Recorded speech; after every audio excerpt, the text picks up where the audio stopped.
I don't speak geek. As soon as your freak sister isn't around, I'm gonna cream you, man. This place is for freaks. A geek?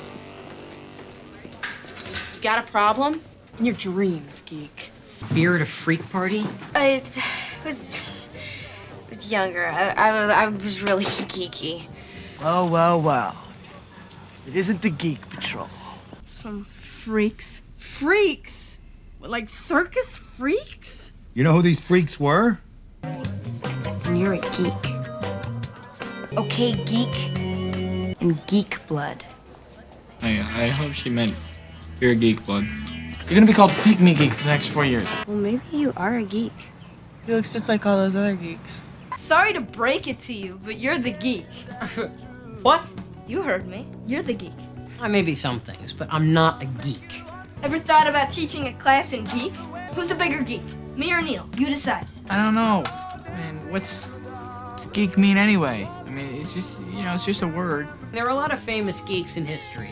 Einstein, Gilligan, Gomer Pyle. I mean, it's all the same. You wrote geek on my locker. Nick is a freak.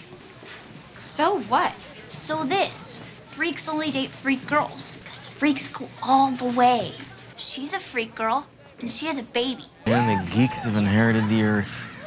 I just can't believe that you would give up being first block just to hang out with freaks. Just making fun of the band geeks. Oh. Be a geek your whole life. I'm sick of it. Because it makes me look like a geek. I'm sorry. It's okay.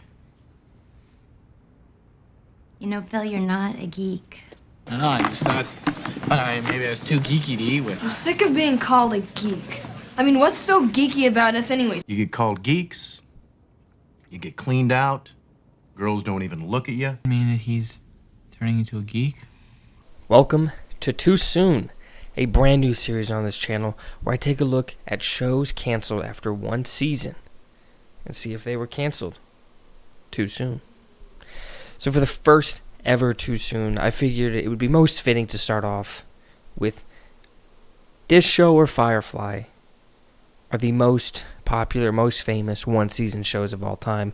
The very first one we're doing on this channel here is going to be Freaks and Geeks. You know, you really didn't need to do that. I could have handled it. Yeah, I know. And by the way, I weigh 103 pounds. Sorry. Man, I hate high school.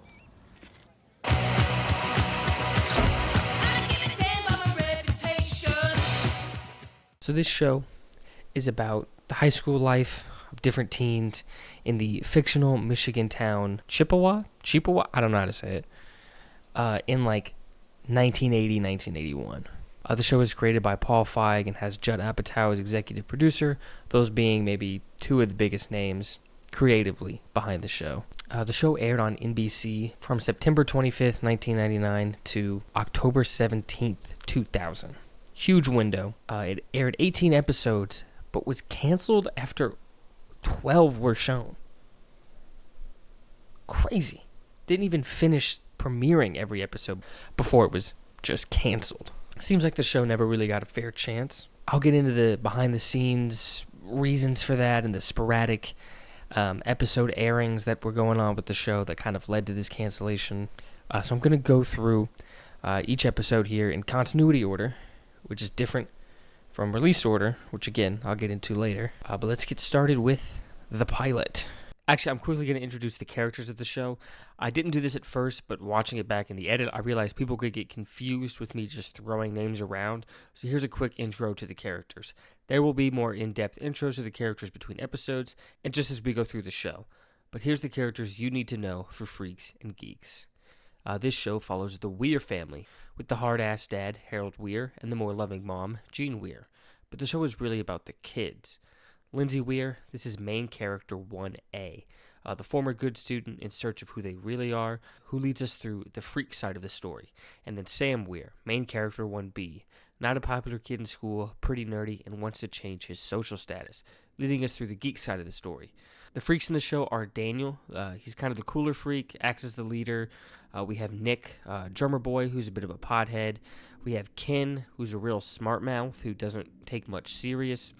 And finally, Kim Kelly, the girlfriend of Daniel, real mean girl. Lindsay spends the beginning of the show trying to become a part of their friend group.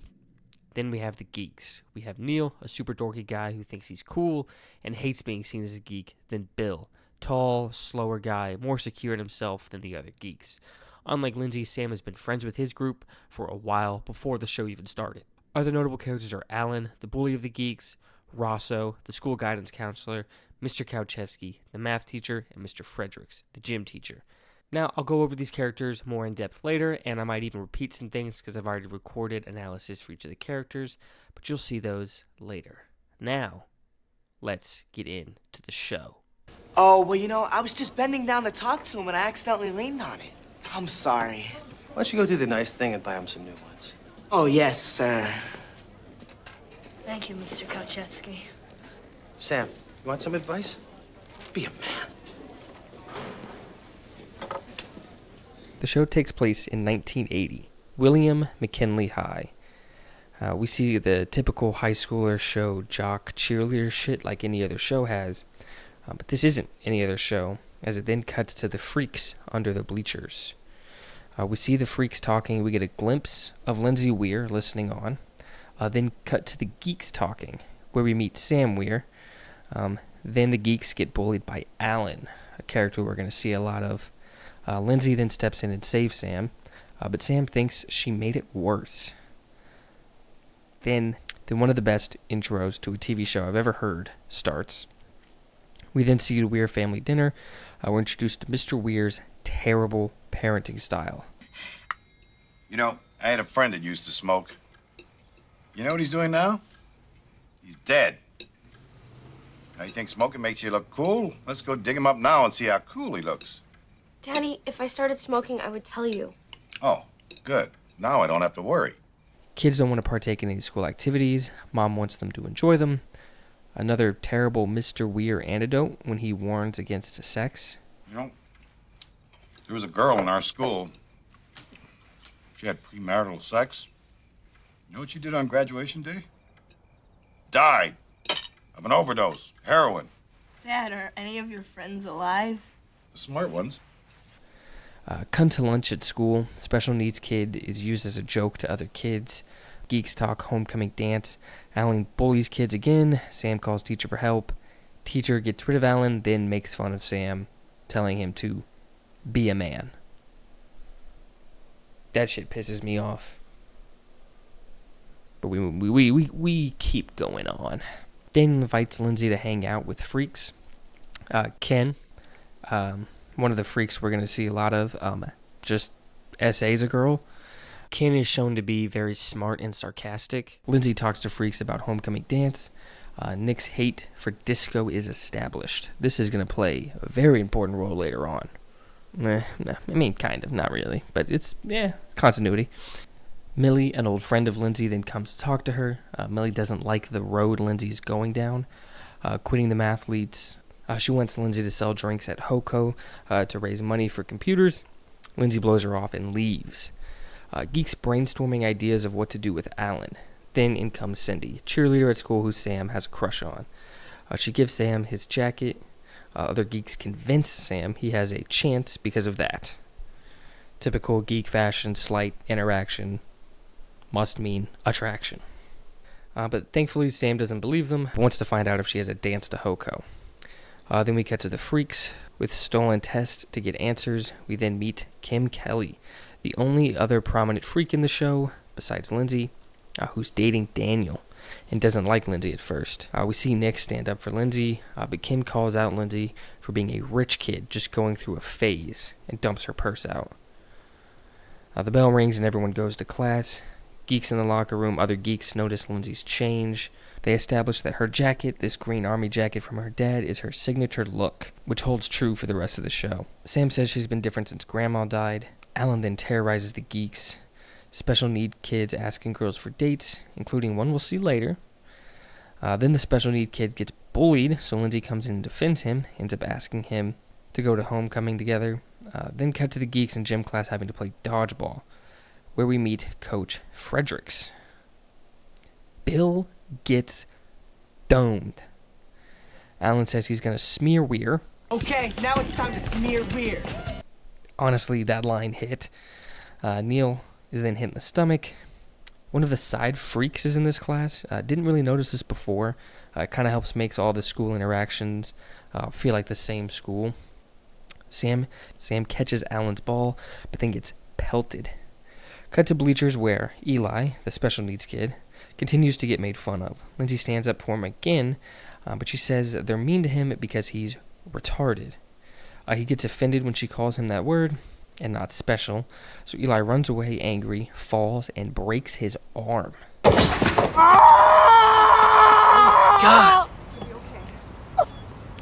Go to the nursery.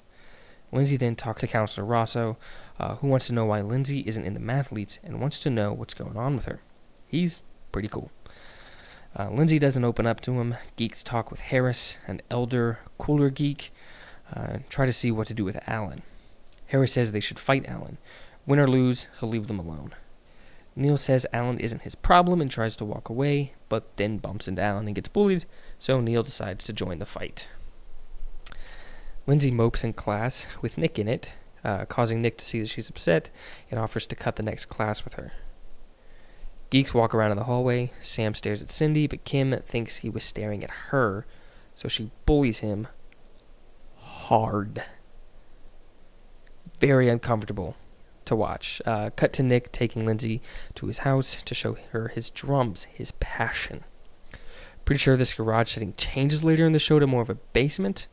Don't know why. I mean, pilot shenanigans pretty much explains it. You know, you make a pilot just to make the pilot, and then the show gets accepted, the greenlit, and you go from there. But anyways, Nick just shows Lindsay his passion to convey that she needs to find hers. And she actually likes his effort and message. Nick invites her to his house on dance night. Lindsay says she can't and that she can't lie to her dad. So Nick says she can tell her dad that she has a date to Hoko. So Nick says he'll take her to the dance, then go to his house when he has guitarists come over. Rosso catches Nick and Lindsay skipping class. Rosso calls her parents and is going to make her sell drinks at Hoko. Mr. Weir goes on a weird rant. Jimi Hendrix. You know what happened to him? He died, choking on his own vomit. Daddy, I skipped Latin. Oh, well, I can understand why you wouldn't want to learn about that. It's only the building block of our language. Then Miss Weir says it's good.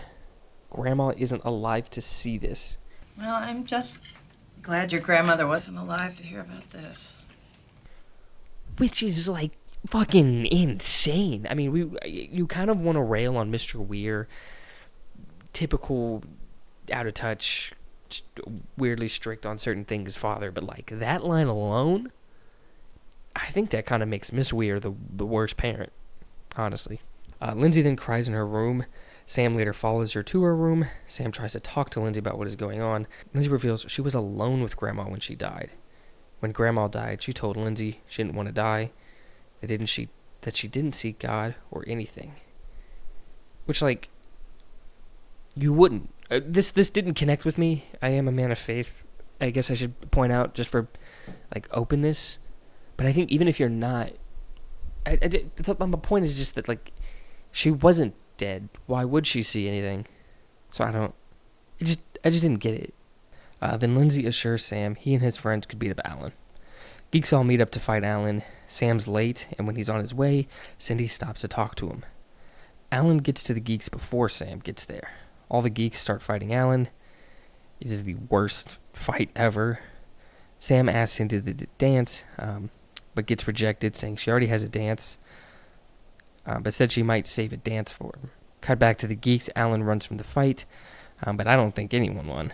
Then Sam meets back up with the Geeks. We cut to Hoko. Lindsay selling drinks. Rosso tells her to have perspective. Sam gets his dance with Cindy at Hoko. The song was slow, but then changes to a fast song, so Sam had to improvise. Lindsay sees Sam having a fun time dancing, so Lindsay asks Eli to dance with his broken arm, and he does with her. Kim sees Lindsay having a good time with Eli. I think Kim is reevaluating her opinion of Lindsay. But then the episode ends. And then I also do have some commentary notes because each episode, I have the whole CD set, which I'll get into later. But each episode has 2 different sets of commentary, but I'm just going to lump them together for just fun, different little notes that got pointed out. The director said he wanted both parents to be good parents. Other brains wanted Dad to have something different about him. Director modeled the dad after his as a response. Lindsay was originally going to already be a freak, but it wasn't working. Nothing interesting was going on with her. Then, possibly Jason Segel threw out the idea that Lindsay was trying to join the freak group. They pointed out that Millie took the longest to cast, and then Kim Kelly was originally going to be introduced in the second episode, but the character was so good that they injected her into this one. Here, the use of the special needs kid was on the fence of whether or not it would be included. Ultimately, obviously, being included. Paul Feig originally wanted to be Rosso. Glad he wasn't, because the actor that did it does a great job. The scene of Lindsay pressing Sam was actually cut from the pilot. Must have been added in other releases. Nick, Jason Segel's audition scene, talking about passion/drum, was added in after it went over so well in the auditions, and it was the first scene filmed. The picture for the Weird's grandma is a picture of either Paul or Judd's own grandmother. And then Harris was supposed to be in the bully scene, but couldn't get him due to immigration restrictions, as he was from Canada. And originally the fight was going to be broken up by cheerleaders. And then this was revealed during the, because I didn't know the timeline of when this special CD set came out, but all these commentary notes were recorded 4 years after the pilot was recorded. Sam's actor couldn't keep a straight face when his sister saved him. John was 13 during filming, so for certain scenes, Sam had to fill in for him during, but was never actually in any of the shots. The pilot was shot at a community college.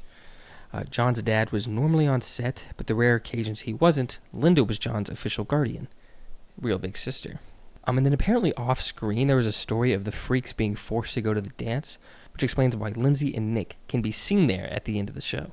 And then we also have deleted scenes for each episode, and also a commentary to go along with those deleted scenes, which was the most pointless commentary ever. The vast majority of it was Judd Apatow just explaining what you're already seeing on screen. Let's get into the deleted scenes for the first episode. Alan brings Sam back a Twinkie and torments the geeks some more.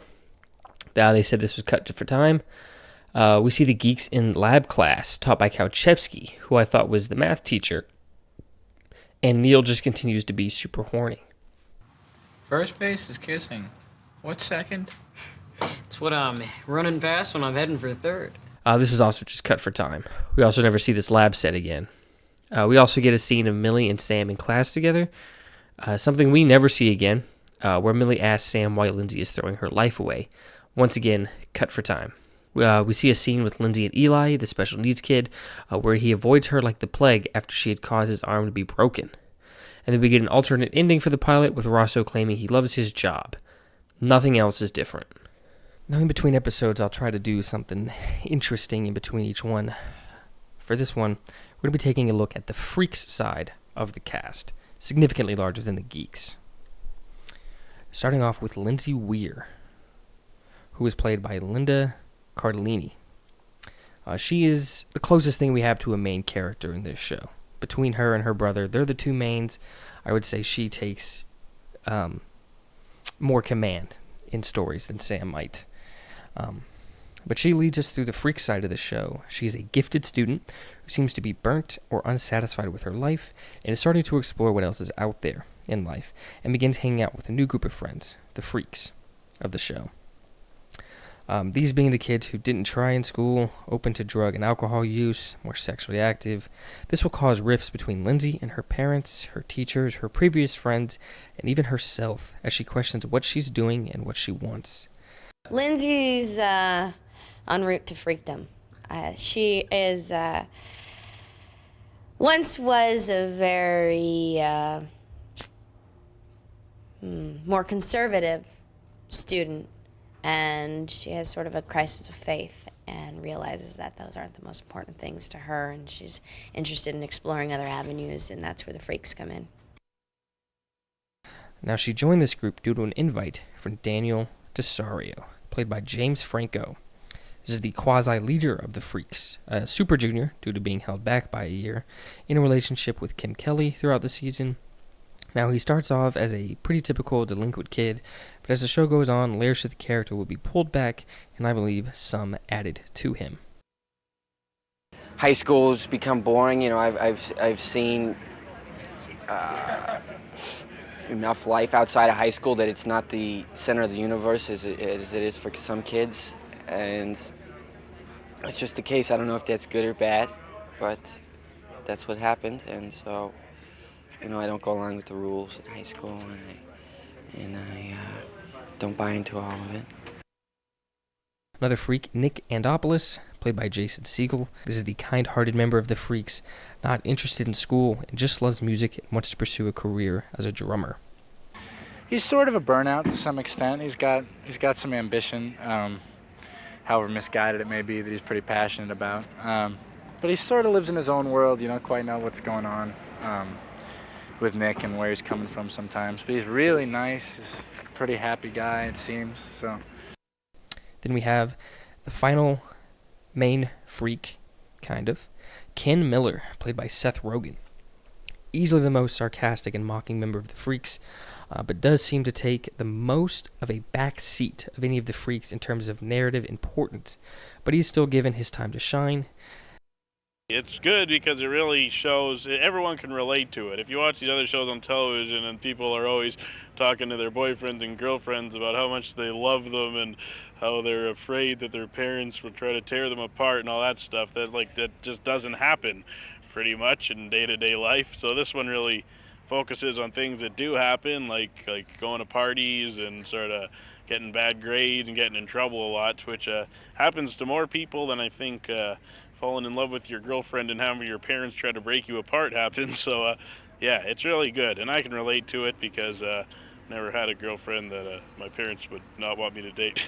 My parents want me to get a girl at some point. So.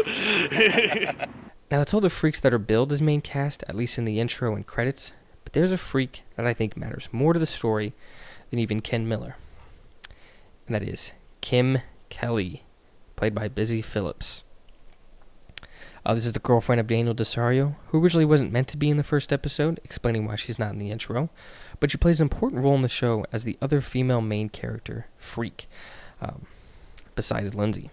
And the evolving relationship of Lindsay and Kim and how they both affect each other is an important dynamic that causes changes in both characters as the show goes on and is the backbone of some episodes' storylines.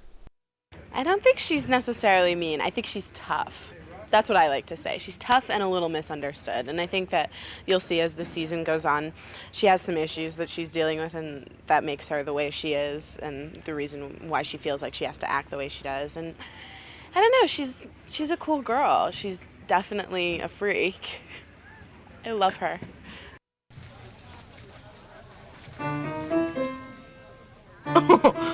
Oh no. That's the chick from the assembly, man. Jesus is just alright with me. Jesus is just alright, oh yeah. Jesus is just alright with me. The parents are leaving town. Lindsay convinces the parents to let them watch themselves. Dad has a great anti-new music speech. You'd prefer if we listen to that punk rock music I've been reading about. You know those Sex Pistols? They spit on their audience. Ah, that's terrible. Yep, that's what I want to do. Spend my hard-earned money to be spit on. Now that's entertainment. Oh, come on, Dad. Every generation is afraid of the music that comes from the next. Well, I'm sure your parents hated Elvis. Elvis didn't expectorate on his fans. No, but he died on the toilet. Well, that's paradise compared to where those Sex Pistols are going to end up. John Bonham dies. Nick feels personally affected. Daniel and Kim break up. Lindsay seems interested by that fact. Freaks convince Lindsay to throw a party while her parents are gone. Neil has a clear crush on Lindsay. Lindsay warns Sam about the party. Sam is the voice of reason, tries to talk her out of it, but she doesn't listen. Then we get the perfect school play against drinking and driving, perfectly capturing the cringe of these type of PSAs. Then Daniel makes a very poor joke that does not age well, given who says it. Oh, Oh, I should have done that. the designated driver's pretty hot. Like to get her drunk. If you drive right But then Daniel and Lindsay sneak out of the school assembly. Daniel has invited more people to the party. People who already graduated. Weird. The rest of the geeks are going to come to the party to protect Lindsay. Bill's love of the show Dallas gets revealed. Sam still tries to talk Lindsay out of the party after their parents leave. Nick fakes an emergency phone call from Lindsay's parents to get her out of class early for the party. Remember this background girl. We've seen her once, we're seeing her again, this is not the final time. Geeks convince Neil to use his bar mitzvah money to buy a keg of non-alcoholic beer. Storekeeper doesn't want to get the keg. They get the keg after telling the storekeeper they're going to switch it out at his sister's party. Kind of suspicious that this guy is willing to do that. And that should not have worked as a reason. But then, back at the house, Neil tries to distract Lindsay while the geeks plant the keg. Neil drops this signature line. Friday night, always a good night for some Sabbath. Because, Friday is the Sabbath for the Jews.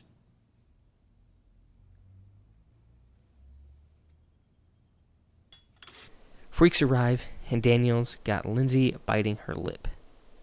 Sam watches the party. Neil watches Lindsay, and Bill watches the keg. Neil has a famous being Jewish versus being black debate with a random kid in the party. Is this the only black character in the show? Possibly.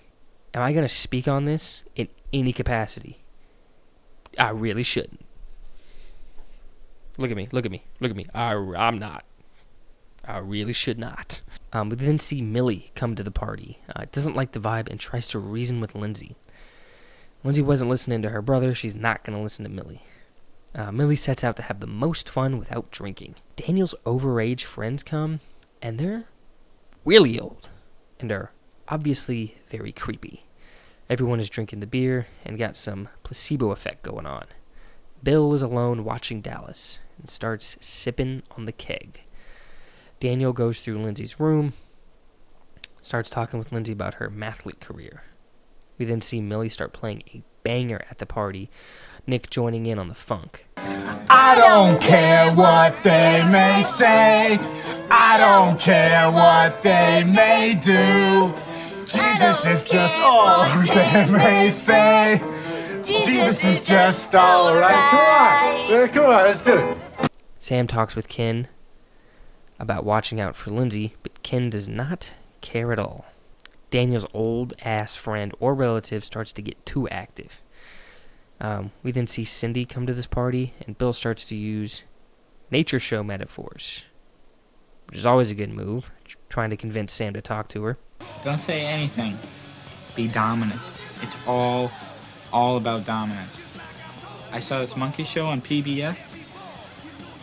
If you talk to her first, it's a sign of weakness, and then she will not pick you to be her mate. Are you drunk? I think so, yes I am. Man, go into my room, lock the door, and don't drink anymore. That's very dominant. But then Lindsay walks in on Daniel and Kim on her bed. Not cool. Nick and Lindsay have a moment outside, with Nick being a cool dude at first, helping cheer up Lindsay, but then he tries to take her bra off, ruining the moment. I really like Nick as a character. His scene makes that very difficult. Very difficult. Lindsay then goes to her parents' room to cry alone, but Neil comes in to comfort her, and they have a good moment. Nick finds Sam while looking for Lindsay, tells him to tell her he's sorry. Neil then calls the cops to end the party. Everyone runs out, leaving Lindsay and the geeks to clean up, including a passed-out Bill on the floor, ending the episode. Fun commentary notes. The idea of the keg switch out by the geeks came first, and the rest of the episode was built after, around that idea. They didn't want Lindsay to be too glam, so she would seem more real, including having to cover up Lindsay's actor's natural blush. The anti-drinking assembly was one of the first things written for the show. They say they were playing with the idea of who Lindsay would be in a relationship with, and they said they kind of thought Lindsay having a relationship with someone else, but in 3 to 4 years would wind up with Daniel. Which obviously didn't happen. One of the dead kids in the assembly warnings is seen in the show roaming the halls. Little continuity error there. And apparently the executives did not like the Nick and Lindsay incident. Unfortunately, it's a real thing, so showing it is good, but seeing it is not comfortable to see. The deleted scenes, a continuation of the black versus Jew debate at the party, and this one was way funnier and should have been kept in, but they cut it for being too political and not wanting to upset NBC. We see more of Bill drinking out of the keg, and then Bill on the phone with Mr. and Miss Weir, and I think Bill's supposed to be drunk during this scene. Bill telling Sam his mom is on the phone, and then we see a more tender moment between Lindsay and Daniel, establishing a little more of a connection between them. And Daniel randomly slaps Sam, jokingly, and they think it's an improv by James Franco. When they cut, you can hear Sam's actor exclaim in confusion. But now, let's go over the geek side of this cast. Starting off, we have Sam Weir, played by John Francis Daly. This is the other main character of the show that takes us through the geek side of things. Sam is a freshman in high school who attempts to establish who he is and struggles with being a geek and wanting to be liked and not bullied in school and get the attention of the female gender. Mainly Cindy, a cheerleader he's had a crush on for years. We also see him interact with his longtime friends and attempt to maintain those friendships as a contrast to his sister who is cultivating new ones.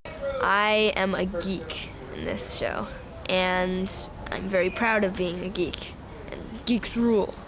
It's great because people can always relate to this, and this is one show that they can say, I remember that, instead of saying, man, I wish I was that person. One of the friends he's maintaining the friendship with is Neil Schreiber, Sam Levine. He's a little bit more scheming and wants to be the leader of the geek group. Neil, more desperately than the others, wants to elevate his social status, while not quite abandoning his geeky roots and interest. It's timeless. I mean, there's always going to be bullies. There's always going to be love interests. There's always going to be teachers who you don't like. There's always going to be stressing about a test, and that's, I think it's an important thing to realize. Absolutely. This will appeal to anybody who's in high school, who's ever been in high school, who's going to be in high school, which pretty much covers everybody. I think it really will because, like I say, it's real problems, real people, and people like a show that they can relate to.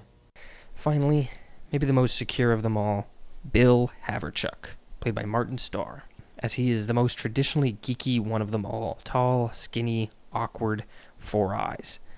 He's also maybe the most quick-witted one of all the geeks, at times is the most rational one of the group, but still gets dragged into many shenanigans due to Neil and Sam. I'm one of the geeks. I'm one of 3. There's Sam, and Neil, and I. I'm the, not stupid. I'm just slower. It may take me a little longer to figure out what you're talking about. But, I'm the tall one.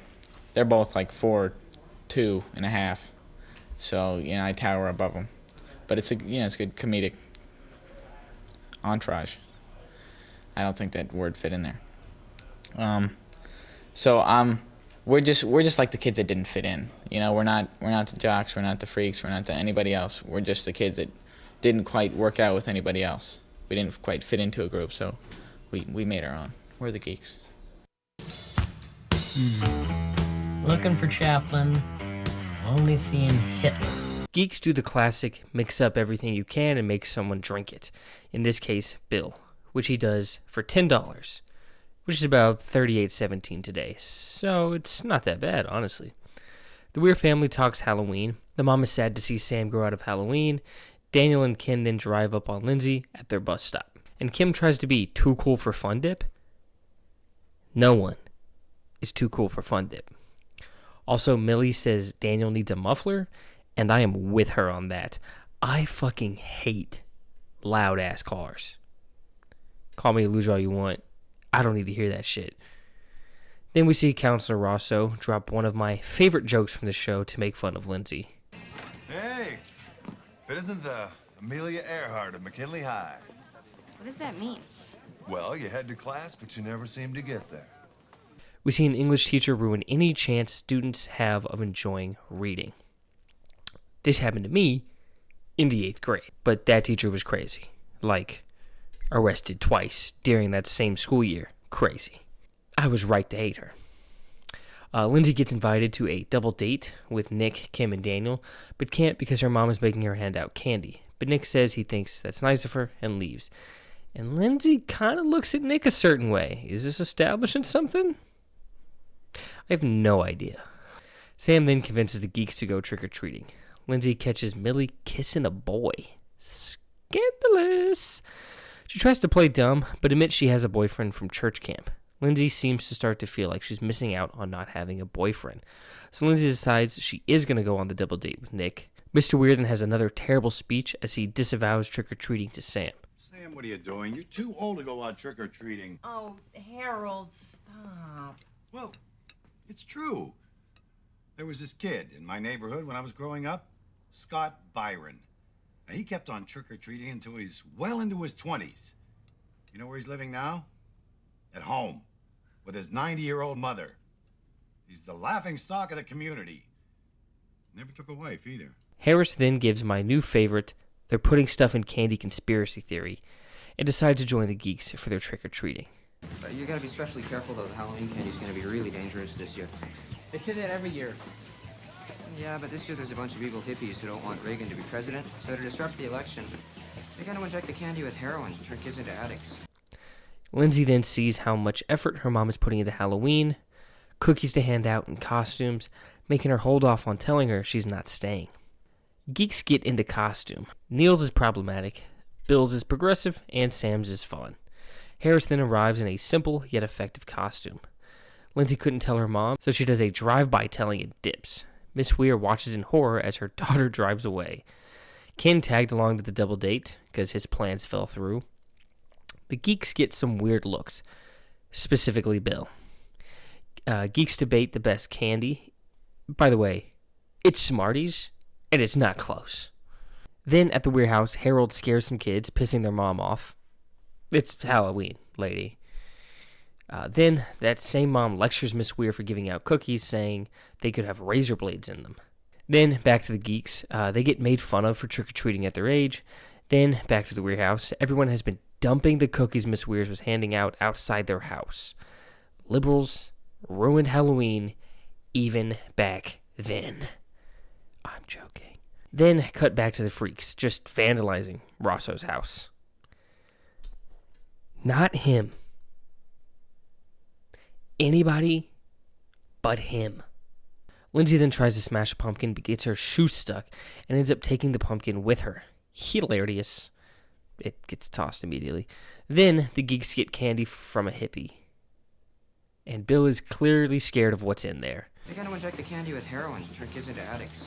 Then we see the freaks go too far with vandalism, smashing mailboxes. Then geeks get laughed at by some cute girls, causing Neil to think he ruined his chances that he never had. Alan then runs up on the geeks, starts to fight with them, beats them up, and runs away with their candy. Neil then takes that out on Sam. Neil is a bitch. Then the freaks egg the geeks, Lindsay realizing after the fact that they did it to her brother. So Lindsay has them reverse the car, and she tries to console him. Sam is in shock that his sister did that to him. He is going through it today. Cut between sad Miss Weir and Sam. Sam drops half the title when telling his mom what happened. What kind of terrible people would do this to a little boy? Who the hell did this to you, Sam? Some freaks. Mr. Weir makes everyone feel better about Halloween. Certainly glad we all decided to celebrate Halloween. Last time I had this much fun, I was pinned down in a foxhole by the North Koreans. Lindsay and Miss Weir have a supposed heart-to-heart. I'll be honest, I just do not like Miss Weir. She's very melodramatic and lacks connection with her kids. Also to note, Miss Weir grabbed Smarties to replace the cookies. Extreme upgrade. I swear I wrote that last line not remembering they used Smarties later on. Fucking love Smarties. Lindsay dresses up in the costume Miss Weir got her, and they connect. Mr. Weir checks in on Sam, showing he does truly care about his kids, and that ends the episode. Then just a couple commentary notes I felt were interesting. The blender scene was originally going to be a scene of Lindsay deciding how unbuttoned to have her shirt. I think they made the right call. That drink that Bill drinks is actually Slim Fast, marshmallows, and cookies. And then in this, when they were doing this commentary, they noted that the photo shoot intro that they have was like a 10-minute thing they just put together real quick. With John Daly's, or Sam, his dad, was the photographer. The English teacher hands out books. They're all different books, different sizes and lengths, but with the same cover copied over them. Sam was actually given the same book Paul Feig was given in high school. They had to tell Martin Starr to stop working out. I get it. Also, this scene was recorded after the episode, added in to pad time. This episode was shot in like 100+ degree weather. The deleted scenes, we see the original opening with Lindsay I mentioned earlier, and we see more of the Halloween costume shenanigans. There's some script for the dressing up scenes, but the actors were also allowed to improv. And then Judd Apatow apparently dressed in one of his mom's dresses for Halloween one year and got jumped. And now finally for some of the supporting characters. We went through the freaks, we went through the geeks. Now, what are some of the other characters that we see within the show that help round out this cast to make it feel like a real city, real town that they're all living in? First, we have Mr. Weir, played by Joe Flaherty. Real full name is Harold Weir. He's the hard-ass dad of Sam and Lindsay, typical 80s dad's values, much harsher on Lindsay than Sam, views Lindsay as wasting her life away as she changes for the worse in his mind.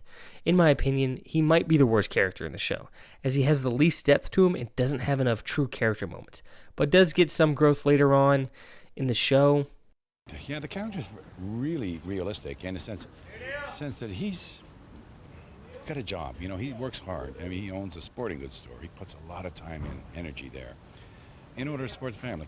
Therefore, when he's home, it's tough to deal with kids after a hard day, you know, selling sporting goods or whatever. You put in long hours, you come home, and the last thing you need are kids, teenage kids. They're off in every direction. They're fighting all the guidelines that they grew up with. And I've got to keep them in line. You know, between my wife and I, we have to keep them in line. And the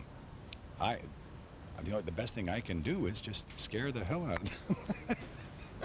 And the more as I've been rewatching the show, I might like him better than Miss Weir, played by Becky Ann Baker, or Jean Weir, her full name. She's supposed to be the yin to Harold's yang, or the yang to his yin. The yang to his yin. She's the more kind-hearted parental figure, more understanding and nurturing to her kids, and does her best to connect with her kids and have them still like her. Now, she still does have times where she doesn't agree with her kids' decisions and causes conflict. For the most part, she's supposed to be the angel on the shoulder for the kids, even though, like I've said, it really feels like it comes from a more selfish place in her heart of just more specifically wanting to be viewed as a good mother rather than being the mother maybe the kids actually need. And I told you in the pilot, when she says, like, thankfully grandma's not around to see this, I've hated her ever since. Everyone that's walked onto this set has recognized things from their past. You know, there are teak bowls, and everything you look at here has a kind of muscle memory or a sense memory for everyone that's walked in was around then. You know. Even little, they're magazines that were written in the late 70s, early 80s that are fantastic.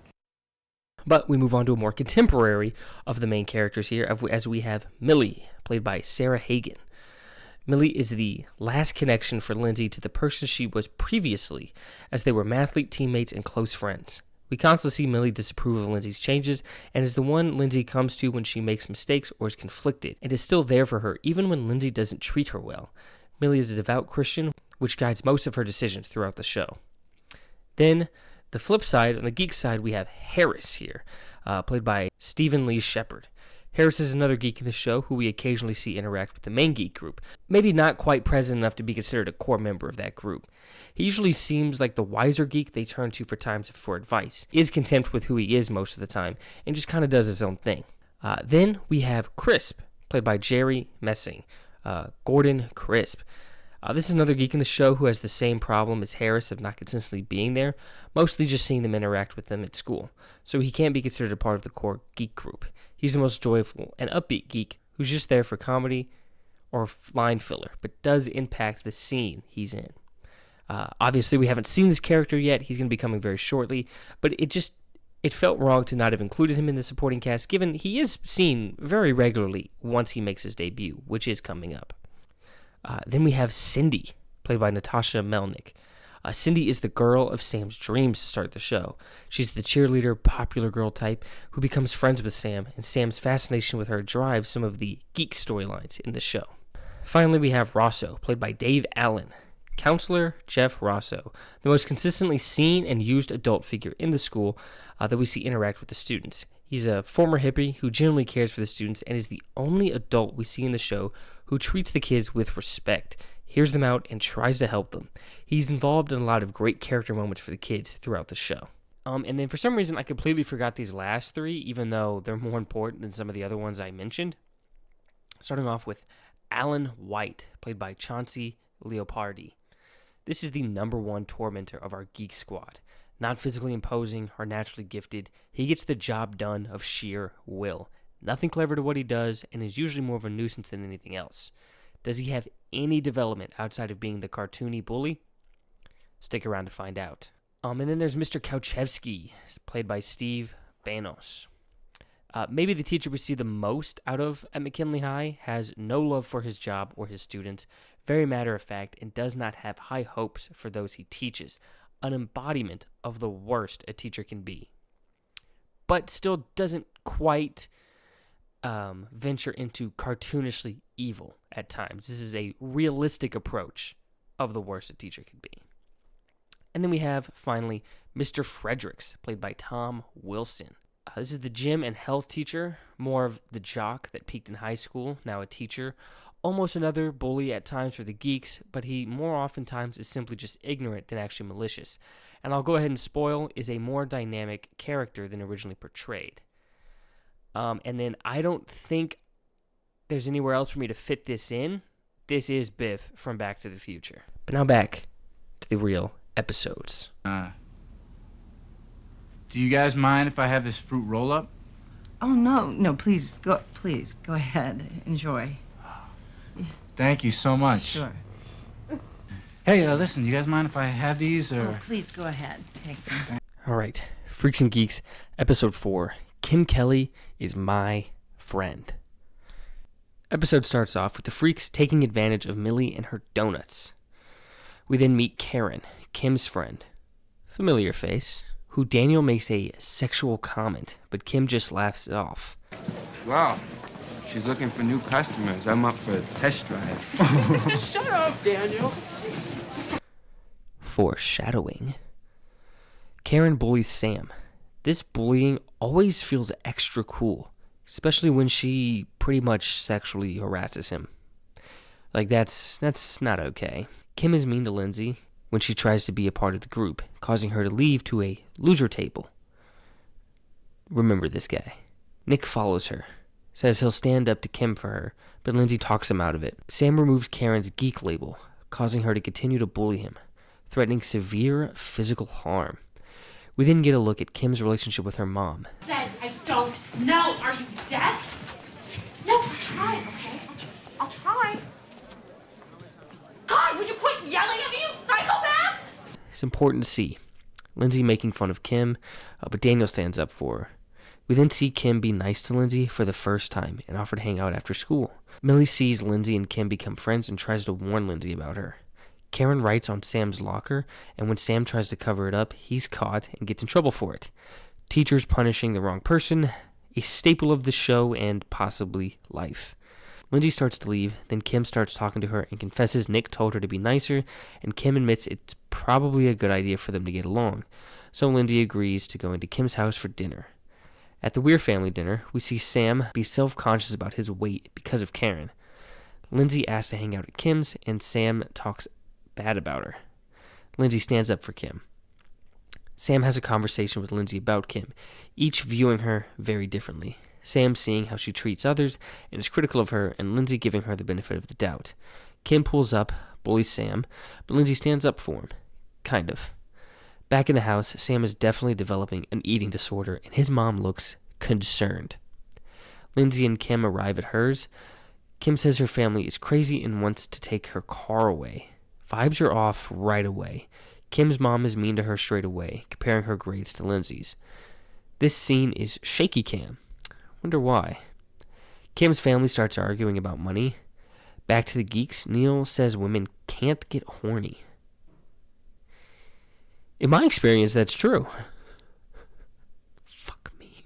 Back to the Kelly house, Kim's mom realizes Kim and Lindsay have been lying, causing a crazy fight, with Kim's mom saying they're going to sell her car, causing a physical fight with Lindsay and Kim having to run away.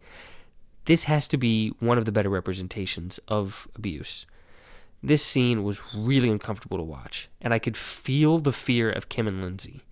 All the actors, not just Kim and Lindsay, but the enraged parents, they all just gave such a great performance in this scene.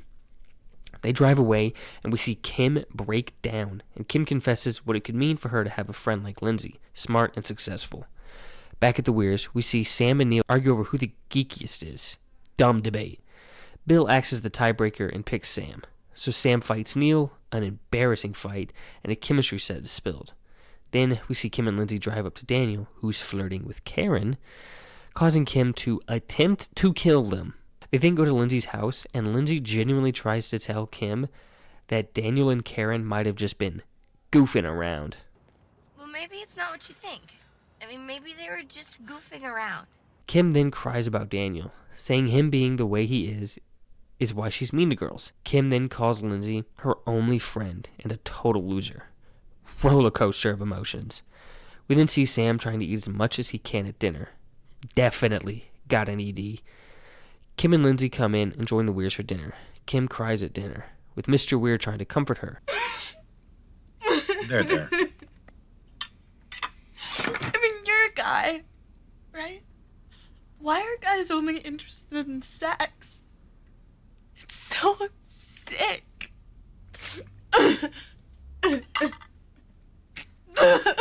Sam leaves because of overeating. Mom just thinks he has a parasite.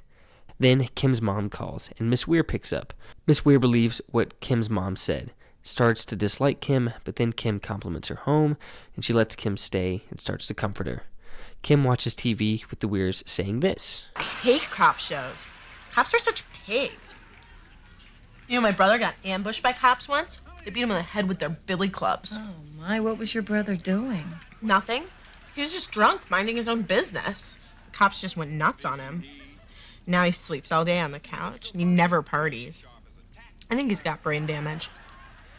Then Nick comes to the door, saying Daniel is there for Kim. Kim then lashes out at everyone, including the people who let her into their home. Kim then barges into Sam's room. Sam expresses his gripes with Kim, who is not listening to him. Then Kim says she's going to hurt Karen at school, and even Sam thinks that's a bit much. While looking for Kim, Nick gives Lindsay a very weird message. Then Daniel just walks into their house, scaring Miss Weir. Kim and Daniel argue and fight in front of everyone.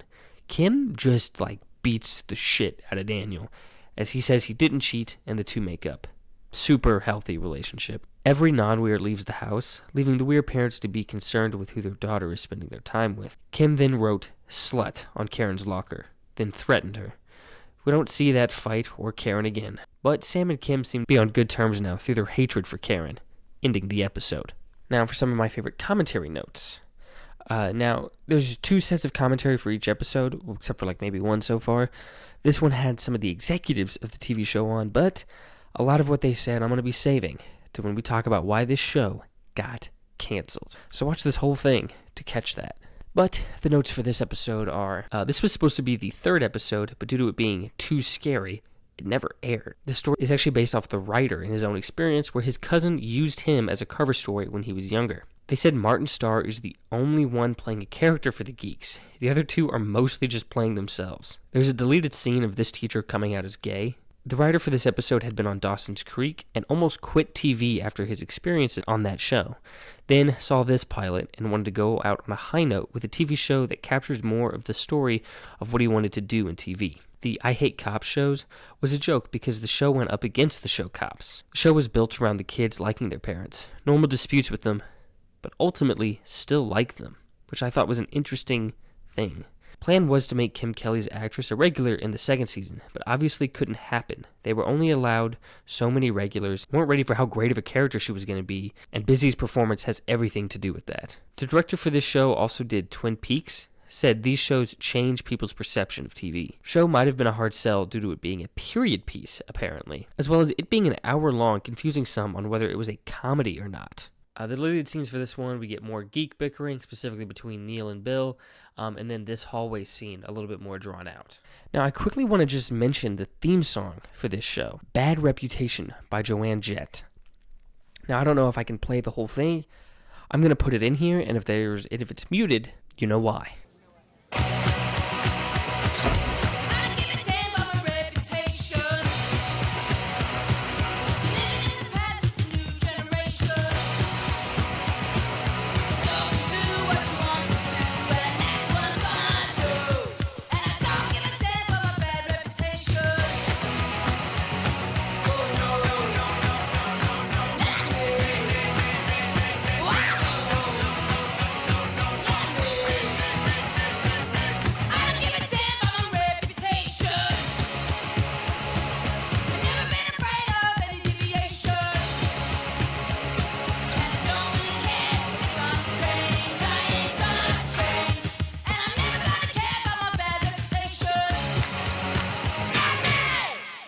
This was taken from her debut album, also named Bad Reputation, which came out in 1980, which is the exact same year this show takes place in.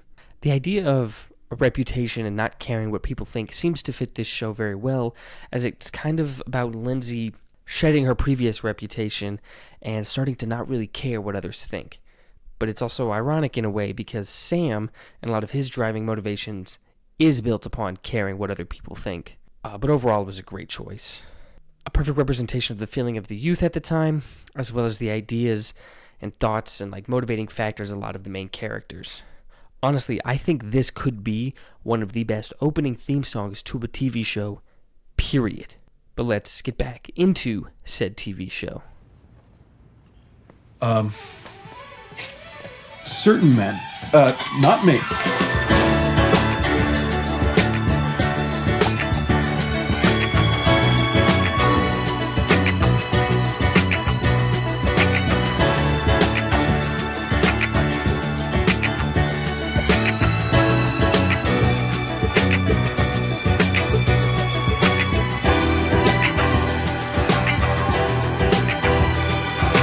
Then, Episode 5, Test and Breast. Episode begins in health class with the geeks learning about puberty and reproductive organs, with the male gym teacher teaching them about the female reproductive organs from a book. This is a great idea. The other geeks talk hella loud, but the teacher only hears Sam's slight whispers trying to get them to stop talking, so he embarrasses him hella bad. Honestly, this whole thing would have been a great burn had Sam actually been a bad boy. I don't think I could sell that joke. Had Sam actually been the one making the noise. Then we cut to Daniel's class, and the teacher says, "Do you sit on the furniture at home?" This is my time, not yours. Hey, Chatty Cathy, you sit on the furniture at home? Yes. Obviously, yes. But this scene is just Daniel being a nuisance in class. Then when the geeks are making fun of Jock's humor, Bill says he doesn't like jokes. He doesn't find them funny. Love the line. Sam then has a little chat with Cindy just to find out she's having the same convo with everyone.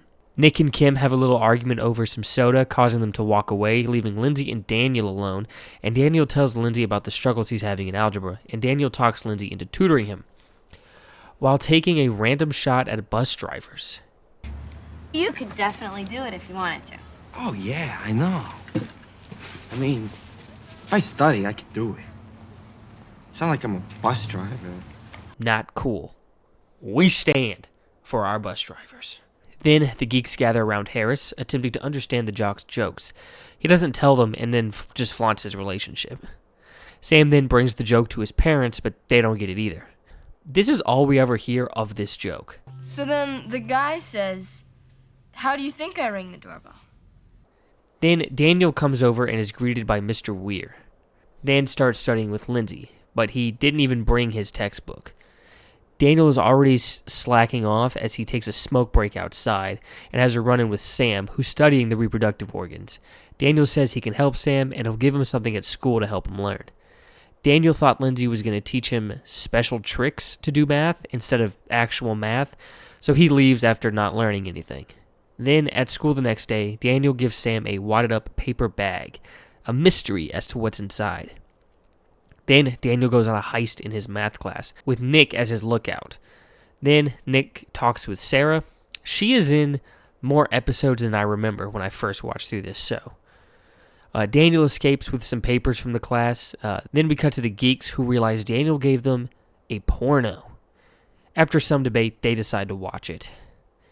Daniel then goes with Lindsay, and Daniel reveals he stole a test from his math class and asks Lindsay to help him cheat.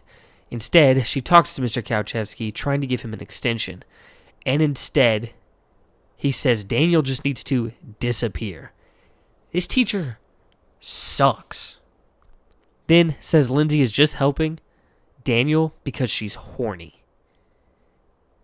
That's a weird thing to tell a minor, grown-ass man. So she helps Daniel cheat. Daniel gets an A.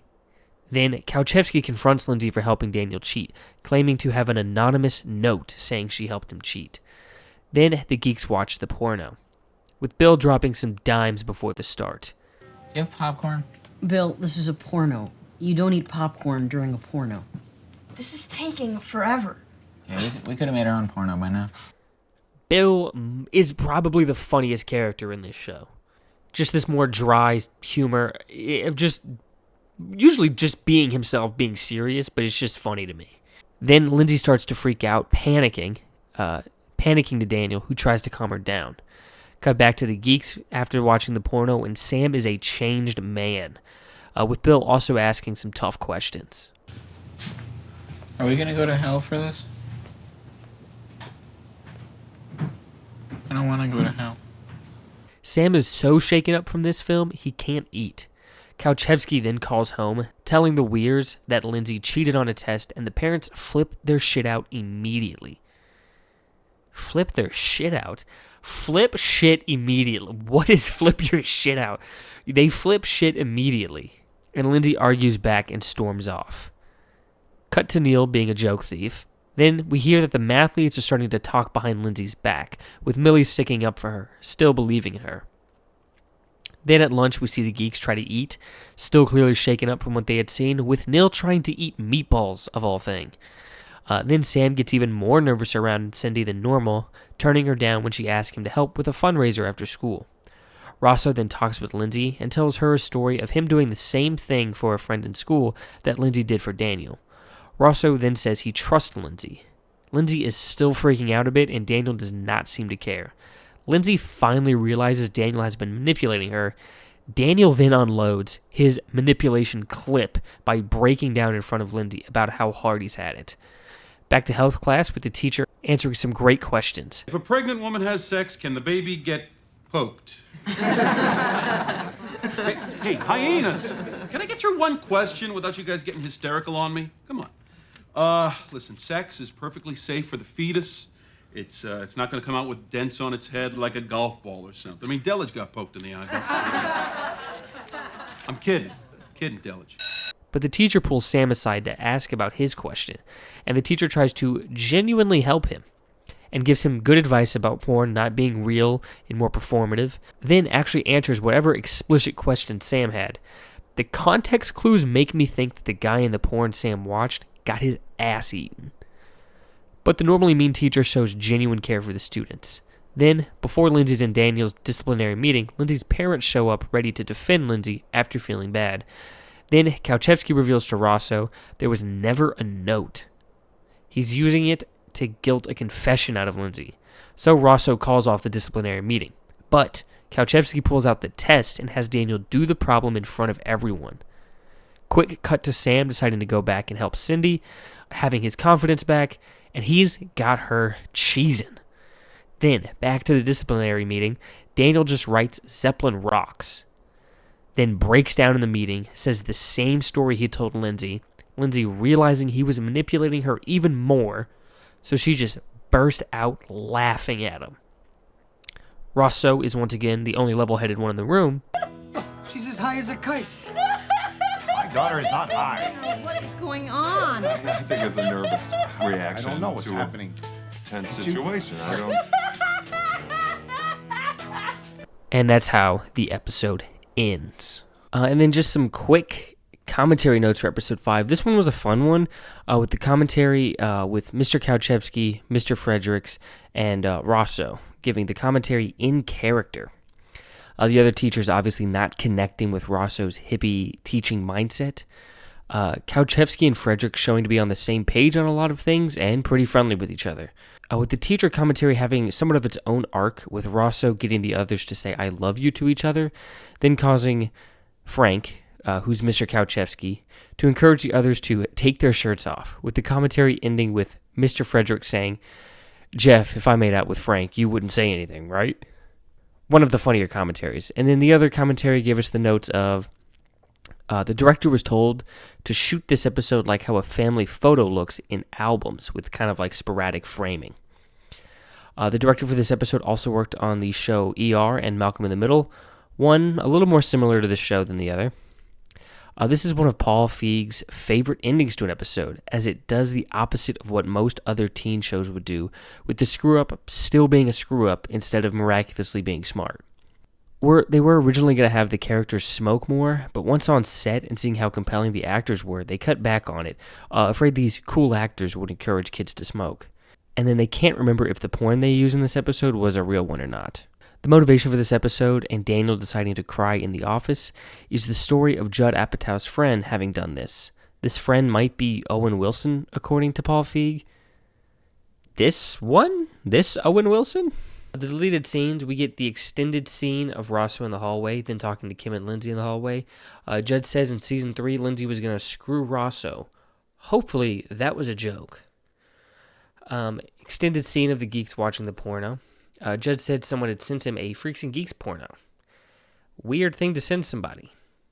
And then there's this weird scene of Bill's English teacher being very proud of him, and her getting a little handsy.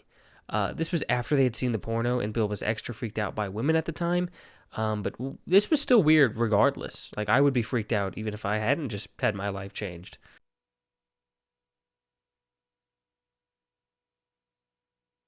A lot of polyester and corduroy happening. Yeah, a lot of polyester. So we try, not to make the actors that uncomfortable, because sometimes we'll put a sweater on, like I have to get on my hands and knees. Sam Levine put on a sweater that was so incredible, and he hated it. It was that thick wool sweater. And I said, this is my Emmy sweater, man. You're going to have to wear it. You have to wear that sweater. So we're lining it in silk, so he'll wear it.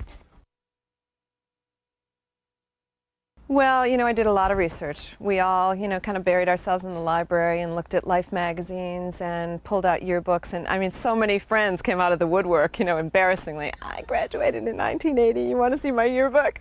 So we had like stacks of yearbooks, plus Paul, who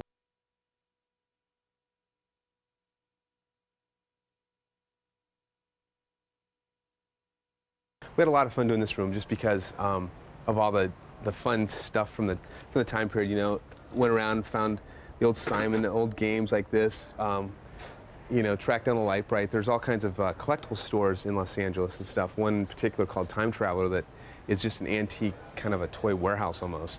You go in there, you can find anything that you'd possibly want, from Charlie's Angels dolls to Star Wars cards. We're going to use those in an upcoming episode that we purchase. And like the Chewbacca doll from Star Wars. We're going to put him in our episode that's coming up, where we've got we're going to do a Star Wars bedspread and all this stuff, and they're Fox is being nice enough to grant us permission to use all that stuff. Sam's got all his books and stuff, and then he's got a whole little collection of Hot Wheels cars, which will be going away in the next episode when he decides that he's grown up now. He's going to scoop all those up and throw them away. got some fun model kits from Polar Lights. They reissued all these old kits from the 70s and stuff, so they're allowing us to use those. Like the little Frankenstein candy bucket is a reissue from the 70s that we're having permission to use and stuff. Again, some of the fun stuff like this. This is just a lot of fun, and it's a lot of fun when people come in and say, "Wow, I remember that when I was a kid," or "I had that toy," you know. Episode 6, I'm with the band. Streaker! Go, Sam, go!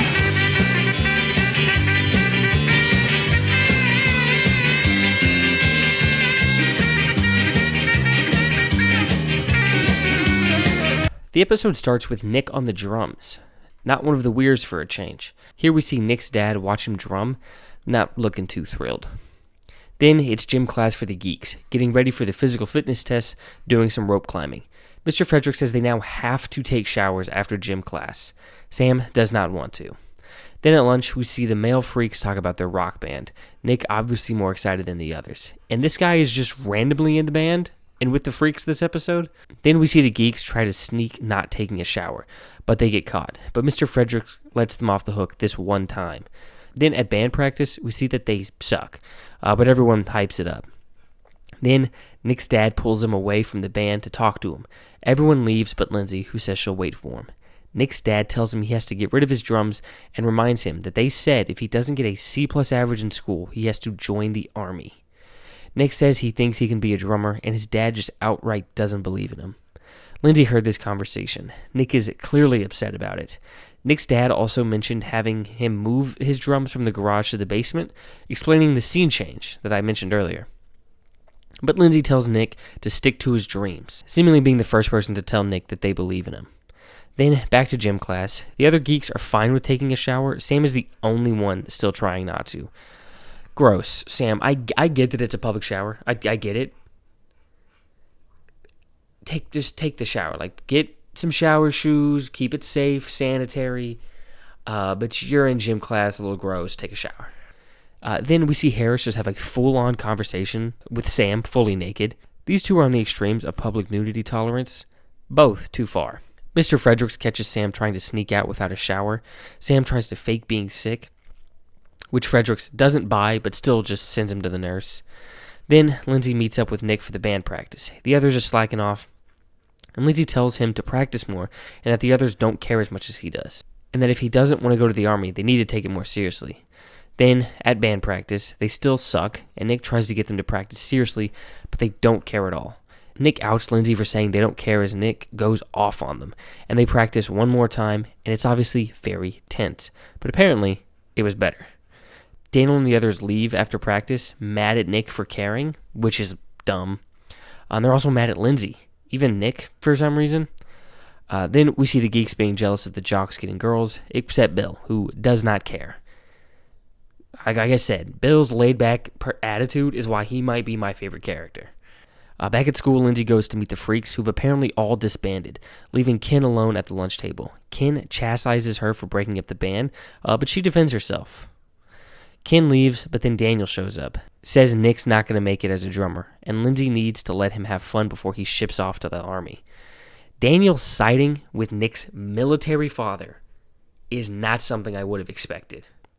Then Sam tries to skip all of gym class, hiding in the bathroom, getting caught by Mr. Kauchevsky. Lindsay then heads over to see Nick, gives him a flyer for a wanted drummer for a band. Then we cut to the Weir family dinner, and Mr. Weir telling Sam he has to shower in the worst way possible. I don't want to get naked in front of other guys. Well, who does? Do you know how many men have seen me naked in my lifetime? A lot. Do you think I'm comfortable with it? No, but I live with it. With Miss Weir not helping either. Sam, you have a beautiful body. Doesn't he, Harold? Yes, I just said he had a beautiful body. Those other boys are probably just jealous. Lindsay, tell your brother what a beautiful body he has. Mom?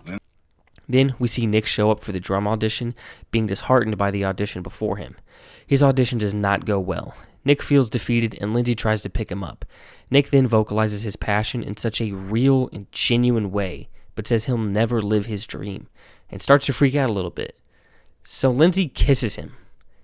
Not the best time for a first kiss when he's clearly distressed. Sam then finally decides to take a shower in gym class. Bill and Neil get assaulted. And on Sam's way to the shower, Alan grabs Sam and throws him into the hallway in a towel and locks the door. Fredericks is occupied and doesn't hear anything. Alan then takes the towel away, leaving Sam naked in the hallway when the bell rings, causing everyone to see him, with Kalchewski having the best response. Why? Sam finally makes his way to the gym. Nick and Lindsay talk about the kiss, Lindsay clearly not feeling as strongly as he does. The rest of the freaks made up and are all good again. Kim Kelly wants to talk to Lindsay about her kiss with Nick. Nick obviously told everyone. We then see Alan try to make fun of Sam for streaking, but apparently everyone, including Cindy, liked the streaking. Nick then plays the drums with a displeased Lindsay. I don't know why she's upset. We have a lot of fun with this couple in the future. Lindsay confuses me at times. Then the commentary notes for this episode. Paul Feig being in bands inspired this episode. And then either Paul or Judd, I think it was Judd, inspired the geek's quest to avoid the showers as he was dogpiled in his school shower. Martin Starr flying up the rope in this scene is when they realize he might need to stop working out. They call soda pop in this show to get that Michigan feel from the 80s right. Jason Segel said playing off his dad's actor was easy because he just had to be intimidated, and he actually was. Whole episode was to subvert expectations of what other shows do, where following your dreams won't work out because you're just not good enough. Which a part of me struggles with. Him being outright bad at drumming, I don't like. I think it's such a passion for him. I refuse to believe he puts in enough time. That he doesn't put in enough time drumming to become good. Like, I get that being a star is luck. It just straight up is. But him being outright bad, with how much he loves it, the way he just so passionately talks about it, articulates the love for drumming. I just refuse to believe he's not down in that basement putting in enough time to be good at drumming. Like, I think for certain things like this, I think like there's a difference. Like, how you determine making it can be different. Like, could he make a living off of it?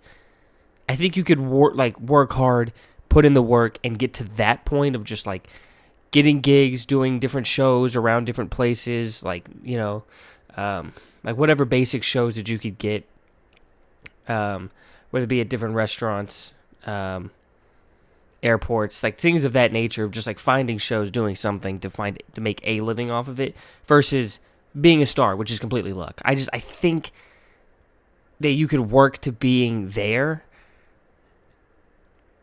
but regardless of any of that, forget if he makes it or not, him being outright bad with how much he loves it, I just don't get. I think this also connects with me in a way, just the way he has this passion for something that he loves to do so much, and it's like he's just not going to make it in it. It's kind of how I've been feeling about YouTube. At no point have I felt like this was going to be a career, as much as I would love it to be. But I mean, I've accepted that from the beginning. That's been my thought process this whole time. Like, I have a full-time job. And no way am I just going to bank on this working out with just 1,000 subs. 1,000 that I do greatly appreciate. But I think just like wanting something so bad, but just knowing, hey, this probably is just not going to be the career, and being disheartened by it. I just think I empathize with that a little bit. But back to the notes. Jason Segel can hoop, apparently. He was state champion and nicknamed Dr. Dunk. They said nobody pees like Mr. Kalchewski does on other TV shows. I believe him. Jason Segel said he got an MRI and was told he has an extra bit of brain. And apparently Jason Segel and Linda Caliprini had already kissed in a movie previously, so their first kiss in this show is not the actors' first kiss together. Sam Levine, I think I've been pronouncing his name wrong. I think I've been saying Levine, but I think it's Levine. What's going on, Braden? It's me, Sam Levine from Freaks and Geeks. Levine? Fuck. I say it wrong this whole video. But anyways, Sam Levine. picked Sam's walkout song for this scene. The costume designer for this show was nominated by the Costume Designer Guild for her work on this show. Everyone who worked on the show all seemed to say that it's the best project they've ever worked on. I mentioned earlier that this show went up against Cops, but they also went against Who Wants to Be a Millionaire and was obviously losing. In case I forget it, though, I just wanted to say in this commentary for this episode, they say that when they were canceled, they were in post-production for the last 3 episodes and still had to finish, putting them in a weird spot. But that is it for the commentary notes for this episode. I gotta say, my favorite episode is probably I'm with the Band. And not necessarily because of the stuff that I got to do in it, but I just really love the Freak storyline in that episode where, Nick is despondent and he's really trying to get the band together, and obviously it doesn't work out, but then, Lindsay gets him that audition for the local band, and it's a freaking disaster. And that, to me, read like the most authentic moment of that. I mean, how many teenagers think, oh no, I'm good enough, I'm ready to go, and then put themselves out there, and it's embarrassing. And I think I'd never really seen anything like that on TV. I felt like, TV up to that point in the 90s had been all this sort of wish fulfillment stuff where, he does audition for the band and they love him and now he's a member of the band. No, that's not real life, Braden. Real life is you get embarrassed. You get laughed at by the people in the room. And that's what happened to Nick. And so that's maybe my favorite episode. The deleted scenes, extended gym scene, including Gordon trying to climb up the rope, scene of the Freaks English class with the English teacher talking down to Nick for reading about John Bonham, a scene with Coach Fredericks checking up on Sam at the nurse's office, trying to help him get comfortable with his body and showering at school, showing Fredericks actually does care about the students, and Sam starts lifting weights after his talk with Fredericks. Now, this was apparently one of the last episodes Sean Weiss shown here, did for the show. He's in one way later, but I think based on something that he says, I think that episode must have either been recorded closer to when this one was, or he was kind of swayed to come back for that one episode down the road. Because apparently after this, besides the one episode, we don't ever see him again, which I didn't notice, honestly, when watching, because he's kind of a background character. But does have, a big personality when he is on screen. But he had this to say why he's not in that many episodes. Well, this is an interesting cameo. Well, what went through my mind when the show was canceled? This is a sort of a complicated issue because there was a lot going on at the time. You see, I was coming off a couple TV shows where I was a series regular. And on Freaks and Geeks, I kind of had like a walk-on part. So my talent manager, kept advising me that I should not be on Freaks and Geeks, that I should quit the show. So after about, 6 or 7 episodes, I took his advice and I quit the show. So you'll see I'm on about half the season and then I kind of disappear. Do I regret that decision? I don't know. It doesn't get you anywhere to live with regrets. Was it the smartest thing to do? Possibly not. Do you quit one of the top 100 shows of all time? No. Was it a good idea? No. Was it a bad career move? Quitting Freaks and Geeks mid-season?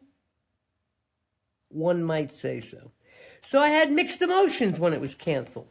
Obviously I wanted the best for everybody involved, but I was jealous that I wasn't star of the show. So I might have been good for them. You want me to be honest, right? Yes, I want the truth. You want me to just give you fluff and bullshit, or you want me to give you the real skinny? Don't give me the skinny. What does that mean? Now, I thought it'd be fun to take you through some of the locations that were used for filming Freaks and Geeks.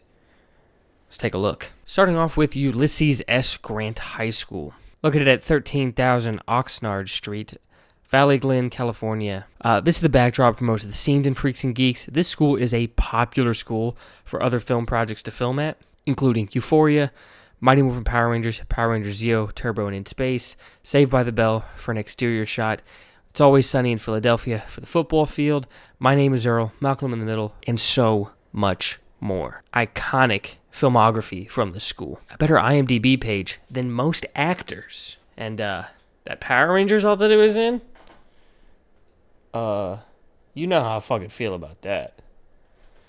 Now that was the main school for filming, but there is one other school that was used for this show.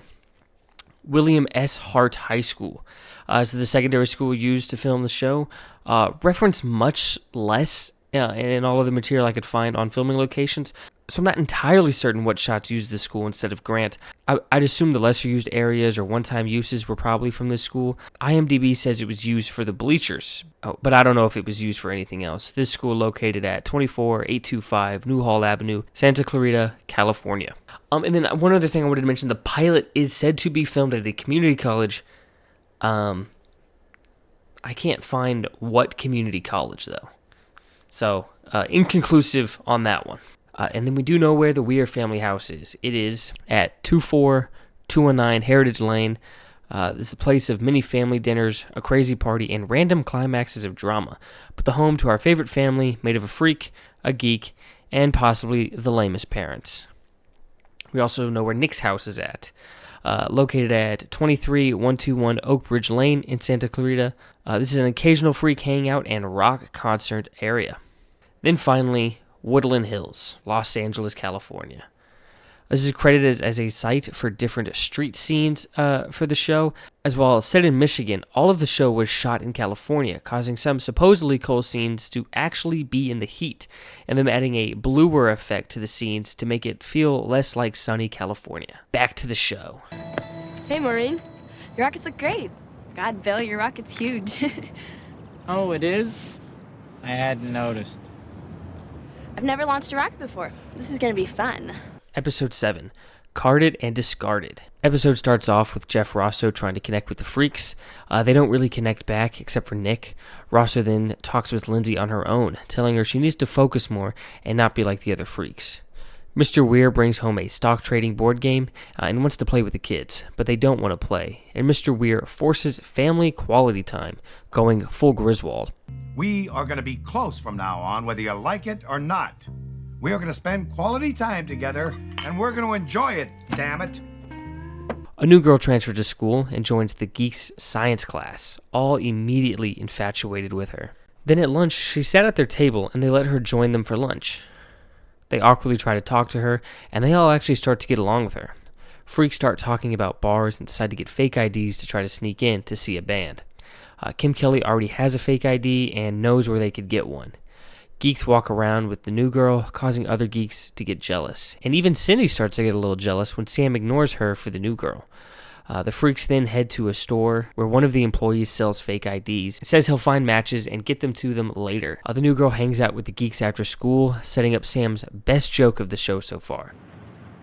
What if I'm asleep right now, and this is just a dream, and any moment Maureen and I are gonna make love? Ew. Then what are we doing here? But the geeks and the new girl, whose name is Marie, launch some rockets. Then cut back to the freaks with Nick and Lindsay clearly not on the same page on their relationship. We're not going out or anything. Yeah, but you're definitely more than friends. I don't know. We only kissed once. And it's not a big deal. I don't know. There's a real connection, man. Then the geeks talk about love, and Bill drops the best wisdom. She's the kind of woman you could cut the cheese in front of. Oh yeah, Bill, that's what love is all about. It is. I mean, you couldn't be in love with someone if you couldn't. Think about it. The geeks then start arguing over who gets to ask Marie out. The Weir parents then talk about the forced fun that Harold is trying to institute with a mandated game night on Friday, with Miss Weir getting him to drop it. Geeks then draw names from a hat to decide who gets Marie, with Bill winning. But Neil finds out, Bill wets his paper to feel for his and wins. But there's no consequence for this. Rosso continues to hound Lindsay about college, even though she's annoyed. Bill then is going to ask out Marie, but starts to freak out, and then they see Marie talk to a cheerleader, causing the geeks to think they're going to lose her. So the nerds use the special needs kid Eli from the pilot to disrupt them. Then the freaks get their fake IDs, and the pictures don't look like theirs, all getting terrible IDs, but they do get their money back, but Ken decides to use his ID. Then at lunch, the geeks keep Marie away from the cheerleaders for a little longer, but then learn she's going to a party with them this weekend. Lindsay then asks Millie about her cousin who might make fake IDs, so Lindsay, Daniel, and Nick go to his house, and it is really weird, each having to go in one at a time for the fake IDs. Geeks then consult Harris on how to keep Marie from the popular kids. He says to take her out on Friday before the party, make her have a great time, and still want to be their friend. Then back at Millie's cousin's house, he hits on Lindsay, making her and Nick uncomfortable. So Nick says she's his girlfriend, getting him to stop, but pisses him off, bumping up the price, but they still get their IDs. Kim Kelly then realizes Daniel was held back 2 years instead of 1 and is 18, making him a super senior. Then back at the Weirs, the parents play pit by themselves as the kids leave, angering Harold, but then he reluctantly agrees to have sex with his wife. Then we see the geeks take Marie to a nice restaurant and they pig out. Then the freaks go to the bar and use their fake IDs and they card everyone but Lindsay because she's hot. That's a big problem. That is a huge problem. That causes issues for a lot of people. Don't do that. Then the freaks get to watch the band they wanted to see perform, only to see Rosso as the lead man. Geeks then say goodbye to Marie after dinner, afraid it's their last time seeing her. Rosso then shouts out the freaks at the bar, making them aware he knows they're there, in possibly the best way. We have some special guests in the audience I'd like to introduce, all the way from McKinley High School. We've got the key members of another smoking band we like to call Creation. Daniel Desario, Ken Miller, Nick Andopoulos, Kim Kelly, and their manager, Miss Lindsay Weir. Give them a big hand. Whoa. Hold on, Sue. Hold on. I can't let you serve our guests plain old beer. Why don't you bring them some of your finest pop on the house? Oh, I got those underage drinking blues. Geeks then let Marie go and join the popular kids table, giving her a heartfelt goodbye. Then Eli sits with the geeks and starts talking about Three's Company, ending the episode. Then some commentary notes. This episode was referred to as the second pilot, as this episode was after a 2-month break, not like a normal fall-winter hiatus that shows used to have, more just a network thing that we'll get into probably later when we talk about the cancellation of this show. But because of all that, they made this episode to be like a reintroduction to new possible viewers, reintroducing kind of the characters, some of the relationships that are going on at the time, and kind of put a pause on Nick and Lindsay's relationship and how that will develop, kind of a little tease for next episode. And this commentary was the creators and some of the actors out of character for the show, but then once again in character, Jeff Rosso. This episode was kind of jokingly referred to as the Billy Joel episode, as well as all the music was all Billy Joel music. When asked in the commentary about what Jeff Rosso thinks about underage drinking, he says he's against it, but it's a rite of passage for some that he understands, so who is he to stop it? But he literally stops it in this episode. The disco store in this show is based on Silvermane's, a disco store. And then Joanna Garcia, who plays Vicky Appleby, like the main cheerleader we kind of see throughout the show, mentions briefly having dated Martin Starr. I couldn't tell if this was a joke or not, and no matter what, it doesn't sound to have been too serious a relationship. Ken's ID photo that we see is that of a crew member. And then Sam Levine said that these ribs sucked. And then this was the first episode that Linda was able to wear makeup. Just quick notes, this one was a one commentary for the episode, whereas like pretty much every other one, except for maybe one other, had 2 sets of commentary for them. So a little less juicy bits here, but I still think some pretty good ones. But let's get going. The deleted scenes for this one are Eli and Bill talking together in the hallway, with people calling Bill retarded, and Eli not liking that. Then the geeks talking about crashing a party.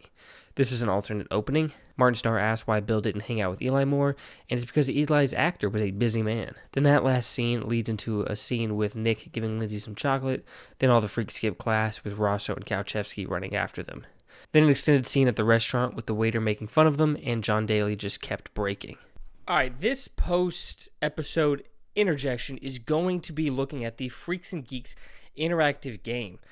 This was put out by, at the time they were called the Fine Bros, now they're just called like React. Weird shit about that channel. I did not keep up on what's going on. I don't know if it might be fuck them, I don't know, but I'm going to check out this game regardless, because they also then did have some of the actors from the show on and talked about it. But we're just going to play through it. I'm not going to tell you every single possible ending. I'm going to play through, see what I get, and then you guys can go out if you want. If it's morally okay. I don't remember what was going on. Were they just weird businessly? I don't remember. But we're hopping into this game. William McKinley High School, Michigan, 1980.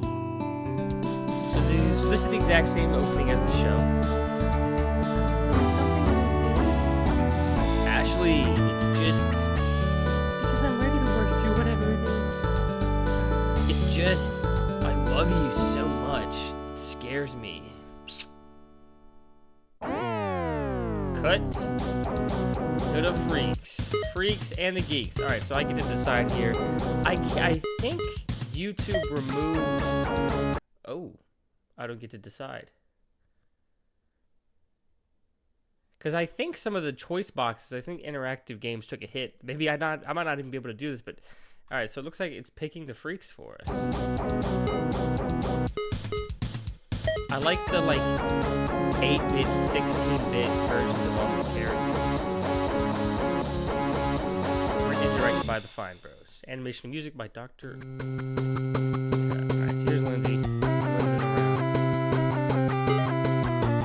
Hey, Daniel. His hair is way darker in this show. Hey, Lindsay. Let's hit the patio. You mean the smoking patio? So this is just like the pilot so far.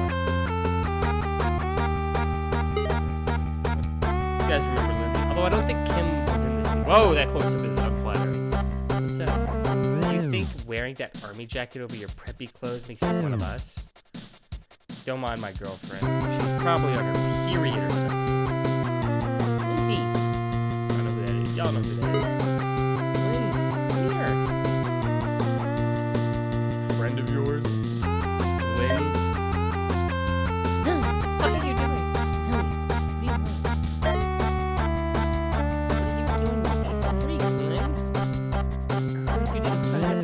Academic decathlon. But you're our best mathlete. Alright, what should Lindsay do? Sign up to be a mathlete? Being a freak was a bad idea, or tell her to leave her alone. So I think the options might be in the... Hopefully they're in the description or something, because, yeah. Unfortunately, I think YouTube got rid of the interactive boxes, but they are still down here below. So we're going to tell them to go away. Let's play it out like the show. Oh my goodness. They took it down. Interesting. Let me investigate this. Okay, slightly interesting development. I don't know how to get to the rest of that Freaks playthrough, but I clicked on the Geeks one. There's this Geek expansion pack, they said. That's how they're calling it. The first link works, so we'll see if this adventure is still intact. I have a theory about what happened, but we'll see. Let's play the Geeks version. Will Cindy Sanders ever like me? Written and directed by the Fine Bros. Animation music by Dr. You guys going to Homecoming? I really don't see that happen. Hey, loser. Leave me alone, Alan. What are you gonna do? Go cry to your sister? Sam Queer? Geek. So they give him a different haircut than he has in the pilot. It'd be nice if you guys backed me up. My sister does, and she's a girl. Okay, fine. Let's fight Alan after school. Sam. Oh, it's they're alive. Hi, Sam. Oh, hi, Cindy. Is this your jacket? You left it in science class. Oh, yeah. Thanks, Cindy. Well, see you later. Holy shit, she gave you your jacket. She wants to fuck. Cindy Sanders is in love with you, man. I wonder if she has a date for the dance. Okay, so we can either run after Cindy and ask her out, or forget it. We're like her with dating geek. We're gonna make Sam a man. We're gonna make him run after the girl. This is what I'm looking for. No, it's fine. We're gonna find out if she has a date to the dance. Alright, keep talking. Here we go, guys. Sorry about that. Later that day. Oh, Cindy, what are you doing? Sam, well, I'm a cheerleader. I'm about to go cheer the game. Well, dressed for it. Good shit, Sam. Meanwhile, where's Sam? Alan's gonna be here any minute. Hey. What are you losers doing on my street? We're kinda here to beat you up. Bill! Well, let's go. Oh shit, Alan! Ah! Ah! Back at school? Do you want to go to the homecoming dance with me? Oh, Sam, I already have a date. But if you're there, I'll save a dance for you. That could be good. If I went with the girl and she was like, oh, I'm saving a dance for this other guy. What the fuck? Damn, they're beating the fuck out of Alan. That's not what happened in the show. Get off me, you psychos. You guys are dead. Wow, you guys really stood up for me. So what did Cindy say? She has a date, but she'll save a dance. So you're going? Sam, do check it out and stay home. Dances are scary. Let's dance, brother.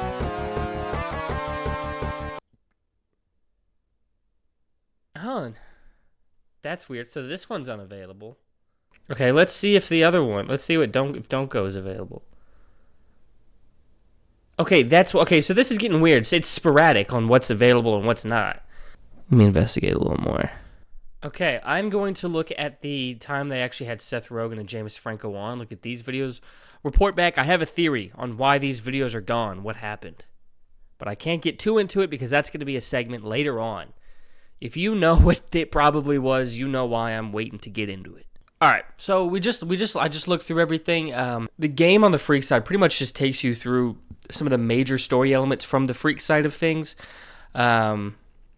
We see the band creation, what goes on with that band, how it kind of falls apart. Lindsay kissing Nick, their relationship not working out. Lindsay stealing the car that crashes. And then stuff that happens later on that I won't spoil yet.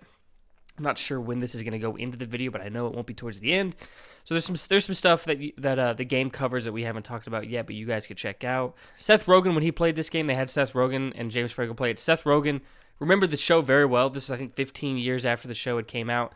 When this had came out, he remembered the show pretty much well and just played through it normally, getting to the ending. I will say, like, all of the failed endings on the Freak side are pretty much just Lindsay going back to her old life and them saying she's ultimately unhappy with it. Nick playing the Lady L song for it, and Ken coming in no matter where they are and breaking the guitar. But yeah, so fun little thing that just lets you see the show in like a different format that I think was done pretty well that we get to see. You guys can go onto YouTube and check out what you can of it. I'll just say, I actually don't know. I had a theory as to why these videos were taken down or privatized, as it said. And it was that one of the actors has a scandal that we will be getting into at some point.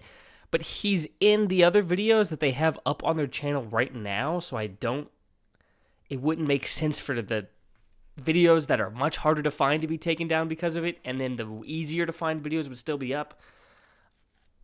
So I actually have no idea why you can't find some of these videos to interact with. And I don't get why some are still up. Like on the geek side, some of them are still up.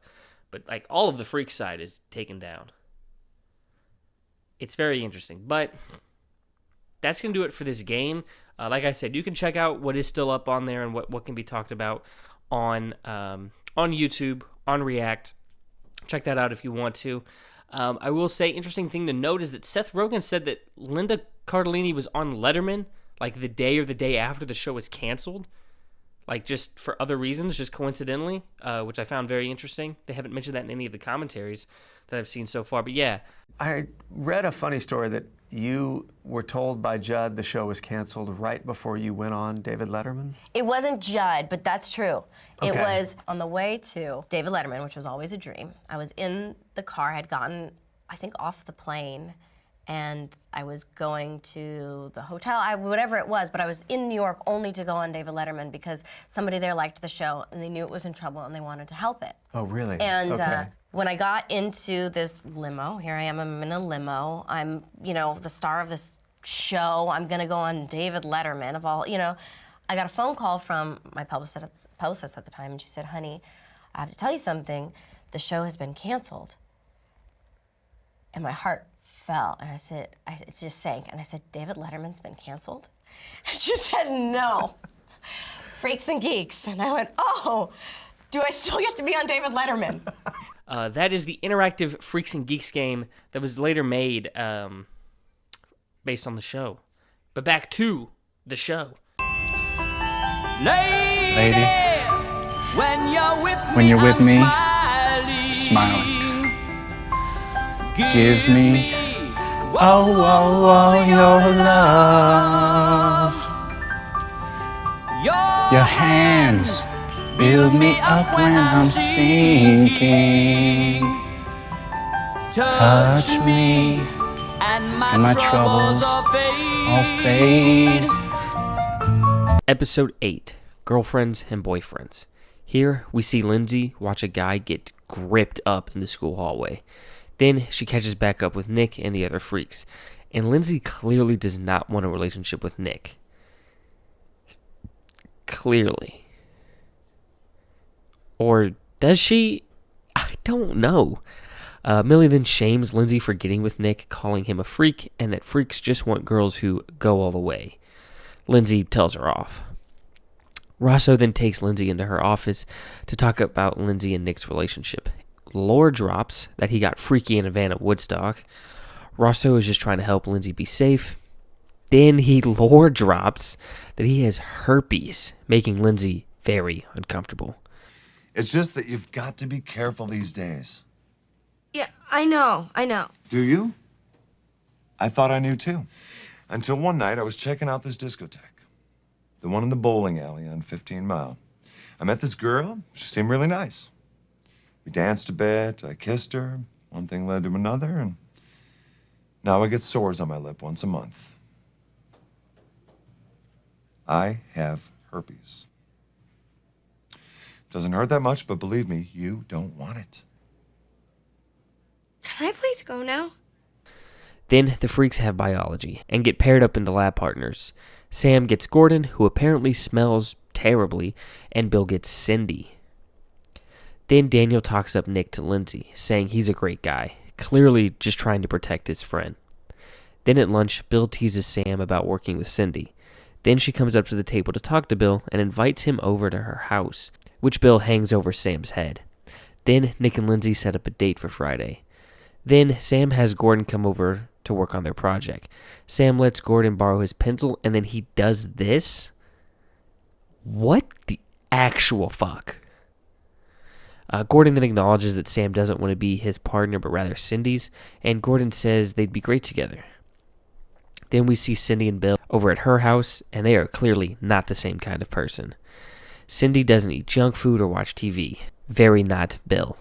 Then Cindy gets up from a chair, and it sounds like a fart, and she blames the chair.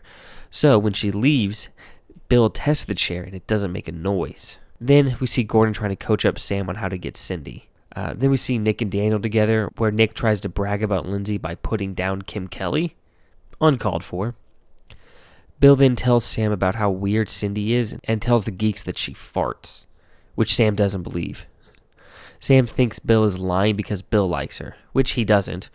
But then Cindy comes by, and Cindy has seen some show Bill recommended, so they walk off together, angering Sam. Then Lindsay reminisces with Millie in class, then tells her that she has a boyfriend, and he might want to have sex. Millie says something crazy in response, getting Lindsay to worry. You can't have sex with Nick. Once you do, you'll never be the same again. Plus, no one will want to marry you. Why should they buy the cow when they can get the milk for free? Then Sam joins the yearbook club to get with Cindy, and she reads a poem that she recommends to put in the yearbook, and everyone but Sam hides a laugh at her.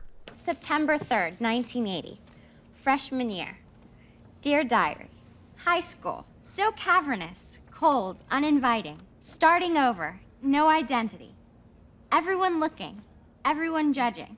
Their eyes pierce my soul. Aimless youth, all trapped together, but no one connecting. Education or isolation. Class dismissed. Okay. Thank you, Sylvia Plath. Then Lindsay comes home to a note and rose from Nick, and Miss Weir wants to talk about the boy, but Lindsay does not. Note is just Nick saying he's excited for their date.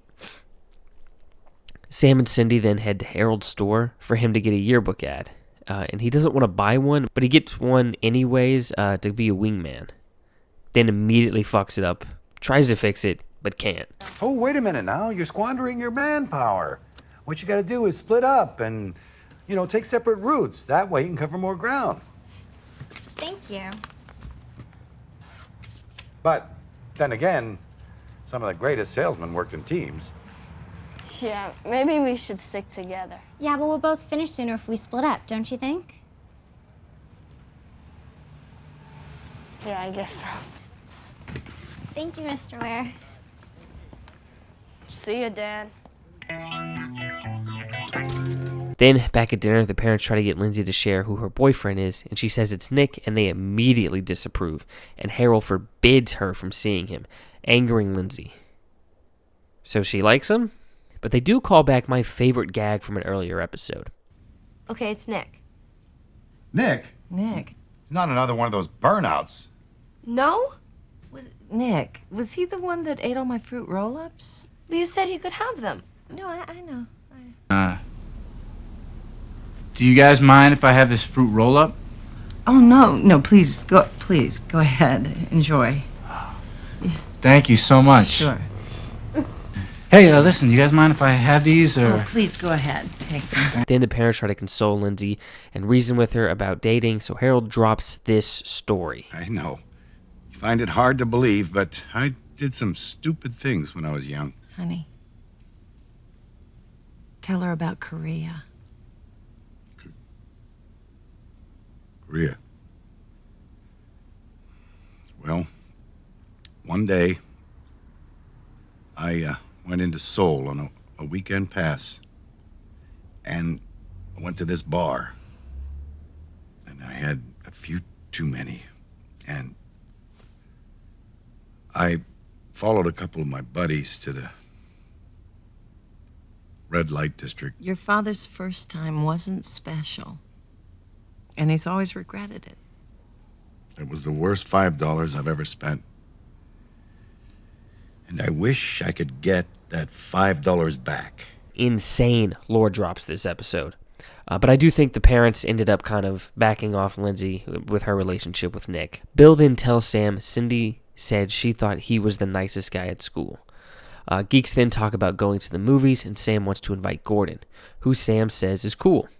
Bill tells Sam to talk to him about his smell, so he does. And Gordon reveals that it's a medical condition. And he says it weeds out the jerks, and nice people don't care, which I don't agree with. Like, nice people will still be nice about it, not be rude to him about his scent. They have noses. Like, they'll care to a degree if they're smelling it, but they won't be rude about it. Cindy then asks Sam if he wants to go hang out after school, so they go on a little date at a burger place together. except it's not a date as she tells Sam how she likes some jock that walks in. I could see Sam's heart drop. I haven't been in this exact situation, but I've been in close enough one to empathize with him. Cindy says she's nervous around him, but not Sam. With Sam, it's easier for her to talk with him. Then says he's like her sister. I've heard being friend zoned. I've heard being gay best friend that's not gay zoned. Sister is the craziest one. Penis not even acknowledged. Was that too much? Comment below if that was too much. Lindsay then leaves for a date, worrying the Weir parents, so they force Sam to hang out with them. So Lindsay goes with Nick on the date at his house. He set up candles, which makes Lindsay think he's trying to set a certain mood. He then sings a song to her. It's just being cute, in a very cringy way. Nick then tells her he wants to take things slow and not to rush, but she's still very visibly uncomfortable. I don't know how he doesn't see that. Lindsay then asks if he just wants to make out, and he says no. Other guys just want to make out. He just wants to cuddle instead. Really dumb and cringy, and she didn't like it, but I get it. I want to cuddle. You know what I'm saying? But like, it's, you know, it's not what she wants. I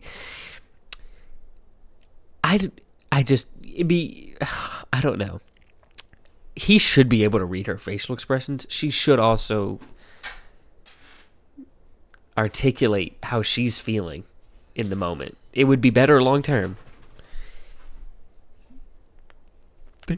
It would be better long term. Then we cut back to the Weir house when Lindsay comes home. We see the Weir kids talk about their different love lives at night and have a good sibling moment to end the episode. Then the commentary notes for this one. Linda said, the best thing about watching Jason Segel play Nick is that you always feel embarrassed for him. Apparently Gordon Crisp is based on a high school classmate of one of the writers, even using his real name. And then Lindsay's actress, actually went to high school with this extra in real life. Sam Levine wasn't originally in this episode, but an executive at NBC wanted Neil in the episode, so they kind of wrote him back in. They said when they scouted Grant High School to shoot in, when the bell rang, someone would drive around in a golf cart to herd some of the students into class, which is insane. And then John Daly, who's Sam, his real-life father played the yearbook teacher and had to shave his sideburns for it. And then during the commentary track, they reference this as episode 6, when it's actually episode 8, meaning this is another example of episode order being kind of changed around later on. Martin and Sam are arguing over Martin touching Sam's hair in the background of this scene, and it is apparently a real argument. And then Jason Segel said the Weir parents' actors treated him like he was Linda's friend and not like they were part of the same cast. Just really into character, I guess. Deleted scenes we got here are Lindsay and Kim talking in the bathroom about Nick and Lindsay's relationship and how men want sex all the time. I think Kim was smoking in the bathroom here. We have an extended scene of Mr. Weir talking about Korea, just all the different outtakes of it. Mr. Weir's actor did a great job here. The scene of Nick and Lindsay in the hallway where she brings him in for a kiss, increasing my confusion of how much Lindsay likes Nick. Judd said it was cut because Nick was too creepy. When he wasn't creepy at all, I kind of think he was just thinking of a different scene when he said that. We have an extended scene with Cindy and Sam talking on the sidewalk. We have a scene with Nick and Lindsay in Nick's basement, Lindsay being super weird and awkward with Nick. Lindsay says she's not ready to have sex, and Nick says he doesn't want to rush things, and their relationship isn't just about sex. Nick kind of shows his genuine care for Lindsay here and shows a more positive side of their relationship I think the show could have used more of. But they cut it because they said they didn't like it. We have a scene where we see Cindy selling yearbook ads to stores and Sam failing to do so. And then a version of Sam talking to Cindy about Todd without Lindsay there, and Sam doesn't actually listen. Thank you so much for making it this far into the video. I just wanted to quickly interject here and say, if you've made it this far, I'm hoping you've liked the video so far, and I was wondering if you could subscribe to the channel, like the video, comment anything down below. It would really help this video out. And then if you just wanted to support me, because if I had to guess, I'm guessing this video is probably going to be demonetized for showing clips of the show, the theme song, stuff like that. If you could become a member today, I do have memberships. Kind of working out the kinks of it, of like what exactly the rewards for them can be, kind of have like placeholders right now, but I would love to hear any feedback of what people think would be good and fair to give back for people who do pay for these memberships. But yeah, I would love to be able to make a little bit more money off of this, off the YouTube here. I have a bit too much credit card debt. I would like to knock that down a little bit. But more importantly, more money to put back into the channel, better equipment, different kind of, I have different ideas for videos that do just kind of cost money. So if you could help support the channel, help support me, I would greatly appreciate it. Membership down below. But if not, liking, commenting, subscribing is more than enough. Watching this video is more than enough. And I really do appreciate anyone who's clicked on the video, and especially anyone who's made it this far. It does mean a lot to me. Thank you. Back to the video. Do you ever think about heavy stuff? Heavy stuff? Like death or the meaning of life? Well, yeah. When my grandmother died, I was pretty depressed. I took it pretty hard. Yeah. I knew that you were like me. I can't even talk to those other guys. Ken and Daniel, they're jokers. They don't think about the meaning of life, and they don't think about why we're here, and they don't think about the point of it all. They don't think about the point of it all. Are you stoned? A little bit. Episode 9, We've Got Spirit. This one opens with Nick and Lindsay laying down together.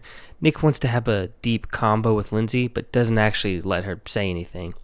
But then Lindsay starts looking through a scrapbook and sees Nick's ex's face cut out. School starts decorating for regionals for basketball, annoying the Freaks. Lindsay then tells Kim Kelly she wants to break up with Nick. Kim tells her not to, saying last time Nick broke up, he went crazy. Then Sam talks to Cindy, who's decorating Todd's locker for regionals, her crush. Todd doesn't seem to care. Then Cindy says she doesn't have a crush on Todd anymore. Excited Sam. It's an obsession with Todd. Sad Sam. Sam hates Todd. Then at lunch, the school's mascot breaks a table and his arm. So now they're doing mascot tryouts to find a new one for games. Bill tells Sam Cindy wants him to be the new mascot, but Neil wants to be the new mascot, causing some tension between the bros. But Neil quickly concedes the role to his friend Sam to help him out. Then, while Lindsay is trying to sleep, Nick comes up to her window. Dog, chill. He just looks at her face and leaves. Dude, come on. Lindsay then talks to Nick's ex about what happened. She says Nick stalked her and went crazy. Nick sees them talking and calls her a liar. Then, while watching Sam audition for the mascot, Neil bad talks the last one, who's right behind him. And holy shit, that's Sam Witwicky. Do not hit my car at the collector's item! Our Sam then wins the mascot job, getting a hug from Cindy. Rest of the Freaks heard Lindsay is thinking about dumping Nick. They all say not to.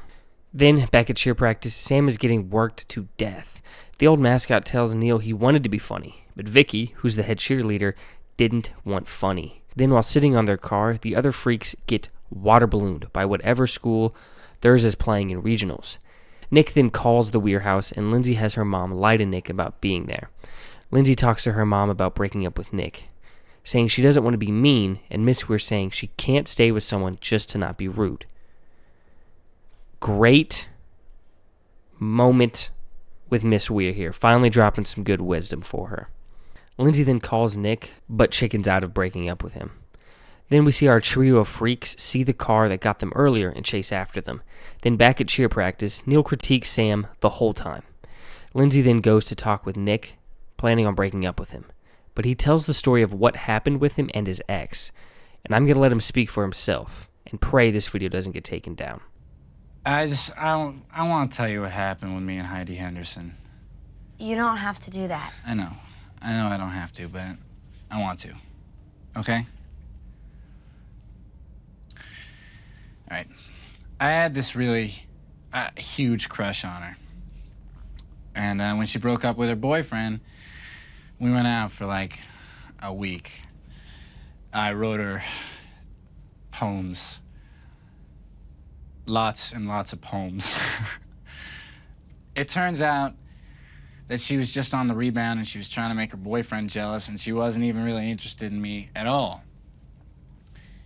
So when she got back together with her boyfriend, she started showing him all of my poems, right? And then the next thing I know, she's just showing everybody my poems. And it was really humiliating, you know? Yeah, that's awful. So I go over to her house when she's not home because I want to get those poems back, right? And her dad catches me and he starts yelling at me, and then the cops came. The whole thing just got blown totally out of proportion. But the thing is, it all made me end up feeling really, really, really insecure about girls. Nick, I would never show your poems to anyone. You rule. So hard. Let's go to the game. This scene, I think I saw this clip of this scene before seeing Freaks and Geeks. And it is what drew me to the show. I thought this scene was so great. I think just this fear of being hurt and then like thinking he found somebody he can be vulnerable with. I mean, Jason Segel in this show, I've said multiple times, I think is just giving the best performance here. And this scene is probably his best, and I'll be honest, I think it's the best in the show. For me, something about the way I connect with this scene, the way I connect with Nick. Nick is like crazy a lot of the times that we see here, but I think I'll do a full breakdown of their relationship between these two when maybe maybe we get through all the episodes. But it's an over exaggerated but very realistic kind of approach to what maybe like a high schooler boy like in thinking he's feeling love for the first time really like might act. It's just he's making a lot of mistakes, but it's just, you know, I think they're common ones that he can grow from, but just seeing him in this state, this vulnerable state, God, I love it. He just does such a great performance. I love it. Back to the rest of the episode. Sam starts talking with Cindy before the game, but gets interrupted by Todd, who wants to talk to her, but he gets pulled away. Then the freak trio gets caught tagging the car of their attackers, but instead of running, Kim Kelly forces them to fight. I'll try not to say anything crazy about Kim and people like Kim who think this is a good course of action. But this scene cuts before we see the actual fight. Then Sam is trying on the mascot helmet, and he catches Cindy and Todd kissing, ripping his heart out. Sam then says Todd is a jerk and doesn't treat her well, which is true. So Cindy and Sam get into a little argument. Sam then can't focus before the game, so Neil takes over as mascot before the game. We then see the aftermath of the fight before the Freaks got messed up. Miss Weir then talks to Nick, thinking Lindsay broke up with him, hurting Nick's feelings, essentially breaking them up, which angers Lindsay once she realizes what happened, like crazy, causing her to start to cry. So she does want to be with Nick. Sam catches Todd throwing up before the game and has kind of a humanizing moment with him, seeing Todd's nerves, emotions a little better. The game then starts with Miss Weir crying about what happened between her and Lindsay, Harold not caring. And we see Daniel, after getting his ass beat earlier, now really proud of his school and wanting them to win. And we get to see Neil take control of the mascot, angering all of the cheerleaders, but the crowd kind of loving it. All the freaks are locked into the game. Lindsay then finds Nick. Nick then officially breaks up with Lindsay, essentially giving her the reason Miss Weir told Nick that they've been spending too much time together. Nick is clearly hurt, and Lindsay feels bad. Then, back at the game, Neil gets unmasked, pissing off the cheerleaders even more, and Lindsay finds Miss Weir and cries in her arms. Todd then hits a game-winning shot. So we see Sam then apologize to Cindy, saying Todd is all right, paying off their scene together earlier. Bill then hypes up Neil after his show. but Neil then gets jumped by the cheerleaders, ending the episode. And then for this one's commentary notes, this commentary also only had one commentary instead of two, like some of the previous ones. All these recent ones have been just one episode, so maybe that's the norm going forward. But this one just had fans on it. Not any creators or actors, just fans of the show who helped with the Keep It Alive campaign and then the campaign to get this like DVD set out. I just think it was a huge miss to not have Jason Segel or Linda Cardellini on this one, who had both been on the previous ones, especially given how important this episode was. But the fans do give great testimony of what made the show great, but there's no behind-the-scenes scoops, more of just watching with friends kind of vibes. They do reference another commentary for this episode, but I haven't found one. There isn't one, so I don't know what they're referencing. Maybe they just thought there was going to be, but there's not.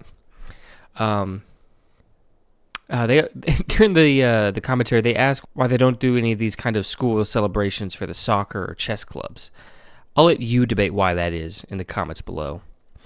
But they do kind of drop some interesting stuff, though. They do mention the show seemingly getting renewed one episode at a time, and they mention Operation Haverchuck, which was a fan-bought ad in Variety to get people to watch Freaks and Geeks. Must not have worked enough. It worked enough for the season to end properly, but unfortunately, still just a one-season show. Deleted scenes we got here are Freaks arguing with other kids about school spirit, then Nick being clingy to Lindsay. We have more of the mascot tryouts and Vicky being a bitch. Another scene of Lindsay and Nick talking about their relationship, where Lindsay tries to talk about how intense Nick is and how he smokes too much, and he gets very defensive and blames his ex, then apologizes, thinking they had a good conversation, but clearly nothing was accomplished. And then apparently there's footage of Jason Segel just crying in his car after this scene, but Judd decided not to put it in. Sam and Cindy talking after cheer practice. Then at another, Cindy gossips with Sam about Todd calling Vicky. And then we have a scene of the old mascot, played by Shia LaBeouf, giving Sam advice on what to do.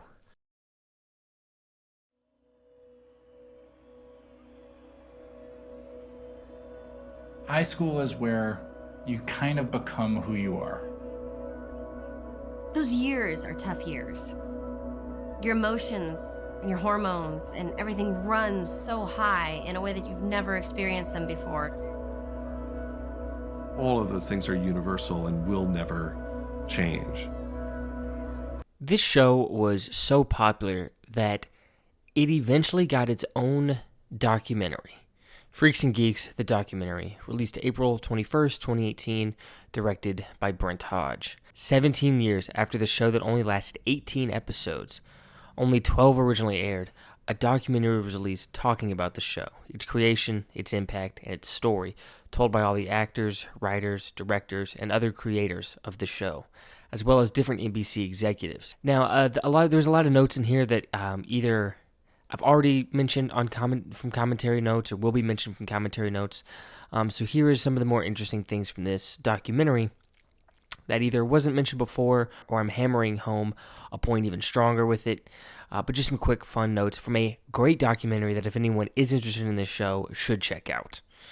But predictably, the idea of the show came from the creators wanting their childhood and school experience to be representative, specifically the Midwest, which Paul Feig felt was getting overlooked for just either New York or Los Angeles. Paul Feig was an only child and always wanted an older sister, hence why the show was centered around the sibling parity of Lindsay, the older sister, and Sam, the younger brother. Paul Feig was the original writer for the script, and when they told people it was set 20 years in the past in Michigan, they were told it would never sell. They first thought the place they could sell their show was Fox, then CBS, then ABC. All passed, but NBC picked it up after the NBC executive Shelley saw it and it spoke to her. Then NBC head of programming Scott Sassa was spoken to as well from the script, and they greenlit it. When casting, they set out the largest net possible. And Paul and Judd didn't think James Franco was attractive. They thought he was kind of goofy looking, which is why when they had the idea of not hiring overly attractive people, James Franco made it in. James Franco and Jason Segel auditioned back-to-back, and both got the job at the same time. When auditioning, Seth Rogen was doing stand-up comedy and knew he wasn't going to graduate high school. Sam Levine apparently had the worst audition tape ever, and they don't elaborate how he got the part in the documentary. They just say his tape sucked. Lee Shepard said Harris was essentially based off him. Jason Schwartzman said he wanted to be a regular on the show really bad. Paul Feig said Martin Starr was just like the guy he based Bill off when acting. They said the hardest character to cast was Sam. Then they saw John Daly, and it was a definitive moment. Judd Apatow cried while editing the pilot because he just saw that everything he worked for come together. The NBC president said he wasn't really blown away by the pilot, but still put it through. The NBC president's changed to Garth Ancier, who didn't really like the show. They were picked up, but given Saturday night at 8 p.m., which was a death sentence to begin with. Everyone was out. Saturday night was considered dead air. They said they would change lines based on how the table read goes. They got Garth Ancier on the documentary to defend his feelings of the show. He is a fucking idiot. Certain shows shouldn't really be on broadcast television. Garth Ancier wanted more Franco since he thought he had star qualities, which he was right about. And he thought you had to walk away from a show thinking something good happened. People tend to want to walk away from a TV show or a movie that something good has happened. Missing the point of this show altogether. Like an idiot. The show was later switched from Saturday to Monday, where they would compete against Who Wants to Be a Millionaire. We got to see some footage of what the last day on set was like. Everyone was very clearly upset, and the wrap party as well, including a mini graduation ceremony for some of the cast members. The cast talks about how great the show was and the standard it set and how it affected how they view the other projects they got to work on now. And the documentary then compares Paul and Judd's later projects to Freaks and Geeks and how they kept using Freak and Geek actors in their projects and just showed the spiderweb of projects that spawned as a result of Freaks and Geeks. Some of the notes from this documentary about why it got canceled we'll get into later once we get to that final decision that ended the show. But let's get back to some more positives and going over the show itself. Hello? Frederick? You're a turd, a stinky, fat turd. Go sniff a jockstrap, you poop head. You love patting boys' butts. You love patting boys' butts, you butt patter. You're a perv and a loser and a stinky turd.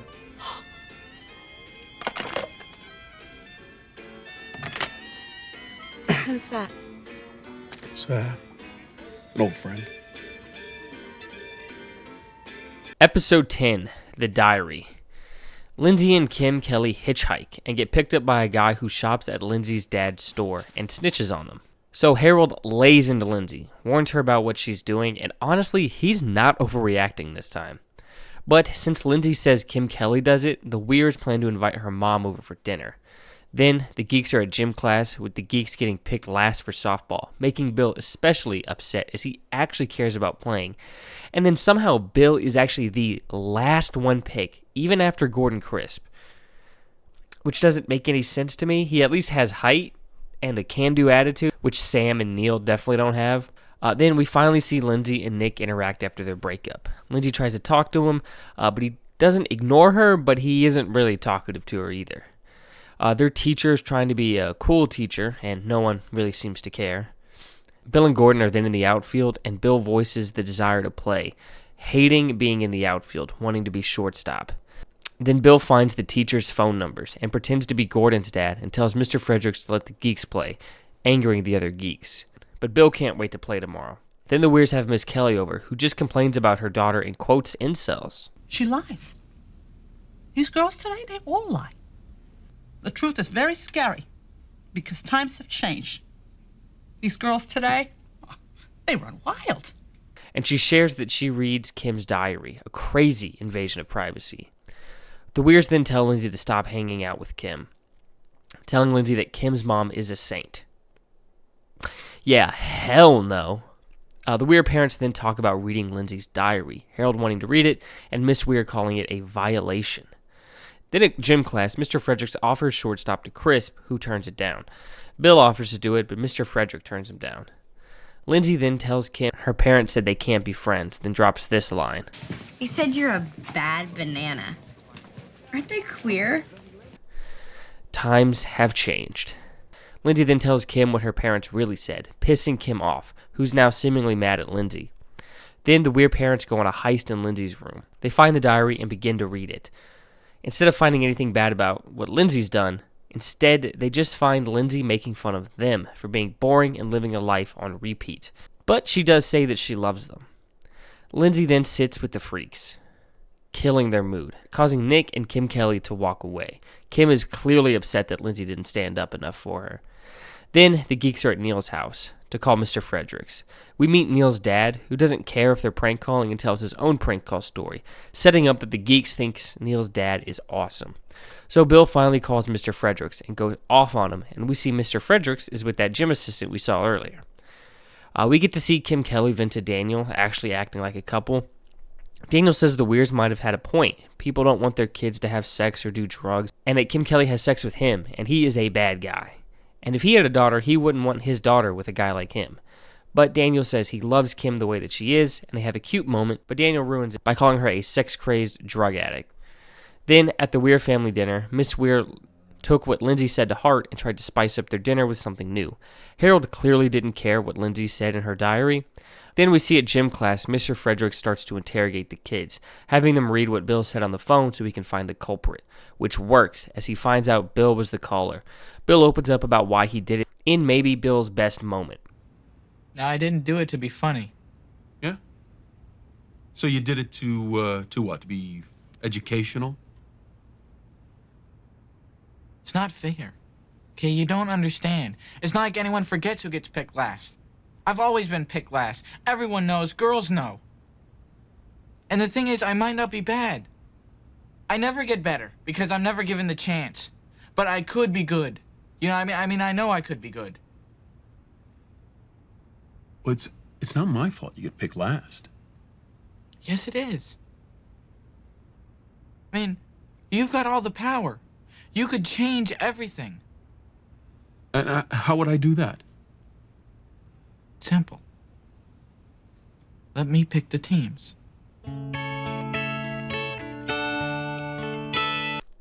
Mr. Frederick showing once again he actually does care about these kids, to some degree.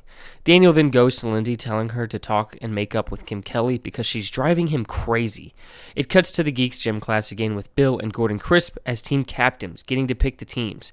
Jump to Kim, Nick, and Lindsay's English class, with Kim getting called on and not knowing anything and seemingly getting made fun of by the teacher. Kim then goes off on how bad the book was. Lindsay backs her up and critiques the book in a more sophisticated manner than Kim Kelly did. Nick representing me in English class. Pearls before swine. The hell does that mean? We then see the Geeks softball game go terribly, Bill trying to hype up the Geeks to play better. Bill then catches a fly ball of one of the jocks, getting him out, causing the Geeks to celebrate, but then that allows a runner to score, since it was just the first out that Bill caught. Harold then confronts Miss Weir about her change, Miss Weir crying about what Lindsay said, and Harold seemingly standing up for how their lives have been, liking the comfort, not wanting change. Miss Weir thinks Harold doesn't care about her. Harold then says he's always thinking about her, and everything he does is in service of her. Then they get their freak on, which the Geeks end up having to overhear, getting grossed out, except for Neil, but they back away. Then, after the ecstasy of what they're doing, they're okay with Kim being there, as Lindsay brought her home. Then they go right back to it, ending the episode. All right, episode 10, commentary notes. So this episode was originally going to be about Lindsay shoplifting. Apparently this series was this episode's writer's first job as a writer. And then they put an upbeat song here on this scene because people were getting annoyed at how dark or sad everything was. And it ended up making this scene even more depressing. Judd got into an argument with an NBC executive about getting renewed one episode at a time, instead of getting all the back 9 renewed at once. This argument led this executive to cry. Apparently this prank call scene was hard to shoot because all of the geek actors came in with low energy. And this is Kim Kelly's mom's second appearance, but her first appearance didn't originally air. So the audience hadn't seen her before, changing the dynamic. Where you don't know how bad she is. So it's harder to believe that she's actually not a good person. Although you should probably still get that from the context of the scene. Alan's buzz cut was apparently not told to the show creators beforehand. He just came in with it one day, but they liked it and made him look crazier. Apparently the creators didn't want actors to lose weight. Judd says he thinks this might be Franco's best scene in the show, since Franco was coming off as too mean earlier in the show, and this one kind of brought him back down a bit. They said Busy and Franco had some animosity at a certain point during shooting the show, but they never knew about it while filming, specifically because Busy was so great. Paul Feig said any tension between the cast, they would then write into the show. The second commentary for this episode had the actors for Harold and Gene Weir on it. Paul Feig's mother, who inspired Gene Weir, shortly passed after shooting ended. Both parents talked about how awesome it was to work with all the child actors. Joe Flattery, Harold's actor, actually read his own daughter's diary. One episode of Freaks and Geeks apparently didn't air because of a plane crash just off Mexico. Joe Flattery lore drops when he smoked weed, he gets paranoid. Apparently, when playing a softball game against another TV series, John Daly got hit in the face and had a black eye, which they had to shoot around, which explains why their team was the only one with their actors in it. Gene Weir's actress lost her voice in this scene from sickness, making it seem like she had so much sex she lost her voice. While making this, I realized that Sam Levine, who plays Neil, Sam McMurray, who plays Neil's dad, and then Sam, the character, played by John Daly, obviously all named Sam, and I wondered if that caused any confusion behind the scenes. Braden, Sam McMurray. Hey, Sam I am. What are you doing here? There is no confusion between Sam Levine and myself because I'm considerably taller. And he's a bit younger. Did my name, my real name, my character's dad's name, Sam McMurray, of course, the great Sam McMurray, and of course, Johnny Daly's character, Sam Weir, did all of us being named Sam cause confusion? No, it did not. It's something I've dealt with a lot of times on different sets, actors and characters having the same name, and generally speaking, on a show where you're a series regular, if anyone said Sam, they were referring to me. If they said Sam McMurray, they wanted, my character's dad. And if they said John, that's how they would get the Sam Weir character, generally speaking. So I would say maybe once or twice there was confusion, but otherwise not really.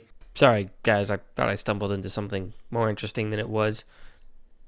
Deleted scenes. A scene of Kim's mom getting ready for dinner at the Weirs, and her mom are interacting. A little less tense than some of the other scenes, this one being cut for time. We have an alternate take of the Weirs looking through Lindsay's room, with Mr. Weir just kind of riffing through everything that they kind of gave him to work with. We have an extended look at Bill getting the paper with all the teachers' phone numbers and him running into Jeff Rosso and having to talk to him. Bill deciding to talk about his dead grandpa who's been dead for 3 years. Martin Starr was told to play Bill dumb. Paul Feig said it would be funny for Bill to look like he's smart, but is actually an idiot. We have an extended look at Mr. Fredericks talking to the boys about who's prank calling him. We have more of Bill and Neil's interrogation. Judd Apatow said these commentaries are for people without friends. Thanks, dude. Then we see Mr. Fredericks talking to the boys in the locker room, where he says it was Sam, just to get Bill to confess. On April 6th, 2004, 4 years after the show was canceled, Shout Factory and Sony BMG Music Entertainment released a 6-disc box set of Freaks and Geeks loaded with the episodes, but also bonus content like commentaries, deleted scenes, and even the auditions of the cast. They had the regular version, but also a special yearbook edition with 2 additional DVDs with even more content. And the yearbook itself is 80 pages of references, more information, jokes, and pictures of everyone, not just the cast. Now, if I actually cared about this channel or this video, I would somehow find a way to get this yearbook edition. Come on, guys. This is I'm putting everything into this thing. Here we go. This is the Freaks and Geeks yearbook edition. Never before seen, available in stores. This includes 2 bonus DVDs.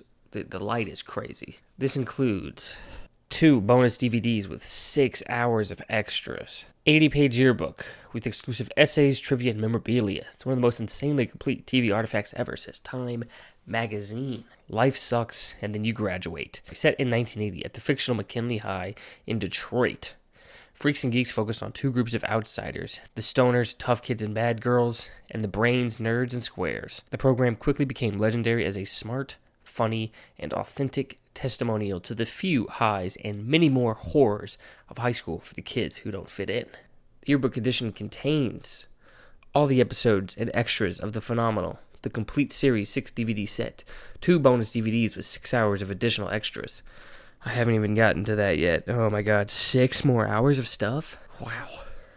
An 80-page yearbook packed with essays, rare photos, and memorabilia. Highlights from the bonus DVDs. So here's all the stuff I have to look forward to. Museum of Television and Radio panel discussion. Probably won't talk about that one. Complete script for a never shot episode. We might go over that. 3 full episode table reads, deleted scenes, original cast audition footage, raw footage, Mr. Rosso live in concert. Sober Students improv players, Tales of the Secret Service, photo galleries, NBC promos, and EPK. Behind the scenes, 7 Minutes in Heaven, graduation, thanks, goodbye. An obsessive labor of love, says the New York Times. It's packed with stuff. I like how these first kind of pages and back couple pages mirror a real yearbook with all the signings. I think the rest of the cut-ins from here on out, with maybe an exception or two, will just be going over what is in this yearbook, what's in the pages, and what's in some of the bonuses of these DVDs. We're going to get into all of this, but first, let's get back to the show. Lindsay, that's it! That's the house over there, right there! Watch out!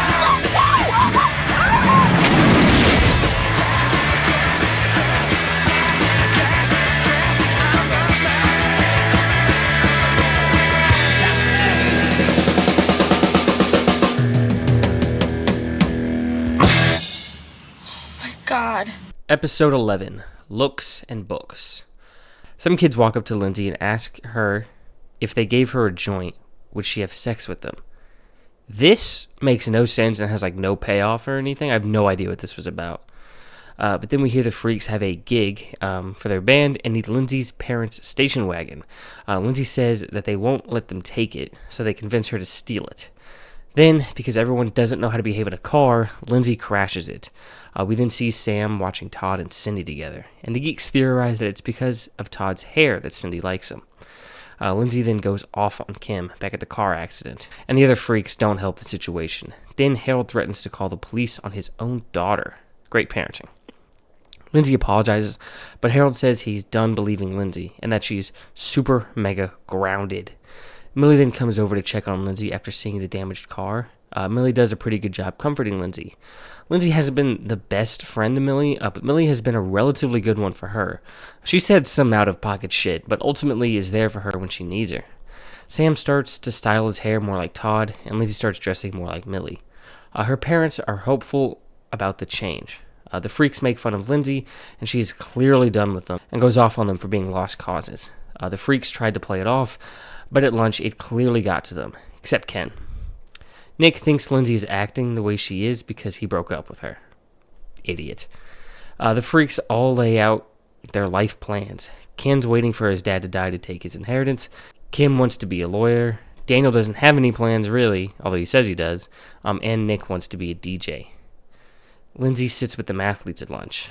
Millie invites Lindsay to a slumber party, and she thinks about going. And then Cindy makes fun of Sam's hair. Accidentally, but it still bums him out. Neil then tells Sam to change how he dresses. Sam wants to get his own clothes, and his dad lets him dress himself, and Lindsay rejoins the mathletes with her dad's permission. Daniel wants to skip class with Kim, but after what Lindsay said, Kim is seemingly taking school more seriously now. Lindsay is then put on the reserves for the mathletes, and we meet Shelly, who is a bitch to Lindsay, calling the Freaks high, Kim Kelly pregnant, and insinuates Lindsay is an idiot for getting out of first block on mathletes to go hang out with Freaks. Lindsay then begs Kauchevsky to put her on the first block because she's their best mathlete. Sam and Bill then go clothes shopping, and they go to that disco store we saw earlier, and Sam gets a onesie. We then see Kauchevsky put Lindsay on first block, pissing off Shelly and causing Millie to be taken off first block. Millie's okay with it, Shelly gets even more mad, and Lindsay feels bad for Millie. Millie and Lindsay then start studying together, Lindsay working towards being better than Shelly. Sam then goes to school pimped out. They're hating, but I think he's got that shit unfathomably on. Sam uses the other geeks to sneak out, but the bell rings, leaving him out to dry, and the front desk lady kills any chance he has of getting out of school. Sam is then forced to go up to the board in class. The teacher tries to defend Sam from mockery in the worst possible way. Hey! Now, if Sam wearing something different to express his individuality makes him a homo, well then, I guess we should all be proud to be homos. Now you go ahead, Sam. Daniel then goes to Harris for wisdom. A nice change of pace here. For Daniel to see if he's a loser or not. Daniel talks about how bad he is at school. Harris kind of lore drops that his dad is apparently pretty old. And Daniel admires how okay Harris is with being himself. We then see the mathlete scrimmage with Kim Kelly coming to watch, as well as Nick being there. But once Kim sees Nick, he flees. Sam tries to call a ride out of school, but gets pressed by Alan and his goons. But Mr. Rosso saves him. Back to the mathletes, we see the other freaks arrive to cheer on Lindsay, as well as bringing the part of the car Lindsay's parents need. Mr. Rosso gave Sam a ride home to change, and then tries to cheer up Sam. Tells him he doesn't need to change anything, he just needs to be confident. Back at mathletes, Lindsay's is doing great, and Shelly clams up. And Lindsay starts to feel bad for her. Then, back at the slumber party, all the other girls are making fun of Shelly, except Millie and Lindsay. Lindsay ends up leaving the slumber party, but Millie catches her leaving. They talk. Lindsay says she feels like she doesn't belong. Millie is okay with her leaving, but still wants to be friends, and Lindsay says they'll always be friends. Lindsay then meets back up with the freaks. They accept her back, with Nick applauding her for feeling better about their breakup. With the episode ending with Sam going back to how he was, but maybe a little more confident, and Lindsay rejoining the freaks, feeling more at home. And the commentary notes for this episode. This episode was based on one of the creator's real-life car accidents from when he was a kid. Apparently this car accident shot took 2 different takes, according to Sam Levine. And then the creators called this Joe's scariest performance. Apparently over 700 people auditioned for this show. Apparently there was an ongoing joke about Ken might secretly be wealthy. The mathletes were named after the executives at NBC who actually liked the show. And then the actress for Shelly had to come in last minute because the original actress was sick. The new actress was said to be more of a Kim Kelly type, so they didn't know if it would work, but she did a great job. Martin Starr hates mustard and was forced to eat it in this scene. They played around with the idea that Millie's parents smoked pot. Apparently the only way they could use the word homo is if it's used in defense of someone, and they had to fight for words like that, and then also queer and fag. And the name Weir was chosen because it's close to queer, and Paul Feig was called Paul Fag growing up. The girl in the brown vest seen here was actually the original actress for Shelly. They were going to add a black kid into the show who was going to automatically be the coolest kid in school as a kind of reverse racism, as they called it, based on a kid that actually went to one of the greater schools who was homecoming king. The director and Paul Feig argued over how intense the car crash should be, the director wanting it to be more intense than Paul wanted. Paul wanted a good thud, but not an overblown car crash. And then apparently a driving force for this final scene is Lindsay accepting that she's with the freaks for now, but she'll likely move on in life, and they'll probably still be here in this town. For the deleted scenes for this one, we have more of the geeks in the disco store. We see more of Sam getting groovy in his room, a scene of Kim trying to apologize and fix things with Lindsay, and reasons with her about taking things out on the freaks. And Lindsay kind of admits to just using the freaks to cope with her grandma's death. Personally, I'm glad they took it out. This would have needed another scene to reconcile what happened here, and was just really mean from Lindsay. We have a scene of Daniel talking to Mr. Kowchevsky, asking for him to tutor him, and Mr. Kowchevsky just blows him off. This dude is a really bad teacher. John Daly did drop, though, that Mr. Kowchevsky's actor worked on the Freaks and Geeks website. And then it shows the scene of Kim seeing Nick at the mathlete competition as a deleted scene, but it's not. Maybe the dialogue was different and I just didn't notice. Judd Apatow said in the second season, Nick might have gone further into stalkerdom. I don't like that. I like him being, like, I get him being kind of obsessed, high school guy, not knowing how to deal with relationships, his feelings towards women, going too far. But, like, within reason of going too far, him going full creepy stalker, I would have hated that. For this part of the video, I'm just going to cut in all of the different yearbook photos from the yearbook edition. It gets us a glimpse at some behind-the-scenes stuff, just pictures of the cast, some of the crew, some, cast behind the scenes, cast maybe how they look during scenes, but just a lot of wonderful pictures and memories from the shooting of Freaks and Geeks.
But it looked weird. He was hugging her. Well, there's a lot of different kinds of hugging. I mean, was he patting her on the back while he did it like guys do? Bill, I don't know. It was a hug. Show me. Do it to me. I'm not gonna hug you. Why? I'm quite secure with my manliness. It's okay to hug your friend, Sam.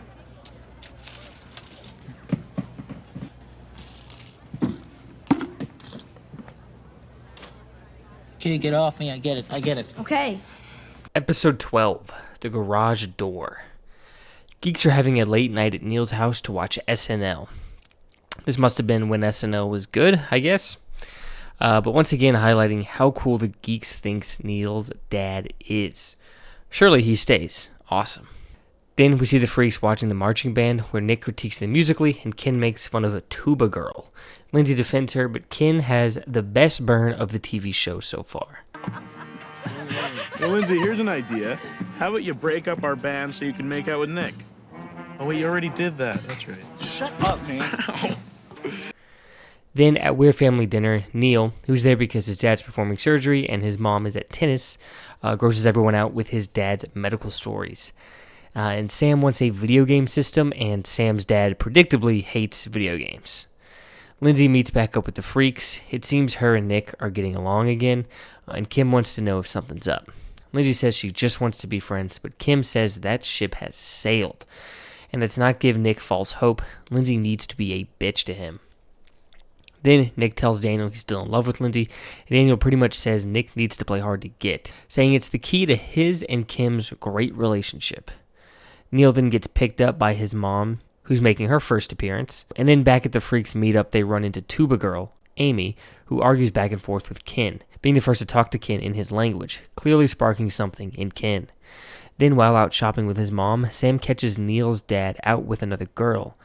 Mr. Schreiber noticing Sam catching him and saying she's just a high school friend and not to tell Neil he saw him since he's out getting Neil's birthday gift. At school, Nick convinces the Freaks to all go see a laser show. Then Nick and Lindsay have a cold shoulder off. That's just stupid. Back at lunch, Neil is raving about how awesome his dad is for getting him an Atari. Favorite moment? I don't know. I like when I tell the guys to, guess. I wake up this morning, guess what's at the foot of my bed, and Bill says, a turd? And I say, yes, Bill, a turd. I just thought that was a really funny line, and I'm glad it stayed in the show. I wake up this morning, and guess what is sitting on the end of my bed? A turd? Yes, Bill, a turd. Ew, gross. An Atari video set. Is my dad the coolest or what? Sam is clearly still shaken up about what he saw, and when Neil walks away, he tells Bill what he saw. Sam says he's not going to tell Neil, but Bill tells Sam he has to tell Neil. Ken is now kind of stalking Tuba Girl and gets caught by Daniel, who makes fun of him for liking her, but is also happy for him.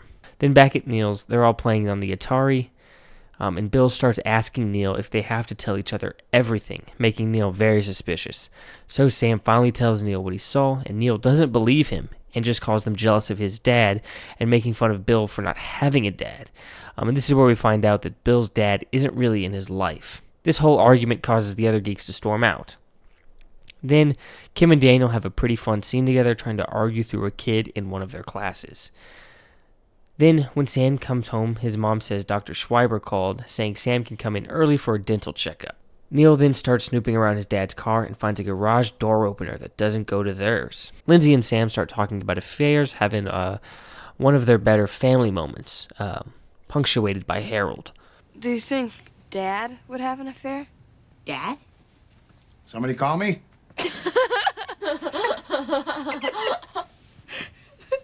What's so funny?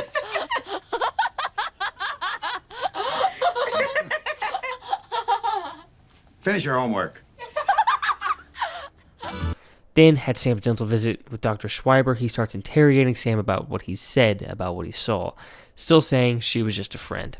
Daniel then gets Lindsay to ask Amy to go with them to the laser show. First, she checks to see if Ken actually likes her, then realizing Ken is serious about her. So Lindsay does go and ask Amy if she wants to go with Ken to the laser show. And she says yes, saying she likes Ken too. I just realized this is the first time Ken is playing any significant role in the story. We are 2/3 into the show. He is a main character, listed as one of the main characters, one of the freaks. We're 2/3 into the show. He's just now getting like a major... He's just now becoming like a major driving force in a storyline. And Kim Kelly, who's not even...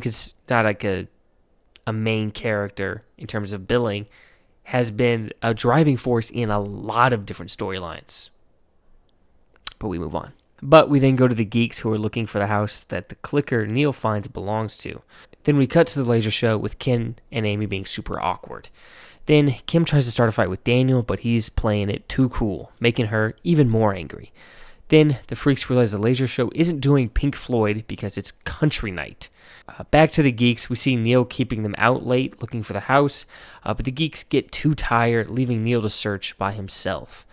Then, back to the laser show, Daniel tries to coach Ken on how to deal with Amy. Daniel seems to have increasingly more caring / freak mentor moments recently. Lindsay and Nick then talk about what's going on between them, with Lindsay shooting anything between them down, which makes Nick sad, but he tries to play it off. Ken and Amy then kiss at the laser show, making all the other freaks proud of them. Kim and Daniel then start making out, making Nick feel even worse. Sam then arrives home late, and he comes home to his parents giving him an Atari, making Sam cry, either more appreciative of his parents or thinking his dad is cheating. I can't quite tell. I think it's more appreciative of his parents now. We then see Neil find the house his dad's clicker belonged to with his car in the garage, giving Neil his most emotional moment in the show, throwing the clicker at the car, confirming to him that his dad is cheating. Unfortunately, that ends this episode. Commentary notes for the episode. This episode is inspired by one of the writer's real-life experience, including going around a neighborhood with a clicker, finding the house his dad went to after separating from his mother and leaving them. This is the school's actual band that they film at. This is an episode that made them question what age group this show is for, obviously really being for anyone. All of this set dressing had to come from a museum due to this series being a period piece. The slut, quote-unquote, Kim makes fun of, is one of the writer's sister-in-law's name. Seth Rogen remarks about his fluctuating weight during the show. Sam Levine didn't like people playing with his hair because it took a lot of work to get his hair this way in the show, as his hair is naturally just very straight. John Daly was told he couldn't run in the house, so he fast walks in the house. Seth jokes that he felt like he was auditioning the first 7 episodes of the show, how to be in the other episodes due to how little Ken was used. Seth's acting coach said he wouldn't get work because of his voice. He was hired because of his voice for this show. Rumors are that there was a drug-induced extra in this scene. Not sure which one it is. And then apparently commercial / ad times had cut more into TV shows during this time, hurting the writer's ability to flesh out a story. I'm referring to writers in general during the industry at this time, not just the Freaks and Geeks writers.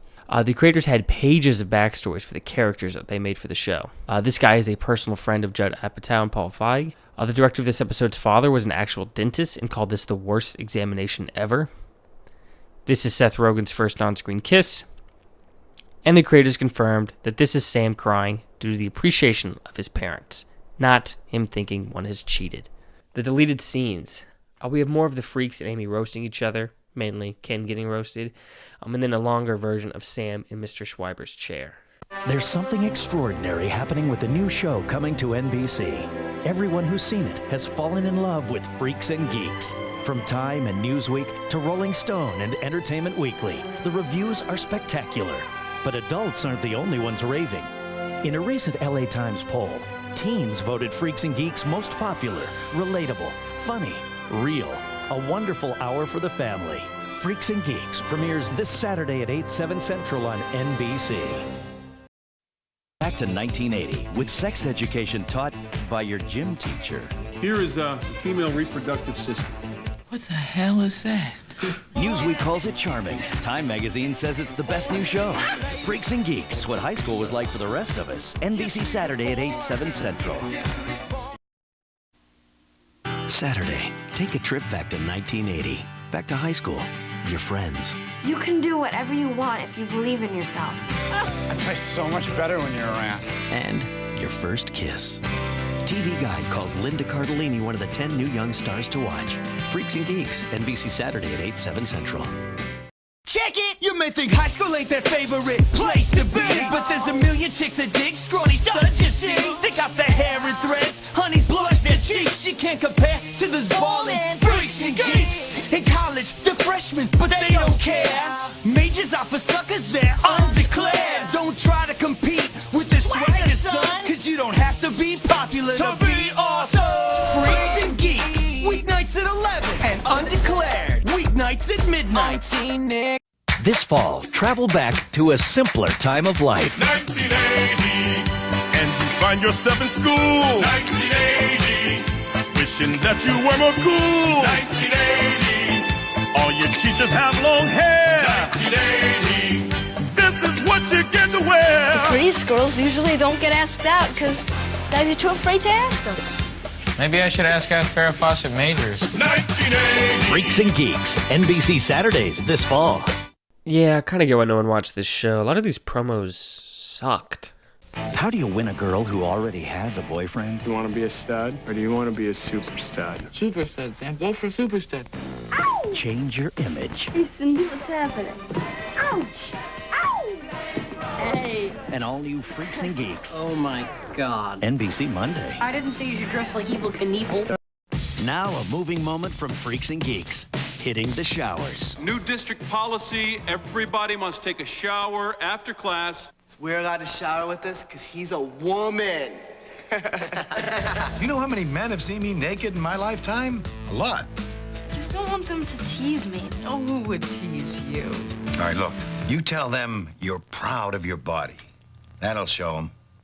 Freaks and Geeks moving to NBC Mondays at 8, 7 Central. Hey, guys. Hi, Gordon. Hey, Gordon. Where's your costume? I put everything on in the parking lot. You know, that way I don't look like a loser all day. Yeah. Oh, Dad, hurry up. Episode 13, Chokin' and Token. The cold open is Nick being skeptical of the school's lunch. You know, I always notice that the day after we have Salisbury steak, we always have hamburgers. But then the day after that, we always have meatball heroes. And then a few days after that, we have meatloaf. So is it the same meat? Are you guys recycling the meat? It's different meat. Then we see that Nick is extremely high, annoying Lindsay. But he says he does it because report cards are about to come in and he's about to get it from his father. Pause. And Nick is fiending for more. Then we see at the Weir house, Sam is the Weir family remote. Imagine not having remotes. Harold Weir then voices a clear double standard when it comes to his kids dating. Well, I just think there comes a time in a young man's life when he should begin testing the waters. Well, what about me testing the waters? Well, you can test the waters too, after you get married. The geeks then have a run-in with Maureen. I think I was saying Mary earlier. I think it might actually be Maureen. No one's enunciating overly clearly, so I can't fully tell, but I think her name actually might be Maureen. So that's what I'm going to say going forward. She still obviously wants to be friends with the geeks, but her cheerleader handler won't let her. This show has constant single appearance teachers, and here we have another one who has a good moment with Bill as they talk about their allergies, where Bill reveals his allergy for peanuts, and then he puts his friend's medical problems out there for the world. We see how bad Nick is getting, even worrying the other freaks when it comes to just how much he's looking for weed. And turns out Daniel does have some pot, but he's not wanting to give it up. Ken sees the pot, and the two start fighting over it, causing Rosso to catch them. Nick and Lindsay then talk in the hallway, Lindsay wanting to hang out with a now sober Nick and cheer him up. Then, back in class, the teacher makes a joke about Bill's allergies, not meaning anything by it, but upsetting him, and she actually feels bad for him. Then, when Bill talks to Sam and Neil to hang out, they're blowing him off to watch the cheerleaders after Maureen invited them, leaving him to hang out with Gordon Crisp. Nick and Lindsay are hanging out, having a good time, but Nick's dealer shows up and gives him some. Nick starts pressuring Lindsay to smoke, and she eventually gives in, and hates it, and starts telling Nick how much she hates that Nick smokes, causing a big argument and Nick going off on her. Apparently Lindsay just had one puff and didn't inhale, not even actually getting high, which pissed Nick off even more. We then cut back to school at lunch with Alan sneaking peanuts into Bill's sandwich as a joke, causing him to have an allergic reaction and get rushed into the hospital. We then meet Bill's mother for the first time, and Neil has a terrible bedside manner that Sam makes even worse. Hey, Sam. Is Bill still alive? Yeah. The doctor's in there with him right now. Oh my God, Gloria, I am so sorry. This hasn't happened in years. Last time he ate a peanut, he was in a coma for 2 days. Doctor said he almost didn't make it. Is he gonna die? No, of course not. No, sweetie, no. Sit down.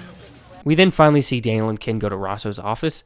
Rosso has an old friend who is a drugged-up burnout. Rosso trying to use him to scare the geeks off. Then, alone at home, Lindsay decides to give weed a real try after being ridiculed by Nick, with one of the funnier rolling-up scenes. Sam and Neil are still in the hallway joking about hanging out with Bill's ghost, then seeing Bill's mom crying, grounding them back. Cutting back to Lindsay, smoking, with her dad coming home earlier than expected, and reminding Lindsay she has to babysit. We then see Alan get dragged into the hospital by his dad, forcing him to apologize to Bill's mother, who very reasonably doesn't accept his apology.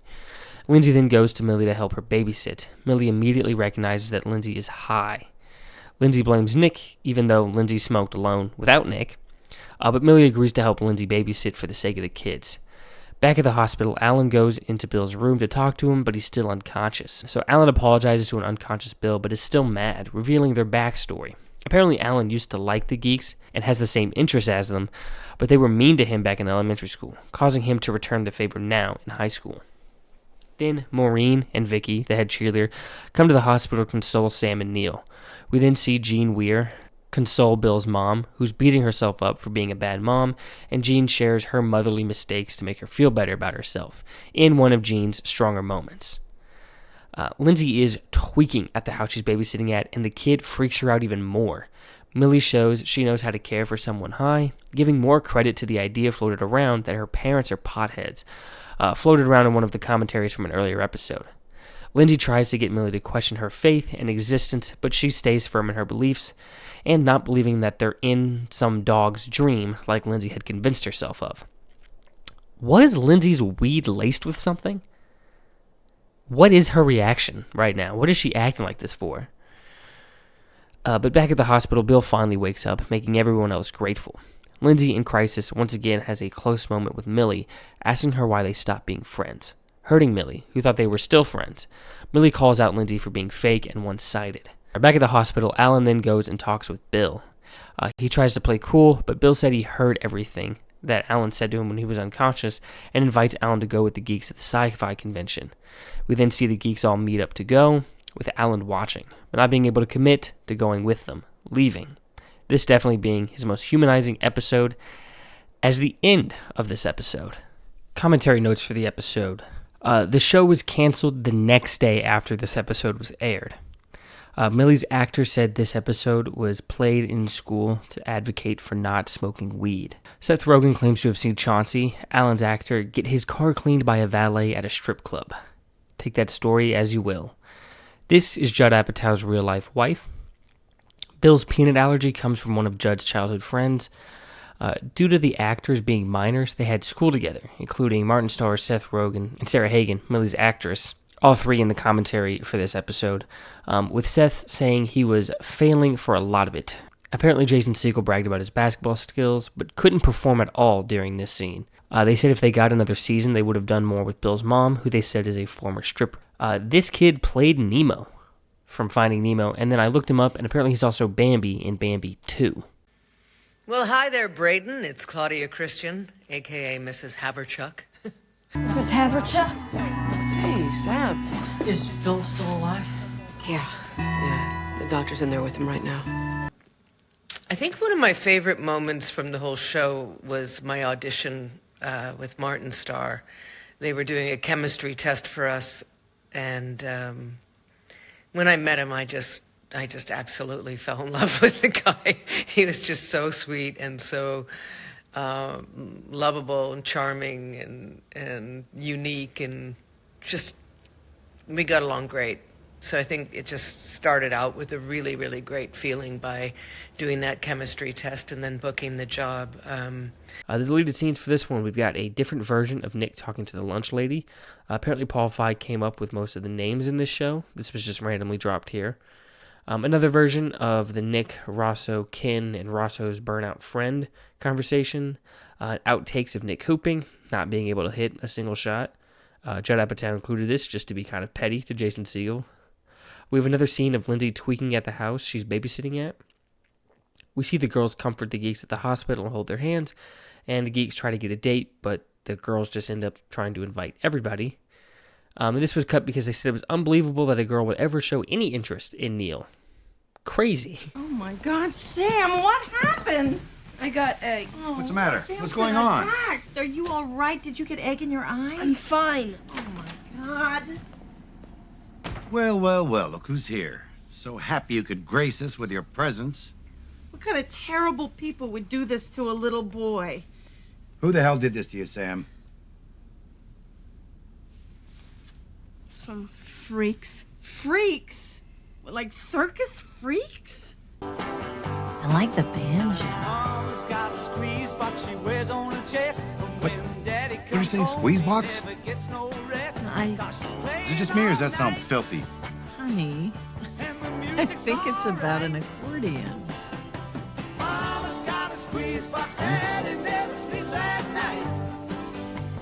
What? It's nice. She goes in and out and in and out. In and out and in and out? The instrument. Gene, that is not about an accordion. That is in and out. Yeah, the in and out. In and out, in and off is what it's going. Episode 14, Dead Dogs and Gym Teachers. Lindsay wants to go to a The Who concert, and Harold does not want to let her go, and Gene doesn't see the issue. The geeks are hooping in gym class, with Bill wasting his height. Freaks are planning out their trip to The Who, with Nick trying to play the guitar. Bill said in an earlier episode he doesn't like comedy. I don't really like jokes. I don't think they're funny. But in this episode, he's shown watching stand-up comedy in his free time. Then Bill's mom comes home and says she's having a guest over for dinner, and that it's Mr. Fredericks. This pisses Bill off, saying she needs to dump him. He's a dumb, mean jock, and Bill's mom saying that he's not, and he's actually nice.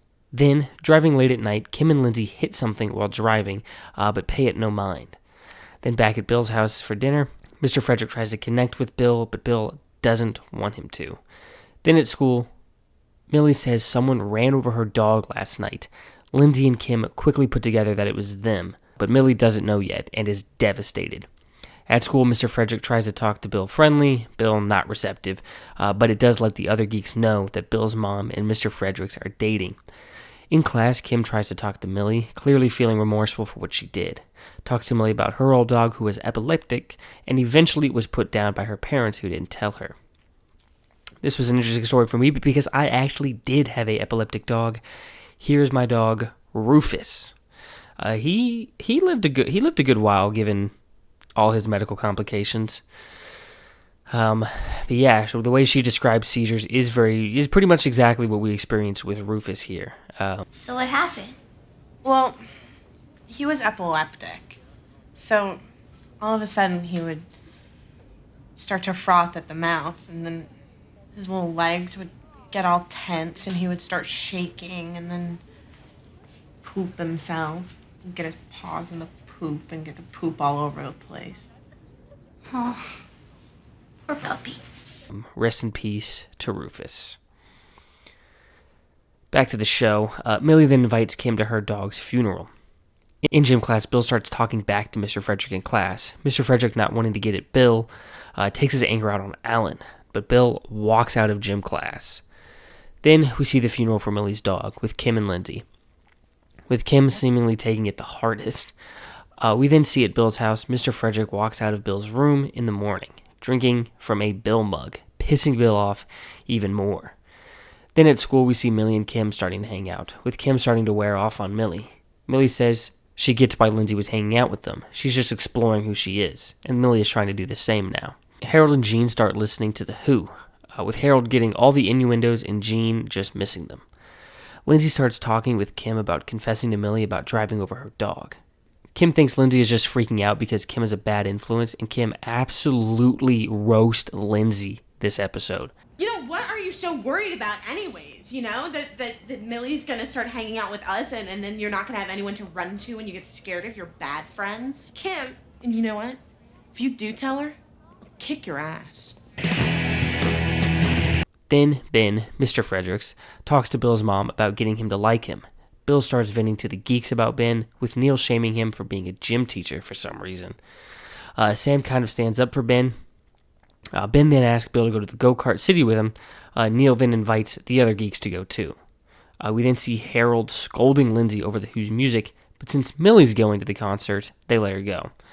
We then see Ben trying to talk to the geeks about sports, but they predictably don't connect. But then Ben brings out gag gifts for the geeks that the others like, but Bill still doesn't care. Cut to Nick's song he made for Lindsay.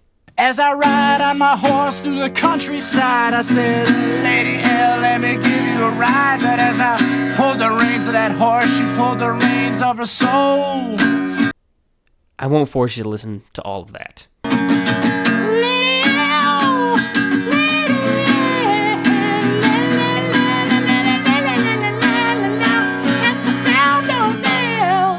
Okay, seriously now. Over at Go-Kart City, the geeks are racing around, then Mr. Fredericks hits Bill into the hay on somewhat of an accident. But Bill gets very mad about it, saying all he cares about is winning and not other people's feelings. We then see the Freaks getting ready for the Who concert, with Millie's mom attempting to take her away, but Millie stands up for herself and puts her foot down, wanting to finally do something she's not supposed to. So Millie's mom drives away angrily. Then, back to the geek side of things, Ben talks to Bill in the car. He clearly wants to connect with Bill and says he loves Bill's mother and he can make her happy, and for Bill to just give him a chance. Then, at the Freak meetup, Nick starts singing to Lindsay, but Ken saves him by taking and smashing the guitar before he really gets going. Lindsay and Millie start talking about Millie's mom being crazy, and Millie starts to drink a beer, causing Kim to feel bad about everything and blurt out that she ran over Millie's dog. Millie gets very obviously upset and is heartbroken by Kim and Lindsay not saying anything, but Lindsay appreciates Kim telling the truth. So Lindsay follows Millie, and the two skip the concert to hang out. Lindsay finally returns the favor to Millie and is there for her for a change, bringing Millie a picture of her dog that Lindsay found. They finally show what Millie's dog looked like, and there's no way Kim just thought they hit a squirrel. This is a big-ass dog. But back at Bill's, Ben tries watching TV with him, and Bill starts telling Ben what's going on in the show Dallas. Ben recognizes it's his way of opening up and takes an interest, ending the episode on a good note for once. Commentary notes for this episode. This episode is supposedly one of 3 that never aired on NBC, only airing on ABC Family well after the show ended. This episode is based on one of the creators' life when his parents were dating other people.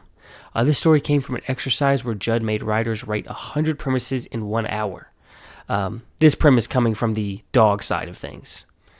Sam Levine would bombard Tom Wilson with questions about Back to the Future, and this was Sarah Hagen's first crying scene. Tom Wilson said he got to make a lot of Mr. Fredericks because he was given free rein for the character. Busy said this was her first real acting job and was very critical of her performance in the commentary. Said the pilot was her first time ever on set. This scene is mostly improvisation and Harold's actor just riffing. Busy Phillips said her favorite character is Bill, not even her own character, Kim. Seth Rogen says this is the most Sam is like his real-life actor. Nick's song for Lindsay is partially improv with some direction from the creators, but is mostly just Jason Segel. Sarah Hagen got to help cast who would play her character's mom. Seth hurt himself during this as some of the wood hit him in the face, cut himself under the chin. Judd said he didn't know if people would pick up on the joke about Millie's dog being huge, even though they thought they just hit a squirrel. I picked up on that. The deleted scenes. We get the full Lady L song. They spin this section in the commentary to question if, since CDs have so much storage, people feel the need to fill them, and questions why people would want this commentary as they say nothing. I completely agree. They did not need to add in the commentary for these deleted scenes. We have the full shot of Ken smashing Nick's guitar, including Jason Segel noticing Seth Rogen cut himself. And then we have a scene of Mr. Fredericks and Sam in the bathroom, with Mr. Fredericks opening up to Sam about his relationship with Bill and the kids at school hating him, Sam helping to comfort him. For this cut-in, I've decided in the yearbook, the final page before the DVDs, we do have like an in memoriam eulogy thing for Goliath, for Millie's dog, with a little poem or eulogy or something to read here, and I figured I'd share it here. In memoriam.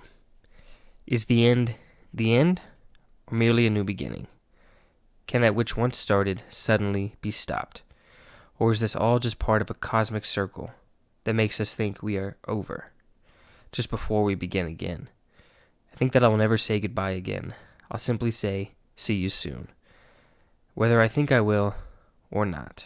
Gonna dedicate this part of the video to all dead pets. Let's not limit it just to the dogs, although I'm going to highlight the dogs that I have had on screen during this time. But rest in peace to all the pets who have come into our lives. I will note that Goliath had lived 16 years, 1965 to 1981. It's unfortunate that that is a long life for a dog. I wish they were in ours longer.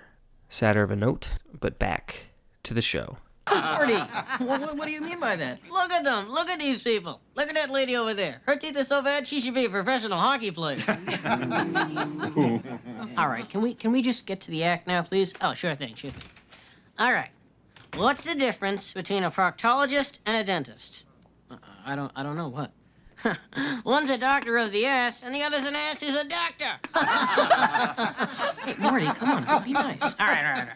Episode 15, Noshing and Moshing. This is the first episode to start with a previously on, I think, reminding us that Neil's dad is a cheater. This episode starts with Bill getting jiggy with it, and then Neil has a weird ventriloquist dummy now. Says it will help with girls. Fuck no, it's not, Neil. But Neil brings this dummy to his family dinner, and we hear his family is planning a big party that they do every year. Neil is doing poorly in school now. His parents wonder if it's the dummy. Neil is now bringing the dummy to school. This is definitely Neil dealing with his dad's cheating in a weird way. Given the previously on to start the episode, and this is then proven when Neil says he's doing this because he can take control now and not rely on his parents. We finally see Daniel's home life. His dad is sick or injured. It's not totally stated, but just that he needs medication. And Daniel's mom wants Daniel to care for him instead of going to school, clearly being a drag on Daniel's responsibilities. So Daniel misses the beginning of school, and Kim left her notes for her open note test in Daniel's car and didn't have them for the test, causing them to fight. Neil is very clearly performing badly in school, even lashing out in class with the teacher. Some guy puts a woman in the air, and Lindsay comes to her defense, getting Lindsay in trouble. Which makes no sense. Rosso has to sit down with Neil, trying to get him to open up, which Neil fights against, but eventually does, shocking Rosso. Then, at Daniel's house, we see Daniel escape from everything that's going on with music. One of the things easier for people to relate to that this show shows. Cut to Lindsay's detention. Apparently, they aren't allowed to do homework, which she rightfully has a problem with. It's genuinely one of the dumbest things I've ever heard. Kim then tells Lindsay she broke up with Daniel, which it didn't sound like that to me earlier, but I guess so. You know what, Daniel? Why don't you enjoy spending the rest of your life alone? And at lunch, Neil is using his dummy in lunch, embarrassing the geeks and getting Neil pressed by the biggest bully in school. Bill and Sam talk about how much they hate Neil's dummy. Then Daniel goes to talk to the dropout that works at the gas station and plans to hang out with her. Neil's brother comes into town for his parents' house party that they do every year and puts the moves on Lindsay and gets everyone excited for the party. At the Schreiber house, the family bonds over dinner, but Neil does not like his dad's comments about playing the field and not getting tied down too young that he says to Neil's brother. Cut to Daniel getting punked out to impress the girl from earlier. Then, back at Neil's, his brother is getting weirded out by Neil's new antics, like everyone else is, and Neil tells his brother about their dad's cheating. And his brother already knew and chose not to say anything, just so his parents didn't get a divorce. Confusing and, I think, angering Neil. Daniel pulls up to pick up the other freak guys, go to the punk club, looking like this. And the other freaks make fun of him, rightfully so. But they go to the punk club, and it looks like I'd have a terrible time there. But Daniel starts spitting game at the punk girl that invited him there. And then back at the Schreiber party, Harold is having a terrible time, but faking it. Harold, you want another? Don't mind if I do. I better not. I'm driving. A dentist joke. And Neil's brother is putting the college moves on to Lindsay. Then, back at the punk club, Daniel gets hit in the club, bleeding, and has a moment just looking in the mirror. We then see Lindsay and Neil's brother talking. Lindsay kind of talking bad about her friends, not pushing her. Relax. Then Neil's brother makes a move on Lindsay, and the two start making out. Back at the party, Neil's dad makes a toast to his mom, angering Neil, who decides to go for a walk, then sees his brother and Lindsay kissing, upsetting him even more. I get that you liked her, Neil. You never had a chance. Back at the club, Daniel gets his nose pierced. But as he's getting it pierced, the girl he came with starts making out with some guy, causing Daniel to ruin the piercing and his night as a whole. But Kim starts having a blast. Then, at the Schreiber party, Neil's dad makes him do his ventriloquist act, being the only thing Harold likes, as Neil just starts roasting his dad and his job, so his dad forces him to stop. So Neil pouts in his room with his mom coming in to talk, with Neil breaking down in her arms and telling her his dad is cheating on her. And it's revealed she already knew, but has stayed with him for the sake of the kids. Previously, on the Neil's dad is a cheater episode, I said that was Neil's best emotional moment. This one definitely comes by later and tops it. Back at the party, the drunk, weird parents make Lindsay drive, and we get a music montage of everyone's night ending, with Daniel running back to Kim, who takes him back, helping make their relationship seem more real to us, I think, ending the episode. And then commentary notes. This one they had the James Franco on in a one-on-one with Judd. Just interesting to note because we're going to get a lot of Franco notes here, and that's why. But the notes being, the character of Daniel was originally going to be Latino. They don't get too much into why that changed. I think that James Franco might have come in to read for another part, and they might have just decided to change that role to fit Franco better. The creators had outlines for characters, but each actor really got to make the characters with them on top of those outlines. James Franco took a trip to Michigan to help make his character.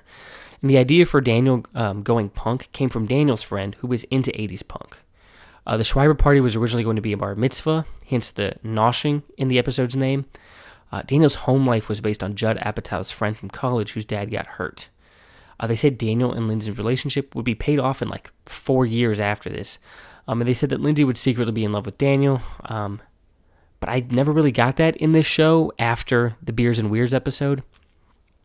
And apparently this girl was a top underwater model, said to be able to hold her breath for 3 minutes. And punk music was hard to clear because punk bands seemed to not want to be used in TV, at least in this context. And apparently James Franco shadowed directors on certain episodes and would later go on to direct some stuff himself because of it. James Franco couldn't decide to be an actor or a painter at first, but eventually settled on being an actor. Judd Apatow thought if the show did continue, he would have to fight with James's agent for him to keep doing the show due to how busy Franco was getting with jobs. This opening scene was originally going to be Neil working out a song with his ventriloquist dummy, and was so disturbing they decided to switch it out. This is another episode that didn't originally air until way later. The composer for this show had to make his own songs, covers, kind of inspired bys, for this episode specifically. The director of this show says there's 17 episodes they had to make, but there's 18. My guess is that he wasn't counting the pilot episode. Not a lot of wide shots in this set because there's not a lot of extras. And they refer to Busy as one of the best actresses of her generation. And honestly, I don't know how far off that is. She does give a great performance in this show, a lot of great moments. This could be an actress that maybe if she was given more work or some bigger roles, really could have made an even bigger name for herself. I love her performance in this show. The deleted scenes for this one, we get more of Bill's dancing from the episode's intro. We see the freak guys hanging out, talking about the punk girl, and making fun of Nick's Lady L song. The idea that we're supposed to see in this scene is that Daniel is a little white trash, and Daniel spends every penny he has on his car, even though his home life isn't the best. Alright, for this section of the video, this cut-in, I have decided there's a lot of different things I could read from here. Like different writers, different creators behind the show have things written in this yearbook. Let's see. There's something from Jeff Kasdan, who was a director and a consulting producer of this show. Paul Feig has something written in here. Let's see. Oh, the full Lady L song is right here in here. We've already kind of played that full thing out in here. The poem that Cindy wrote for the yearbook that got rejected is in here. Some frequently asked questions that I think Judd Apatow answered. Just a ton of different things I could read from here, but I think if you're interested in reading all of those longer things and things like that, get the yearbook. Find a way to get the yearbook. There's a PDF file you can just find online and just read whatever you want to. But what I'm going to share here is a something in character written from your friend, Jeffrey Theodore Rosso. So I'm going to read that one for everyone here. Class of 1981. Dear McKinley High School students, what a long, strange, crazy, beautiful trip this year has been. But your journey is not over. It's only just begun. And what part did old J.T. Rosso play in your life walk so far? Was I simply the long-haired weirdo who sent your ACT, SAT scores to universities or suggested junior college or technical schools for your future? Maybe you viewed me as just some freaky version of the man, always coming between you and a good time. It's my sincere hope that you saw, in me, a scholastic Sacagawea. Hey, she had lengthy hair too. Who guided you on your expedition of life? And when you stumbled on the rocks of confusion, or got caught in the briars and brambles of inappropriate behavior, or twisted your ankle in a big hole of, hey, who am I? I hope I helped in some tall way. And maybe I was, for you, that valuable, and okay, you got me, maybe a little vulnerable, Virgil who helped a young Dante, or Dante, like yourself, through the many circles of the HE double hockey sticks that is high school. But whoa, bro, enough of Rosso's balloon juice for now, right? Mr. Alice Cooper says school's out, so let's go. Got summer travel plans? Hey, how about a little road trip to a place called Tomorrow? Just hop in your brand new U and take off. You don't need a license, just a dream and the tank of a high-octane knowledge you got at a gas station called William McKinley High School. Remember, don't drink and drive and wear your seatbelt. And with McKinley in that rearview mirror, remember that life is like a car radio dial. Lots of stations to choose from, but only some rock. Right, creation? And so I say to you all, rock on, young people. Believe in yourself and each other. And believe me when I say that although Mr. Frederick Mercury and his queenly courtiers do indeed rock, I think that McKinley students are the real champions of the world. A few more words of advice. Hey, still on the clock, right? Whatever your journey, don't forget to walk with freedom, jog for justice, and keep on trucking toward the truth. And if you look over your shoulder one day, you might just see old man Rosso, too, coming at you with peace and a whole lot of take care. Your friend, Jeffrey Theodore Rosso. P.S. Call me Jeff.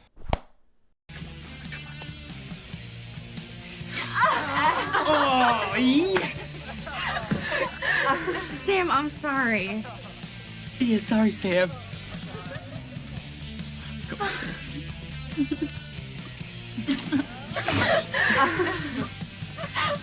Episode 16, Smoochin' and Moochin'. The opening scene is Nick and Ken at a garage sale, with Nick getting some bongos. But when Nick gets home, his drum kit is missing. His dad clearly came in and got rid of them, so Nick gets into it with his dad. Nick apparently paid for the drums himself, and his dad got rid of them. Insanely fucked up to do. He spent his money on it, his dad got rid of them, and is giving Nick none of the money. Nick wants the money for him, but his dad is not budging. So Nick says he's leaving, storms out of the house. Then cut to lunch at school with Cindy telling Sam she broke up with Todd. And for Sam to be by his phone at home because she's going to call him. We then see the freak table with Nick trying to find somewhere to sleep. He slept on Daniel's floor the night before, but since he exploded their toilet, he's not allowed back. The show then cuts to Lindsay and Harold debating about a woman president at dinner. A discussion I think we're still having today, apparently, for some reason. Nick then shows up at the Weir house with Gene inviting him in for dinner, and Nick fucking it up. He was probably pretty hungry. Lindsay is very uncomfortable with Nick there, which I don't quite get. I still thought she's supposed to like him as a friend. I guess the context of him being in her house is different. But just at dinner, I think her being this uncomfortable, it doesn't track with me in terms of how, because she's been perceiving him as a friend and wanting to be his friend. We see her make that effort, like in some previous episodes. I don't know. But Nick lets the Weirs know that he's been sleeping on floors, so Harold, of all people, invites him to stay the night. Then at school, Cindy pulls Bill aside to talk to him about Sam, with Cindy saying she likes Sam. Likes Sam. And for Bill to get Sam to ask her out. Bill breaks the news to Sam, and Sam doesn't know how to react. And this is a side note. Earlier, it was implied that Maureen joined the cheerleaders because they said Maureen invited the geeks to see one of the cheer competitions. But we don't ever see her dressed up like one. But Sam finally asks Cindy out, and she says yes. Bill starts worrying that Sam will stop hanging out with them for Cindy. And then Cindy kisses Sam on the lips. My goat is finally winning. Then at the Weir house, we see Harold start to take on kind of a fatherly role for Nick, trying to get him to focus on school, and even encourages him to not give up on drumming by just finding two sticks and drumming on what he can, and to push himself. He can get good grades and still be better at drumming. This seems to be the first parental figure Nick connects with, as Harold shows Nick some drummer and they bond over music. Sam then starts talking with Lindsay about Cindy and how he's nervous and what to do. Lindsay helps him feel more confident about what to do, like not smother her like what Nick did with her. Cut to Nick having a vibe session with the Weir parents. Then at night, Nick thanks Lindsay for letting him stay over. And dude, what the fuck? Then Nick hurts himself, causing Lindsay and Sam to come out and see him. Brother, whoa. Geeks at school start debating what to do while kissing, as the party Cindy and Sam are going to is apparently a makeout party, causing Sam to feel nervous about what's going to happen there. And Sam says he'll find a way for Neil and Bill to come along. Neil and Bill start prepping for Spin the Bottle, with Neil being a little freak. Do people French kiss when they play Spin the Bottle? Some do. Most don't. I do. The geeks then arrive at the party, and Sam has Cindy biting her lip. My king has ascended. And of course, now at the party, Bill is the calm one, and Neil is freaking out. Then at the Weir dinner, Nick is still there, and it's revealed Harold is paying for Nick's drum lessons while Nick works at Harold's store. A pretty sensible deal. But Lindsay starts to feel like Harold is treating Nick better than her. Harold says he expects more from Lindsay. And honestly, Harold has a great moment with Lindsay, kind of putting her in her place and just reminding her that he does care about her. He just feels bad for Nick. Then, at the Weir house, Nick's dad shows up, telling Nick to come home, which he doesn't fight, even though Harold tries to stand up for him. Bill and Neil join in on Spin the Bottle, and all their prep goes out the window as Neil keeps spinning onto Bill. But since Bill and Vicky keep landing on each other, Bill and Vicky have to do 7 minutes in heaven. Cut to Nick leaving with his dad, having a heartfelt goodbye with the Weirs. Back at 7 minutes of heaven, Bill goes off on Vicky for being stuck up, causing her to feel bad, as she and Bill have a conversation on pretty privilege. But Vicky says she thinks Bill is having a better time than most people. Always laughing, always having fun.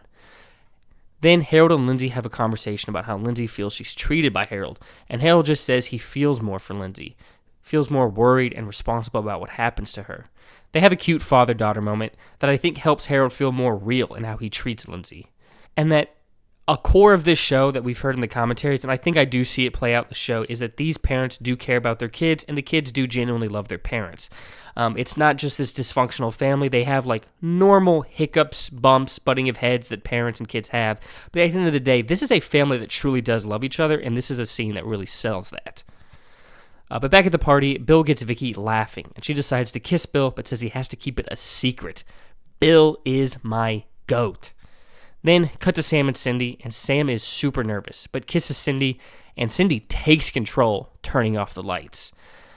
Cutting to, apparently Bill and Vicky went past their time at 7 Minutes in Heaven, and Neil starts trying to cock-block, ending the episode. The commentary notes for this episode, Gordon Crisp, actor, forgot his character's name. This was the commentaries recorded a couple years after the show, so it's reasonable, but just funny. Sam Levine tried not to eat any of the food put in front of him. Martin Starr was the exact opposite. They said the Beers and Weirs episode, Martin slept in so late one shooting day that they started to write him out of some of the scenes. This show apparently introduced some of the younger actors to this show's era of music. This is from a previous episode, but this scene was a union violation. Sam was past the hours he was allowed to work that day, but he wanted to do the scene so bad he did it anyways. Harris's actor ate 20 graham crackers and it started to make it difficult here. This bottle spin was real. They were going to do some kind of practical effects, but the contraption didn't work, so Sam just did this. Apparently Neil wasn't supposed to say this. Some do. Most don't. I do. But they liked Sam's take so much that they kept it in. I realize that I've been alternating between calling Sam, like Neil, Sam Levine, by like his actor's name, and calling Sam, the character Sam. Hopefully I'm not getting confusing here. Sam, the character, was originally going to be tall because Paul Feig was tall in school. Sam Levine would not read the freak storyline of the script so he could enjoy it when the show aired. Apparently Martin Starr offered the idea that it would be Vicky he would kiss. The 7 Minutes in Heaven wasn't his idea, just his partner was his idea. Martin Starr's direction for this scene was to not move. Millie's actor said all the geek actors had an attraction to Cindy's actor in the pilot, which she denies. She seems to downplay how pretty she is in all these commentaries. Cindy's actor went to school with this extra's cousin, although this isn't actually an extra, this is a character that we'll get into more later. Linda Cardellini mentions how Jason Segel is her real-life boyfriend at the time of recording this, and how it was kind of weird for her parents to see this scene, and that the relationship was going great at the time of this recording. Linda says that they had to give Martin Starr special certs because he was getting such big muscles. Martin Starr made Linda a compilation of all her favorite music on a CD. Sam Levine asked the girls on the show if they wanted to practice kissing. Cheeky little devil. And apparently Millie's actress turned out a kiss from James Franco. In one episode, Linda split her pants in front of the audience. What was my favorite episode of the show? Definitely the kissing scene. Because I thought, I was going to get to make out with somebody. Because it was all improvised. Everything was all improvised until the kissing scene. Then there was no improvising. They stuck to the script on the kissing scene. I was ready to make out. So I remember that day. I think we were all pretending to be drunk.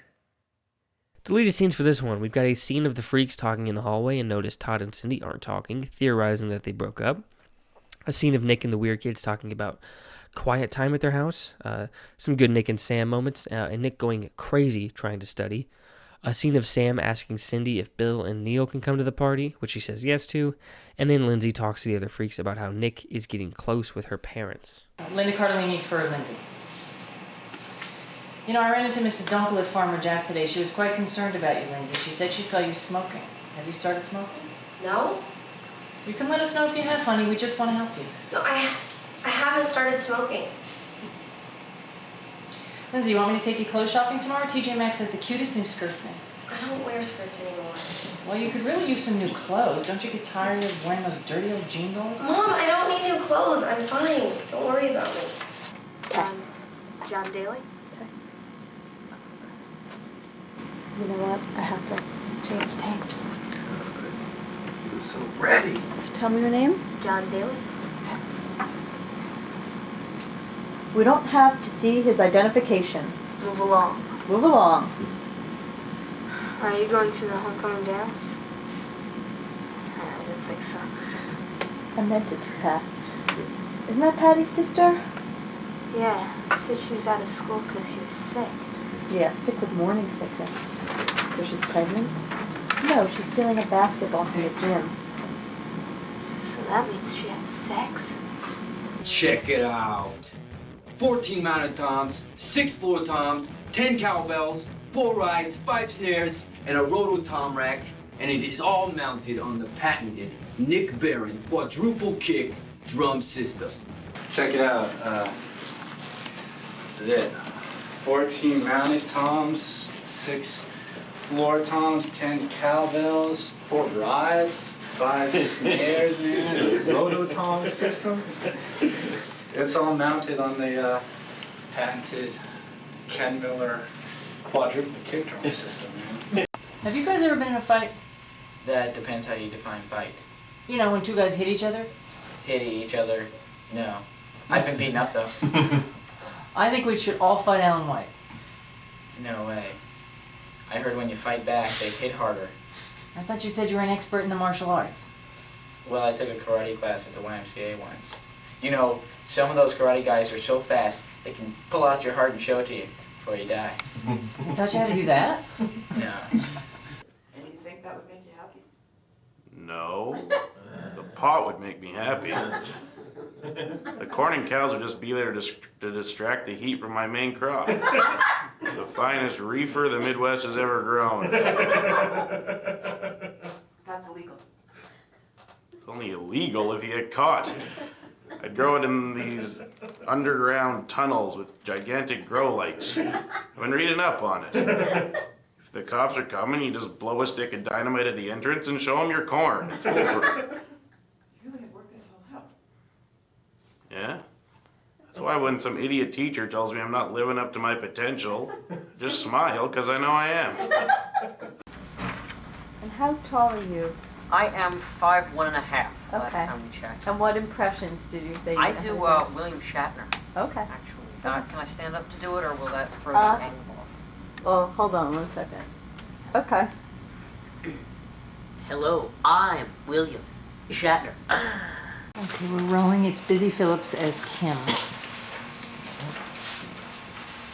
Hey, Ken, give me a smoke. Yeah, great. Why don't you just blow your nose in some bread and make me a sandwich, too? It's the only one I got. I got one, Kim. Why is she here? She's our friend. She ain't your friend. She's slumming. No, I'm not. Who gave you permission to talk to me, Brain? Hey, Kim, be cool. You were Little Miss Perfect last year, and now you're trying to pretend like you're one of us?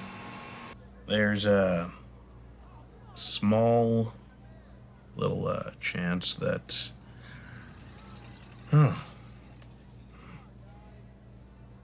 I might be gay. I see. That's cool. And, you know, I thought you'd be a good person to talk to about it since you're gay. I'm not gay.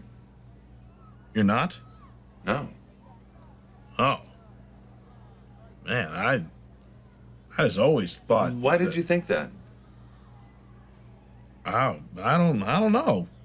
You kind of have this way about you, and I've never seen you with a woman, and... Don't bring dates to school. Look, there's nothing wrong with being gay. It's just not my personal preference.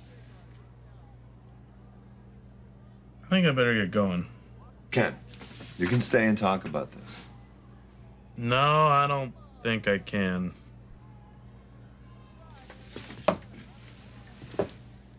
Episode 17, The Little Things. This one's a doozy. We get another previously on to start the episode, and we get a recap of Sam and Cindy's relationship, as well as Ken's with Amy. Then we see at Weird Family Dinner, Cindy joining them, and she seems to be impressing the parents, including being head of the Young Republicans at school, and will go on to introduce the VP, Vice President George Herbert Walker Bush, when he comes to town. Lindsay says she's a Democrat, with Harold making fun of her. You know, everyone's a Democrat till they get a little money. Then they come to their senses. The freaks are hanging out, and Ken's girl, Amy, is worried about playing Hail to the Chief when the president comes. We see Kalchevsky is wound up with the president coming and Secret Service everywhere. At lunch, we see Sam is starting to sit with the popular kids, letting the geeks feel a little left out. Cindy is sitting with her ex and Sam, and it's very awkward, with Cindy getting mad at Sam for not defending her. At the geeks hangout, Sam says he thinks Cindy is boring and only wants to make out. Huge problem, I guess. So Bill drops the best advice in the show, and Neil is a horny moron. Maybe you should take her out on a date and do something that you want to do. But what if she doesn't want to do what I want to do? Then why are you going out with her? Because she's a goddess. Am I the last sane man on this godforsaken planet? Hey, pass her over here. I'd move to the mall if she wanted me to. Cut to Amy and Ken hanging out, and Ken says he was raised by a nanny, the best mommy money could buy, pretty much confirming the idea thrown out earlier that Ken comes from money. Amy then drops this. I mean, I was born with both male and female parts. Uh-huh. My parents made a decision with the doctors that I should be a girl. I mean, thank God, because that's who I am. But it's still a really big part of my life. Which, hey, whether you want to believe me or not, for some reason, when she was like, I have something to tell you, my brain was just like, she's a hermaphrodite. No judgment, no nothing, like no negative feelings towards that or anyone that is one. I just randomly, my brain was just like, that's what this is going to be for some reason. And I was right. I don't know what made me think that. Nothing leading up to this alluded to it.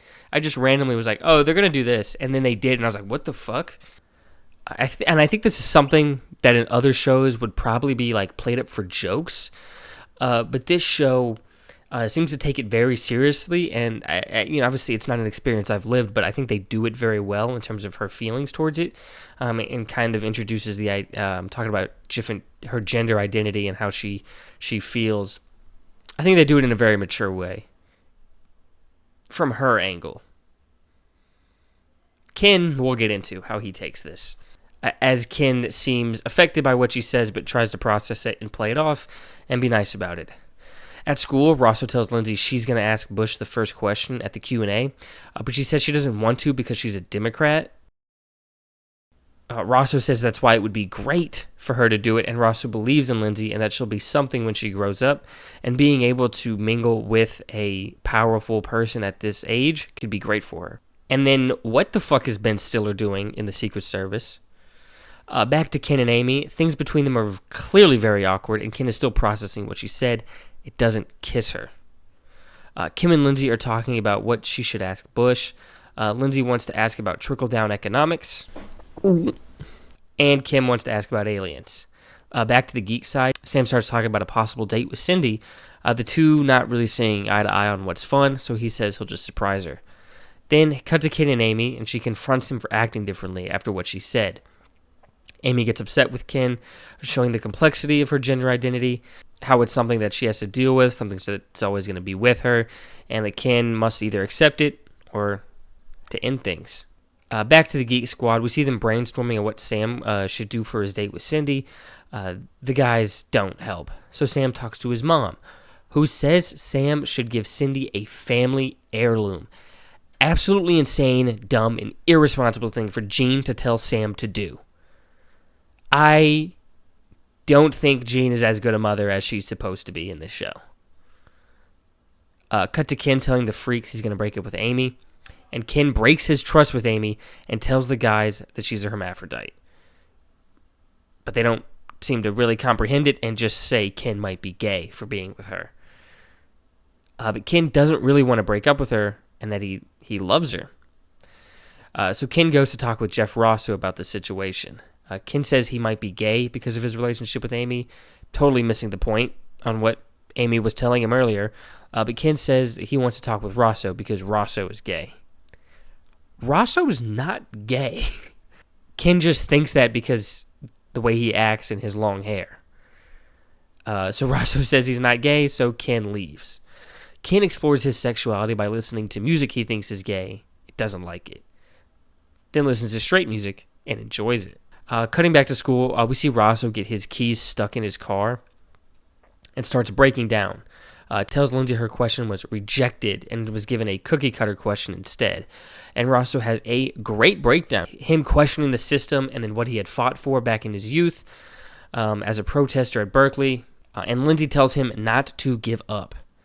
Then over on Sam's date with Cindy, she's politically ranting. So I told Todd that Republicans aren't selfish. It's just that they don't believe poor people should get handouts. I mean, they should get jobs. Handouts just make them lazy, don't you think? Yeah, I don't know. I guess so. Well, they do. The election just ended when I'm doing this part of the video.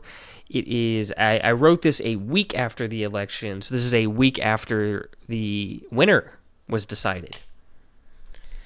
So this is an interesting episode to see at this time, because not too much has changed, honestly. A lot has changed in some regards. I'm not going to get fucking political here, but a lot has changed in some regards and not a lot has changed in others. But Sam gives Cindy the heirloom, and she obviously doesn't like it, just asking how much it's worth.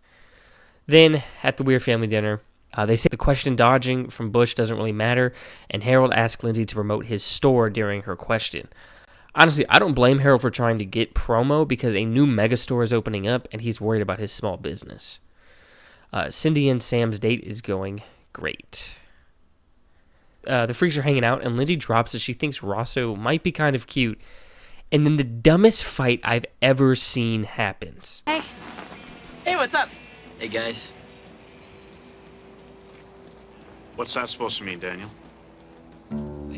How's it going, guys?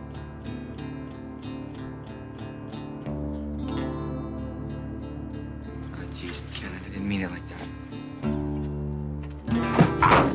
What the hell, Ken? Oh my God. Ken is an idiot. He goes over to Amy's place trying to apologize, and then Sam has a debrief with Lindsay about his date and relationship with Cindy. Lindsay says if he doesn't like her, he should just break up with her. Sam doesn't want to because she's popular and people think he's crazy. Cut to a wandering Ken who gets picked up by Daniel. Like I said earlier, Daniel really grew into being the level-headed quasi-leader of the freak group, forgiving Ken and being a great friend for him when he needs it. At school, Rosso cleaned up for Bush, and bro looks great. Sam decides he's going to break up with Cindy, and the geeks think he's crazy. Lindsay goes to talk with Amy and tells her Ken didn't tell her anything. Then in the bathroom, Ken and Sam have a moment, with Ken having to ask Sam if he's Lindsay's brother, showing how little the Freaks and Geeks interact with each other throughout the show. But Ken and Sam talk about their relationships, Ken realizing he should stay with Amy, and Sam deciding he is going to break up with Cindy. So he walks up to Cindy, who's nervous about introducing Bush, and he still breaks up with her. Says he wants to go back to being friends. At first she says no, but they realize neither is having fun in the relationship, and she accepts the breakup. And throws the heirloom back at him. Classy. The geeks saw the breakup and are finally supportive friends to Sam. Ken then finds Amy and apologizes, with her accepting it, and the two kiss, finally, making up and staying together. Before the assembly starts, due to Rosso's old protesting days, he's not allowed in the assembly with the vice president. Wow. See, I told you that guy was a kook. Fuck you, Harold. But Rosso says he's a guidance counselor, so Secret Service Stiller opens up to him. Cindy is crying while introducing Bush. Sam, you really fucked up your timing on this one. And I guess since the school has only so many sets, the assembly is in the cafeteria. At the assembly, Lindsay shouts out her dad's store and then asks why her question was rejected. Putting the pressure on Vice President Bush for dodging genuine discussion in this Q&A, making Rosso proud of her rocking the boat properly. Not letting herself be silenced, but standing up for what is right, and that being an open and honest discussion in this country. And that ends the episode with a great message. Commentary notes for the episode. The hermaphrodite story came about because they heard one hermaphrodite on the Howard Stern show. The writer ended up talking to the head of Hermaphrodites of America to give it an authentic feel to the show. And one of the writers also talked to a girl from his college who made a documentary about hermaphrodites to help. But she turned down thinking it would be a bad idea and just played for jokes. The scene of Amy coming out was shown at a conference about LGBT issues and was received very well. Amy's actor, Jessica Campbell, was so good it intimidated Seth Rogen. The Bush storyline was a late addition as stories kept rotating through, with the only consistent one for the script was Sam and Cindy's relationship saga. Seth Rogen sat in on at least one of the writers' meetings for the show. One idea for the show that they actually shot but cut out was Rosso sending Ken to Kowchevsky to talk about being gay, kind of alluding to the idea that Kowchevsky is gay. Never confirmed on screen, but I think it's pretty much confirmed off screen. This show lost a GLAAD award to Will and Grace. Ben Stiller is Judd Apatow's Grim Reaper, as he appeared in the last episode of Undeclared, a show by Judd that was then canceled. And this was the last shot James Franco did for the show. Deleted scenes for this one, there's a scene of Cindy and Sam in his room, and Cindy taking Sam out of his comfort zone. Martin Starr says the people watching this commentary are over the age of 30 or 40. Dude, I am 22, and I was like 2 when this box set came out. So, stop being mean to me. Oh, we see the deleted scene of Ken and Mr. Kowchevsky talking about sexuality and Kowchevsky talking about how he's gay. They cut out Kowchevsky's best scene. And they don't even break his character because he's still mean to Ken during this scene. But it was just his best scene. We have an outtake of Martin Starr jokingly going to kiss Sam Levine. We have a scene of Cindy and Sam being a couple and the other geeks just watching. And then an extended version of Cindy at the weird dinner table. They give an in-world explanation of why the president assembly is in the cafeteria, because Bush wants it to be casual. Total BS. Alright guys, for this one, the bonus DVD did include a unused script that we're going to go over. This script was called The Bus, and it was going to happen, but it was looking to be too expensive to shoot due to all the location work, and since they were looking at getting canceled, they decided to make Smoochin' and Moochin' instead to speed up the Cindy and Sam story. This scrapped episode was written by Steve Banos, Mr. Kowchevsky, who also wrote Smoochin' and Moochin'. I'm going to give bullet points on what the story was going to be. We see a bus route that has Millie, Sam, Neil, Bill, Kim Kelly, Karen, and Judy get on. Judy seems to be a character we never got to see on the show, unless one of these girls is supposed to be Judy. Then Eli, Gordon Crisp, and extras get on too. We see Kim and her girlfriends terrorize the bus driver and the other passengers as the bus ride goes on. I mean, Kim is evil to the bus driver, who's said to be a grown-up geek and about 5'1", and she just torments this guy.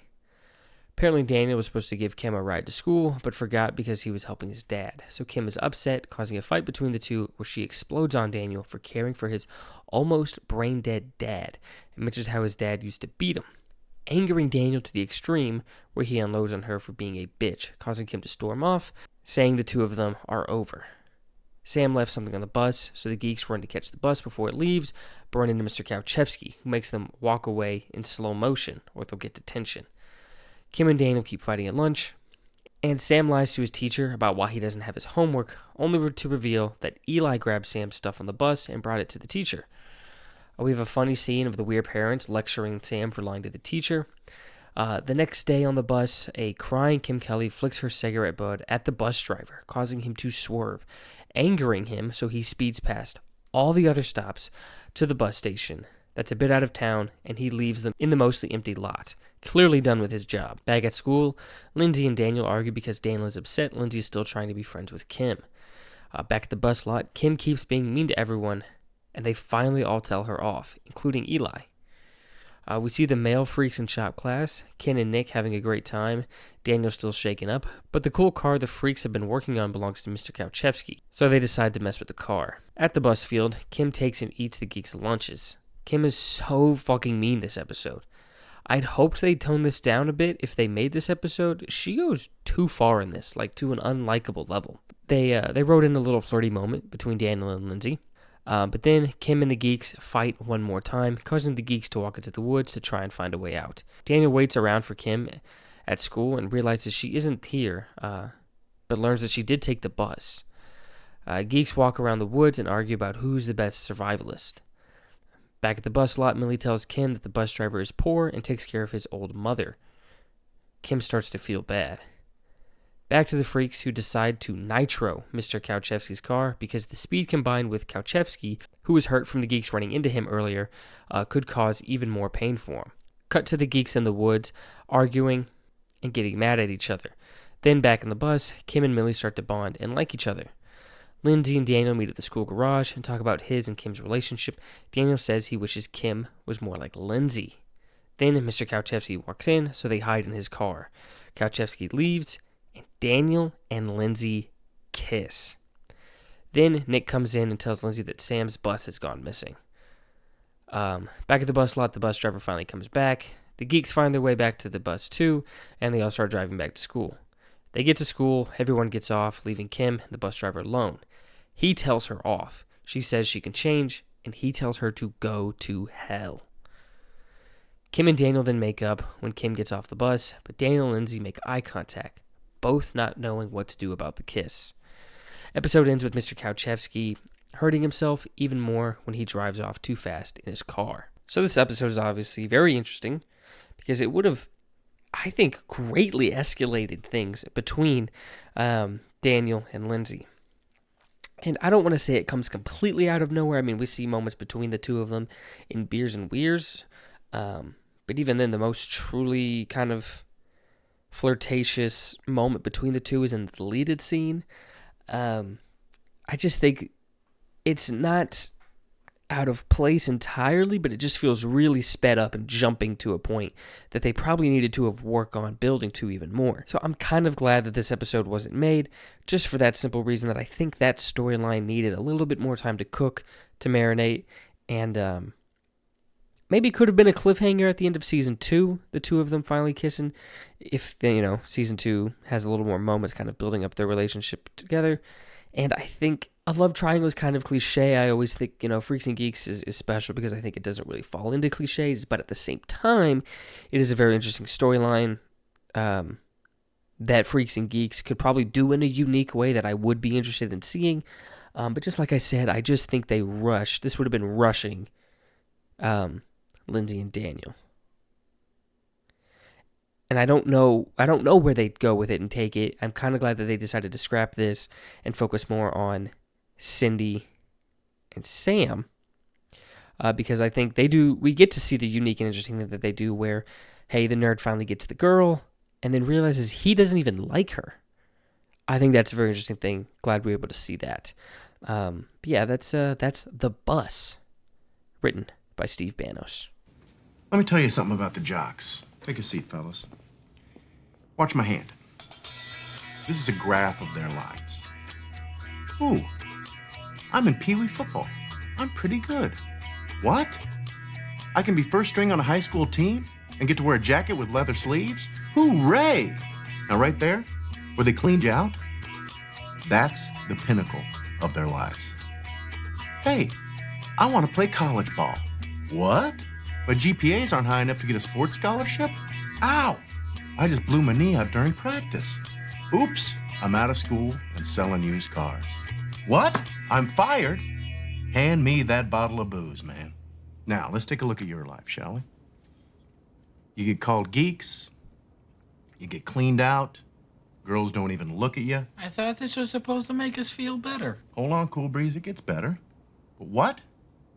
I'm accepted at a Ivy League college? Hey, chicks dig smart guys, who knew? Whoa, look at me, I'm the head of a Fortune 500 company. And yes, Mr. Jock who cleaned me out, I will have fries with that. Episode 18, Discos and Dragons. Here we go. Series finale. It's been fun, but let's get into it. The show starts with some fun disco, with the DJ being the guy who ran the disco store from earlier. The Freaks then show up to make fun of disco and catch Nick getting groovy with, hold up, I've seen her before. I would, but I already have a date, so I can't. What? Hey, thanks a lot, Sarah. No problem. See you at the party All tonight. right. It's a cute necklace. Nick, what's up? Oh, hey, what's up, Sarah? The geeks get tormented by the jocks, making them real sick of being geeks. Then Harris comes up with some new Dungeons & Dragons that just came out, and the geeks kind of question if they're going to continue doing geeky things. Then Nick's new girl lets the freaks know he's entering the dance competition. Kim and Lindsay watch on as Nick and Sarah, the disco girl, look real cute. Kim says he's doing it just to make Lindsay jealous. Then at AV Club, the teacher, who we've never seen before, says the jocks are peaking in life now and geeks will ultimately have a better life than them. Then he puts them on to Monty Python and the Holy Grail. Then in math class, the guy Daniel was going to cheat off of is sick, so he's going to pull the fire alarm, but Rosso catches him, and his punishment is that he has to join the AV Club. We see Lindsay have an opposite situation as her teacher lets her know she gets to join some academic summit. I think it was at the University of Michigan. Lindsay talks with Rosso about it, clearly not happy about it, so Rosso gives Lindsay a Grateful Dead album to help unwind. Daniel finally joins the AV Club and upsets all the geeks, except Sam, who stands up for him. The other geeks thinks he's going to weigh them down. Lindsay then talks to the Deadheads because she's walking around with the album, and they start to befriend her. Also at lunch, Ken, Sarah, and Nick are talking, with Sarah trying to get Kenny That's just because you don't know how. to join them with disco dancing. Sarah seems really nice and actually likes Nick, and the other freaks are not feeling it. Sarah walks off, and Ken calls Nick out because it was already established in the show that he hates disco. Look, I mean, you know they're gonna play disco, right? Disco sucks. I hate disco. Rather make out with Principal Farber, you know? And Ken's calling him out for changing up for a girl. Ken also says Nick is just going out with Sarah to make Lindsay jealous, just like Kim did, pissing Nick off. Ken then starts begging Lindsay to start going out with Nick again. Instead, she starts listening to Grateful Dead and starts to feel it. Lindsay tells her parents about the academic summit and that she doesn't really care about it, and her dad says that she has no choice and will be going. Then, back at the school, the freaks learn that Daniel is in the AV Club when Daniel comes to their class to show them a movie. And the teacher says Daniel's name like this. Will somebody please help Mr. DeMille set up the projector? Very weird, and also this guy is super impatient. Thankfully, this guy is here to help. At lunch, Lindsay starts talking to the Deadheads about how they follow the dead, and they invite Lindsay to go with them, talking about how great the shows are and how fun and relaxing they can be. And they would be going at summertime during the academic summit. Daniel then starts venting to Kim, with Daniel bitter to her and her not really caring about his feelings. Man, I can't believe I have to go to AV again today. You're so stupid. Well, you know, Daniel, nobody asked you to pull the fire alarm. Oh, what was I supposed to do? Flunk the test? I suck at math. I suck at everything. What do you want me to say, Daniel? I don't know, Kim. You know, I am always listening to your stupid problems. You know what, Daniel? Why don't you go tell it to the fire alarm? This is a great couple. The geeks start talking about Dungeons & Dragons with Sam not wanting to play anymore because he doesn't want to be a geek. Sam then catches Daniel in the AV room trying to learn how to work a projector, but Daniel doesn't notice him. Nick and Sarah start dancing, and he brings up Lindsay, causing Sarah to feel a little insecure, with Nick trying to make Sarah feel more liked, with Sarah confessing she's liked Nick since the 6th grade.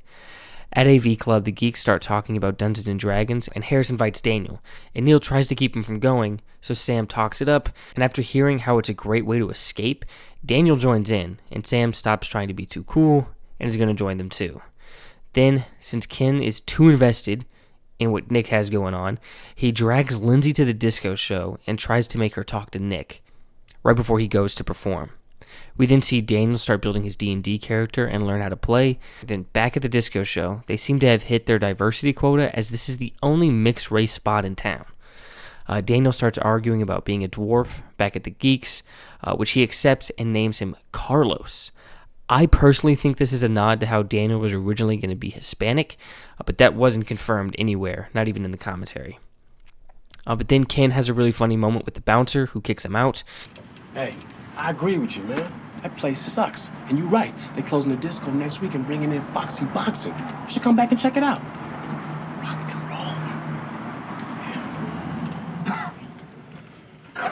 Nick and Lindsay talk about Sarah and how she got him to quit smoking pot, and how he's gotten better and happier with Sarah. So Lindsay, who I think feels a little bad that Nick was able to quit for Sarah but not for her, leaves to go study. Then Nick goes into Boogie, and my man kills this shit. But his disco competition is a literal wizard. What the hell? They didn't say that you were allowed to do magic. We cut back to D&D with Daniel getting all the way into it and having a great time with the geeks, even wanting to play again tomorrow night. And the geeks all kind of feel better about themselves now that they're becoming friends with someone cool like Daniel. Then we see the Weir shipping Lindsay off to the academic summit, with the other geeks coming to say goodbye too, and a really sweet goodbye, a good heartwarming moment. But it turns out Lindsay isn't going to the summit, but rather going with Kim and the Deadheads to chase the dead. Lindsay kind of following her series arc of rejecting her academic past and trying to find a more freeing and rewarding feeling in life. Ending not just the episode or the season, but the whole show. Very quick commentary notes on this last episode. Paul Feig said the disco aspect was based on his life, as he was very into disco in high school and competed in a dance competition that was also held in a bowling alley. This was the first episode that Paul Feig directed. This is the last episode, but wasn't the last episode they actually made for the show. They said this was considered one of the most accurate representations of D&D in any media ever.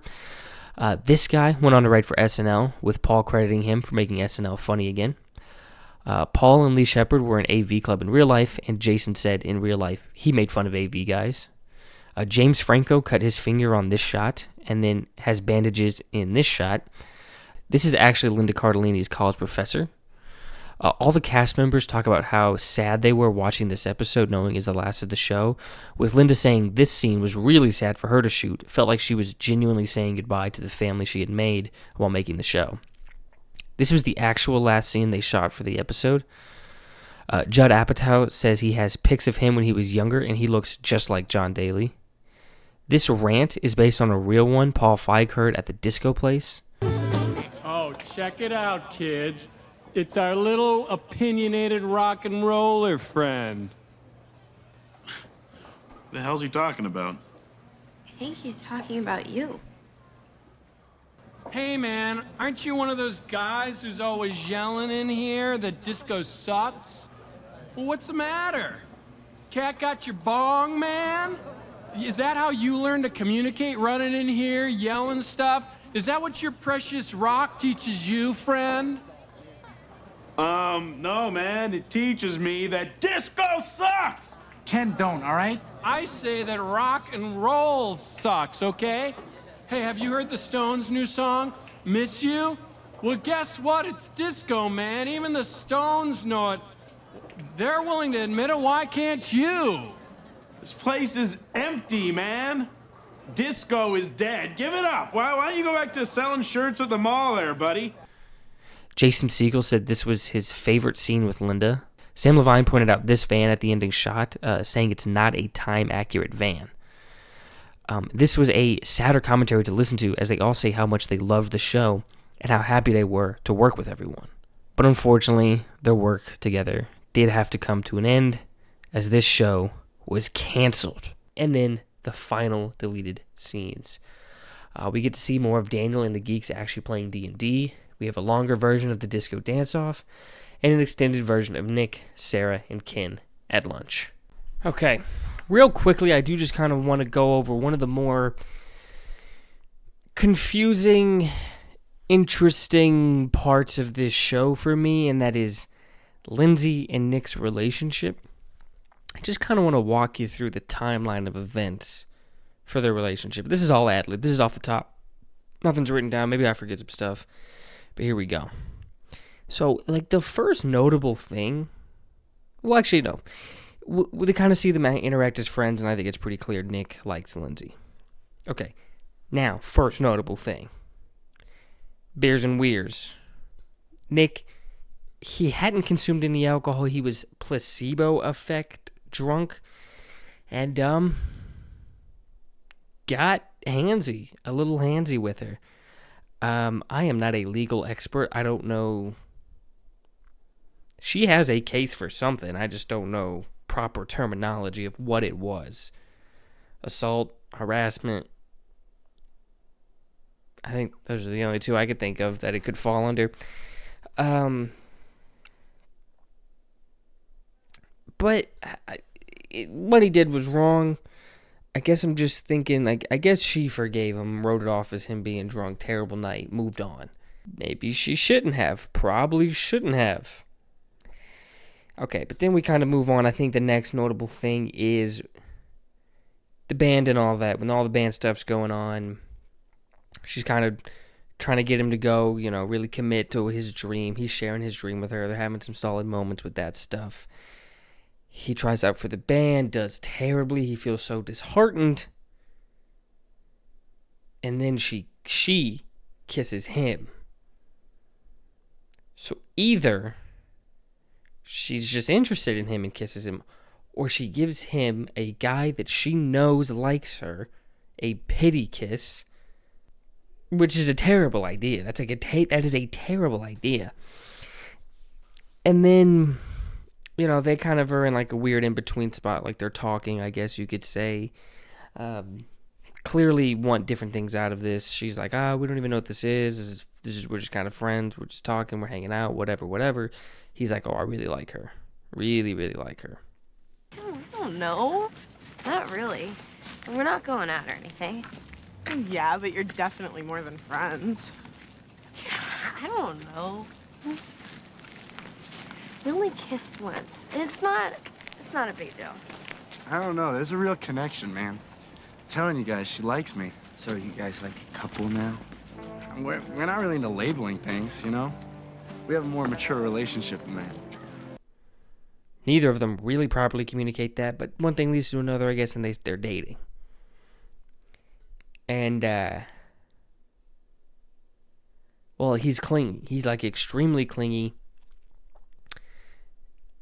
And, like, she doesn't like that, finds out kind of something happened with his ex. He went crazy then, broke into her house, cops called, whatever. And, like, talks to the ex. She says he's crazy. Nick finally opens up what happened between him and the ex, and it's honestly, like I said, one of my favorite scenes, maybe my favorite scene in the whole show. Would you read my poems? She read my poems. Beautiful moment. And I think she kind of started to understand Nick a little more, thought maybe, the core of who this is like this guy who is caring but has been hurt, just doesn't know how to properly handle his feelings. Maybe she has a little change of heart, or maybe she just feels like she would be mean to break it. It's either she has a change of heart, or she's like, what, this would just devastate this guy. I'm not going to break up with him, because she was thinking about breaking up with him, talked to her mom about breaking up with him, but ultimately she decides not to. So then her mom pretty much breaks up with Nick, because she talks to Nick thinking they had broken up. That, really hurting Nick. Nick and Lindsay talk. And in a way, Nick breaks up with Lindsay, ending the relationship. So they're in like a weird, like, hey, they're kind of hanging out as friends. He's giving her the cold shoulder at times, slowly starts to warm back up. They're friends again. He clearly still has feelings for her. She doesn't really have any feelings for him. No, I'm just trying to be friends again. Well, forget it. Can't help it, man. I'm so in love with her. And she makes it clear that nothing's going to happen between the two of them. Oh, quick cut back to when they were dating. Deleted scene. She's pulling him in for a kiss. So clearly, like, she is attracted to him to some degree. There is interest on her part to some degree when they were dating. They argue over weed, whatever. Back to where we were. The mom broke up. Their mom broke them up pretty much. They're broken up. He's into her. She's not into him. He starts dating this new girl. Some say it was just to make Lindsay jealous. Maybe he was rebounding. Whatever. They're dating. Lindsay at first doesn't care until Nick talks to her about the relationship. And he mentions that he stopped smoking weed because of her. He just doesn't feel like he needs to because of her. And I think that hurt Lindsay, who tried to get him to stop smoking weed, but she couldn't. So, was she hurt because, was it like a power thing that she thought she had all this power over him, and he does this for another girl, is she hurt in that way of like, oh, I thought I could make you do all these things, but I couldn't? Or is she hurt in like she did have feelings for this guy, and she's like, maybe this could have worked out if he wasn't addicted. I'm going to say addicted. I know people fight that word. If he wasn't addicted to weed. Is that it? Because she walks away, looks back, and it's in some type of way. Who knows what it is? Is it like, oh man, I thought like you were just all into me and I had this somewhat power over you, and I'm hurt that that power is gone, which is toxic on her part? Or is it like oh no, there is something between them? All signs from commentary and everyone talking about their relationship, well, they don't talk anything about her power tripping over him, so it doesn't seem like that, but I also make it clear she doesn't like him, so I don't know what this was at the end. This relationship just confuses me because it's inconsistent on how or how much Lindsay likes Nick. Because either she's like, what's the term? I don't want to say manipulative. I don't quite want to say she's using it, but it's like giving out a petty kiss. Terrible. He's really into you. I think you know that, and you do that. Terrible. And then it's like, oh, when she couldn't get him to stop smoking weed, this other girl does without really even trying. You're hurt by that. Why are you hurt by that? It's inconsistent, her interest in Nick, and it takes me out of it a little bit. What do you guys think about their relationship? If you've seen the show, I'm going to ask people who have seen the show. If you're just listening to this, thank you immensely making it this far. But to people, but just so you have all the context in, every interaction, because I'm briefly, I'm going over stuff real quickly. It was like 4 hours in, and I just said, fucking, we're going over shit quickly. But just to people who have seen the show, what do you make of their relationship? They wanted Nick to become even more of a stalker, which all right, maybe it's a good thing they didn't get a season 2, because I would have hated that so much. He still feels like,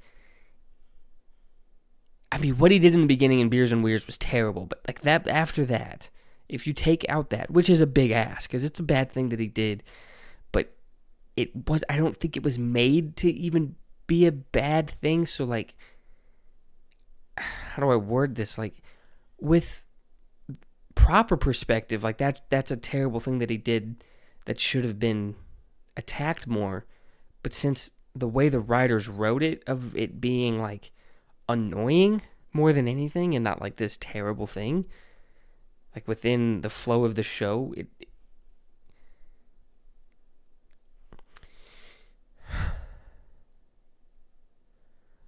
I'm not trying to mitigate what he did in a real world setting, but just within the TV show and the way it's written, it feels like it's not made to be as bad a thing, if that makes sense. Like, she forgives him, I guess, for some drunken mistake, even though he was like placebo effect drunk, is what I'm trying to get at. Of just like, you take that out, he's like sympathetically crazy. Like, he's sympathetically, like, to an understandable degree, like, not just young, not knowing how to handle his emotions, his affections towards a woman. Like, it's all believable, but and like forgivable, and like, hey, you can see a man growing from this. Going too far into stalkerdom, it's just like, all right, fucking, okay, he's just bad. He's just bad. Write him off. When really, I kind of like it, because I think a lot of people, men and women, that young, don't know how to regulate their emotions, how they feel about someone, but learn and grow from it. And I think Nick is perfect for that. But having him go even further into stalkerdom takes that away, because then it's like, oh, we went too far to an unforgivable way. It's not a teaching moment. It's not something like other people could do, learn from, and grow from. It went too far. But anyways, that's all my thoughts on their relationship. Please, anyone who's seen the show, comment down your thoughts on their relationship, because it was just confusing to me more than anything. Just inconsistent, it felt, from Lindsay's part. Sorry, but that's kind of it for the actual show discussions of what, the actual episodes themselves. So for the post-show talk, we have a lot to get into. We're still going to cover why it was canceled. what happened to all the actors afterwards, any chances of reboots, revivals, renewals type things. But first, let's just go over what would have happened to these characters if the show had continued, or what happened to the characters after the show kind of thing. And all of this comes from an interview with Vanity Fair that they did with Paul Feig. Starting off with the Freaks. So, for Lindsay, they said something bad would happen to Lindsay at the Grateful Dead concert and would be seen taken from the concert on a stretcher with Queen's Tie Your Mother Down playing. She loses the trust of her family, being seen as a lost cause, and would go on to be a performance artist and later a human rights lawyer. For Kim Kelly, she gets pregnant while following the Dead, probably not being Daniel's, and causing some tension between them. For Daniel himself, getting arrested was the original idea, but as the show went along, things started to pull him in different directions, and it seems he was the least sure about what they would do with him going forward. With his relationship being over with Kim, there'd be a weirdness between them, or possibly not knowing whether or not he's the father of the kid, and would potentially step up and be a teen father, or maybe not. Nick Andopoulos. He joins the army after being pressured by his father, but again, they weren't too sure what to do with him during the actual show. Ken, who, the least of the freaks, man, he was not even mentioned on the Wikipedia page, but luckily I found the full Vanity Fair interview. Feig said there was an idea that Lindsay would try dating Ken, just like a flash-in-the-pan kind of romance, not really lasting. The idea of Ken going to Hawaii, which he had mentioned earlier in the show, was kind of floating around. Then for the geeks, Sam would have joined the drama club and would have a alcoholic drama teacher that Sam learns from, but they spiral in their addiction, mirroring what happened to Paul Feig in school. And Feig said not being able to portray this storyline is what bummed him out the most when the show got canceled. For Neil, he coped with his parents' divorce by joining a swing choir. The choir part, I don't know about, but the divorce part would have been Judd Apatow getting to tell what happened in his adolescence, like Feig was doing with Sam. The big drag, in a sense, was when the show got canceled. He told me that he was going to continue the relationship because that had never been on television before, where they had a divorced dad and his son. Well, I guess it still hasn't happened. Anyway, that's what was going to happen to my show. I mean, my character before the show got canceled. In my mind, what happened to Neil after the show ended? That's a great question. I think after the show ends, I know the writers had sort of talked about what was going to happen to all the characters in season 2. Had the show continued, and Neil's parents were going to go through a pretty acrimonious divorce, and Neil was going to join swing choir, whatever the hell that means, as sort of a means of dealing with it. And I think he probably would have pushed forward with the ventriloquism. Maybe they would have figured out a fun way to have, Neil do ventriloquism, in like local clubs and restaurants and something like that. But I don't know. I think after the show ended, if we'd had multiple seasons, Neil probably would have wound up being a dentist, just like his dad, which isn't such a bad thing because my dad in real life is a dentist. Did you know that? Did you know that, Brayden? That's why Neil's dad is a dentist? Is because my real life dad is a dentist? Boom. Hope that blew your mind. I did not know that. In the commentary, they talked about how the director of the episode's father was a dentist, but they didn't mention that. Cast and crew full of dentist fathers, apparently. For Bill would have joined the basketball team, causing tension between the geeks, partly because of his mother's continuing relationship with Coach Fredericks. This was maybe the most concrete thing that you see the most talk about. Like in the commentaries, this was brought up every now and then. This was a pretty set in stone thing that would have happened in season 2 had they had one. For some of the other characters, we don't have too much, but we do have Millie. They probably would have turned Millie into a burnout, they said. I think kind of mirroring early Lindsay that we didn't get to see on the screen. Cindy, they liked the idea of Cindy and Sam running against each other for student council president and painting Cindy as kind of Sam's nemesis. For the weird parents, they would have just kept doing them, essentially, but super mad at Lindsay. Mr. Kauchevsky, he would have finally shown on screen that Mr. Kauchevsky was gay. For Rosso, they kind of said that they just want to put him through crises, play around with more of the idea of a man his age still having a band. What do I think happened to my character after the show was canceled? He ended up homeless on drugs. robbing convenience stores. Just a guess. Now, there is also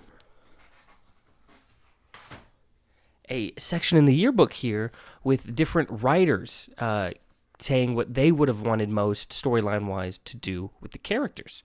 Or, just the show in general. So let's read into that. Right on.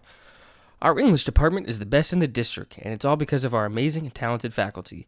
They have so many great ideas. We thought we'd show you just a small sampling of their storylines we didn't get to use this year. Oh well, there's always next semester. Oh, wait. Never mind. Read on. Alright. Now, some of these are hard to read because it is handwritten. I don't know if it'll show up that well. Whoops. It's handwritten stuff, and I do struggle reading cursive. So we'll see how well I can read these. All right, from Patty Lynn. Bill makes a wooden or resin in shop class and gives it to his hero, Neil. Everyone makes fun of them, calling them fags. Can I say that on YouTube? I think most reasonable people would understand the context. It's not a good thing to do. That would be the point of it. Gabe Sachs and Jeff Judah. Bill craps in his pants and spends the entire episode trying to get home without anyone finding out. Rebecca Kirchner. Millie has never used a tampon before. Calls Lindsay in desperation. Lindsay is forced to lead her through the process while at Freak's house or at a widower grandfather's house. Interesting. Mike White, who we see in the show. I don't think I ever pointed this out. He's like Kim Kelly's brother or uncle or whoever's just laying down on the couch. Sam is wooed by hideous older girl. Keeps it secret from friends. Interesting. Paul Feig put, Weirds have a garage sale and accidentally sell embarrassing pictures of Sam. Jesus Christ. How do people write like this? How do you read this? Also, why is it handwritten? There's 2 of them that are text. Why are the rest handwritten? I can't. This is fucking impossible to read. They were in a book that one of his classmates buys. There's Sam in ballet class. The pictures are then in the school newspaper. Let's see. John Kasdan put, Sam discovers the ultimate cure for hiccups. He spelled Neil differently than everyone else. Neil tries to find a way to patent the idea so that they get royalties every time someone uses it. It's called the warm water method.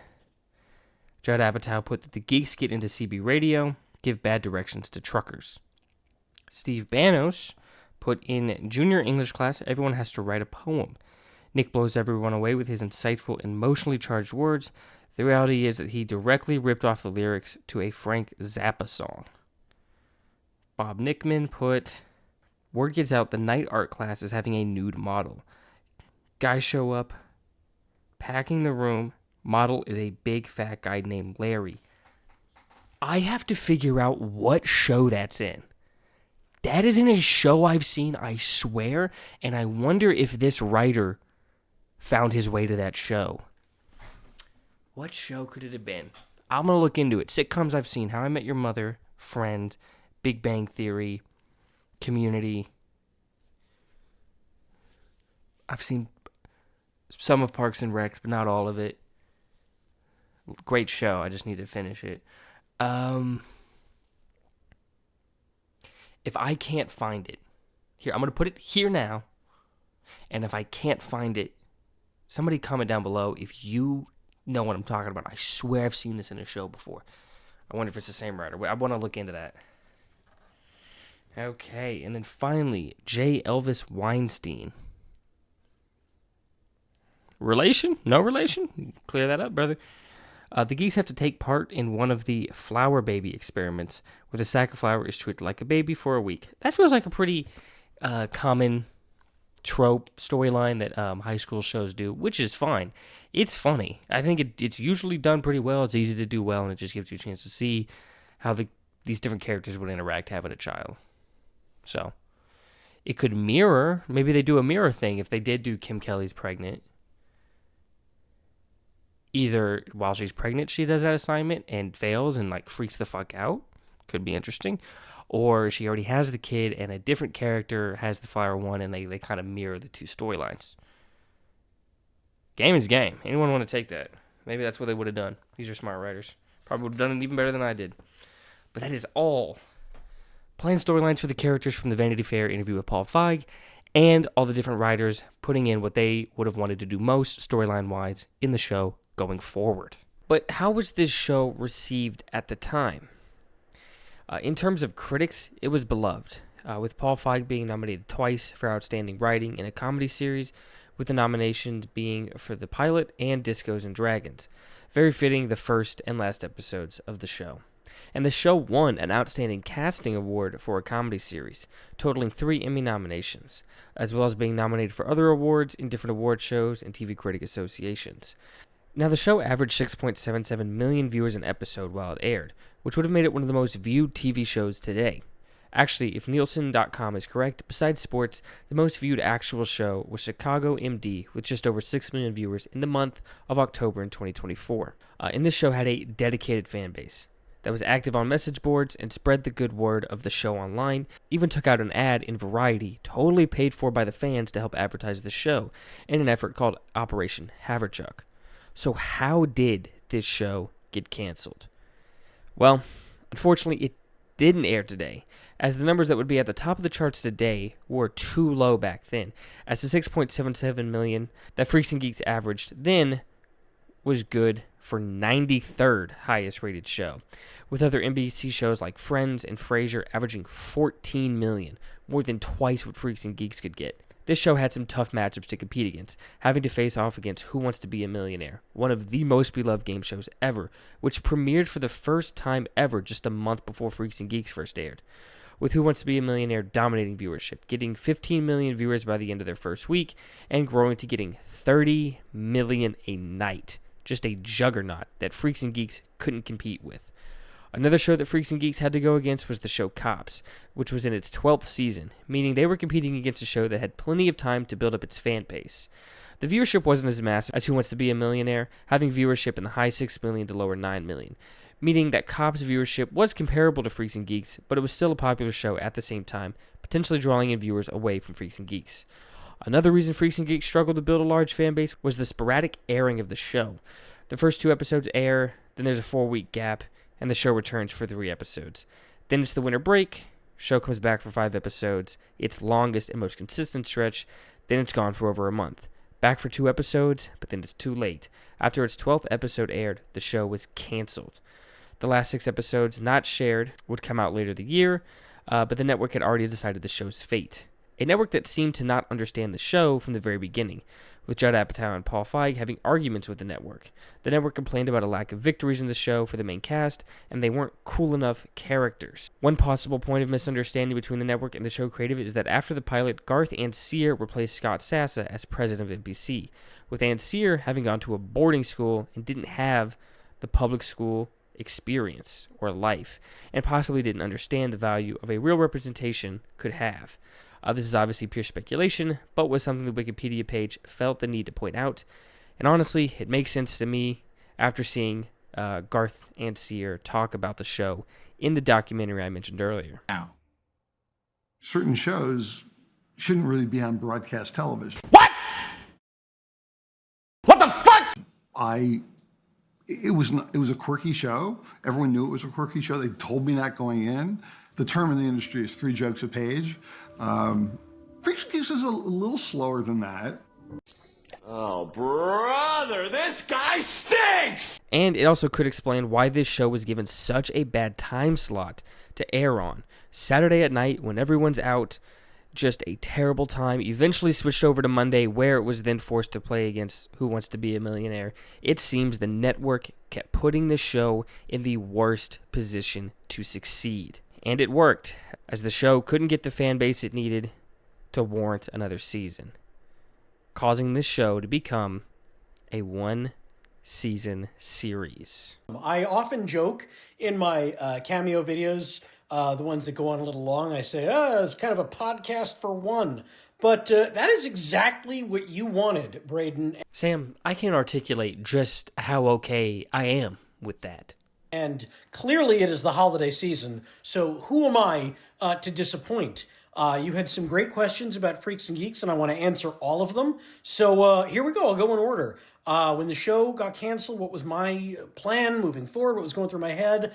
The truth is, I had very little plan. I was devastated because I loved the show. I loved working on the show. I thought maybe I'll never work again as an actor.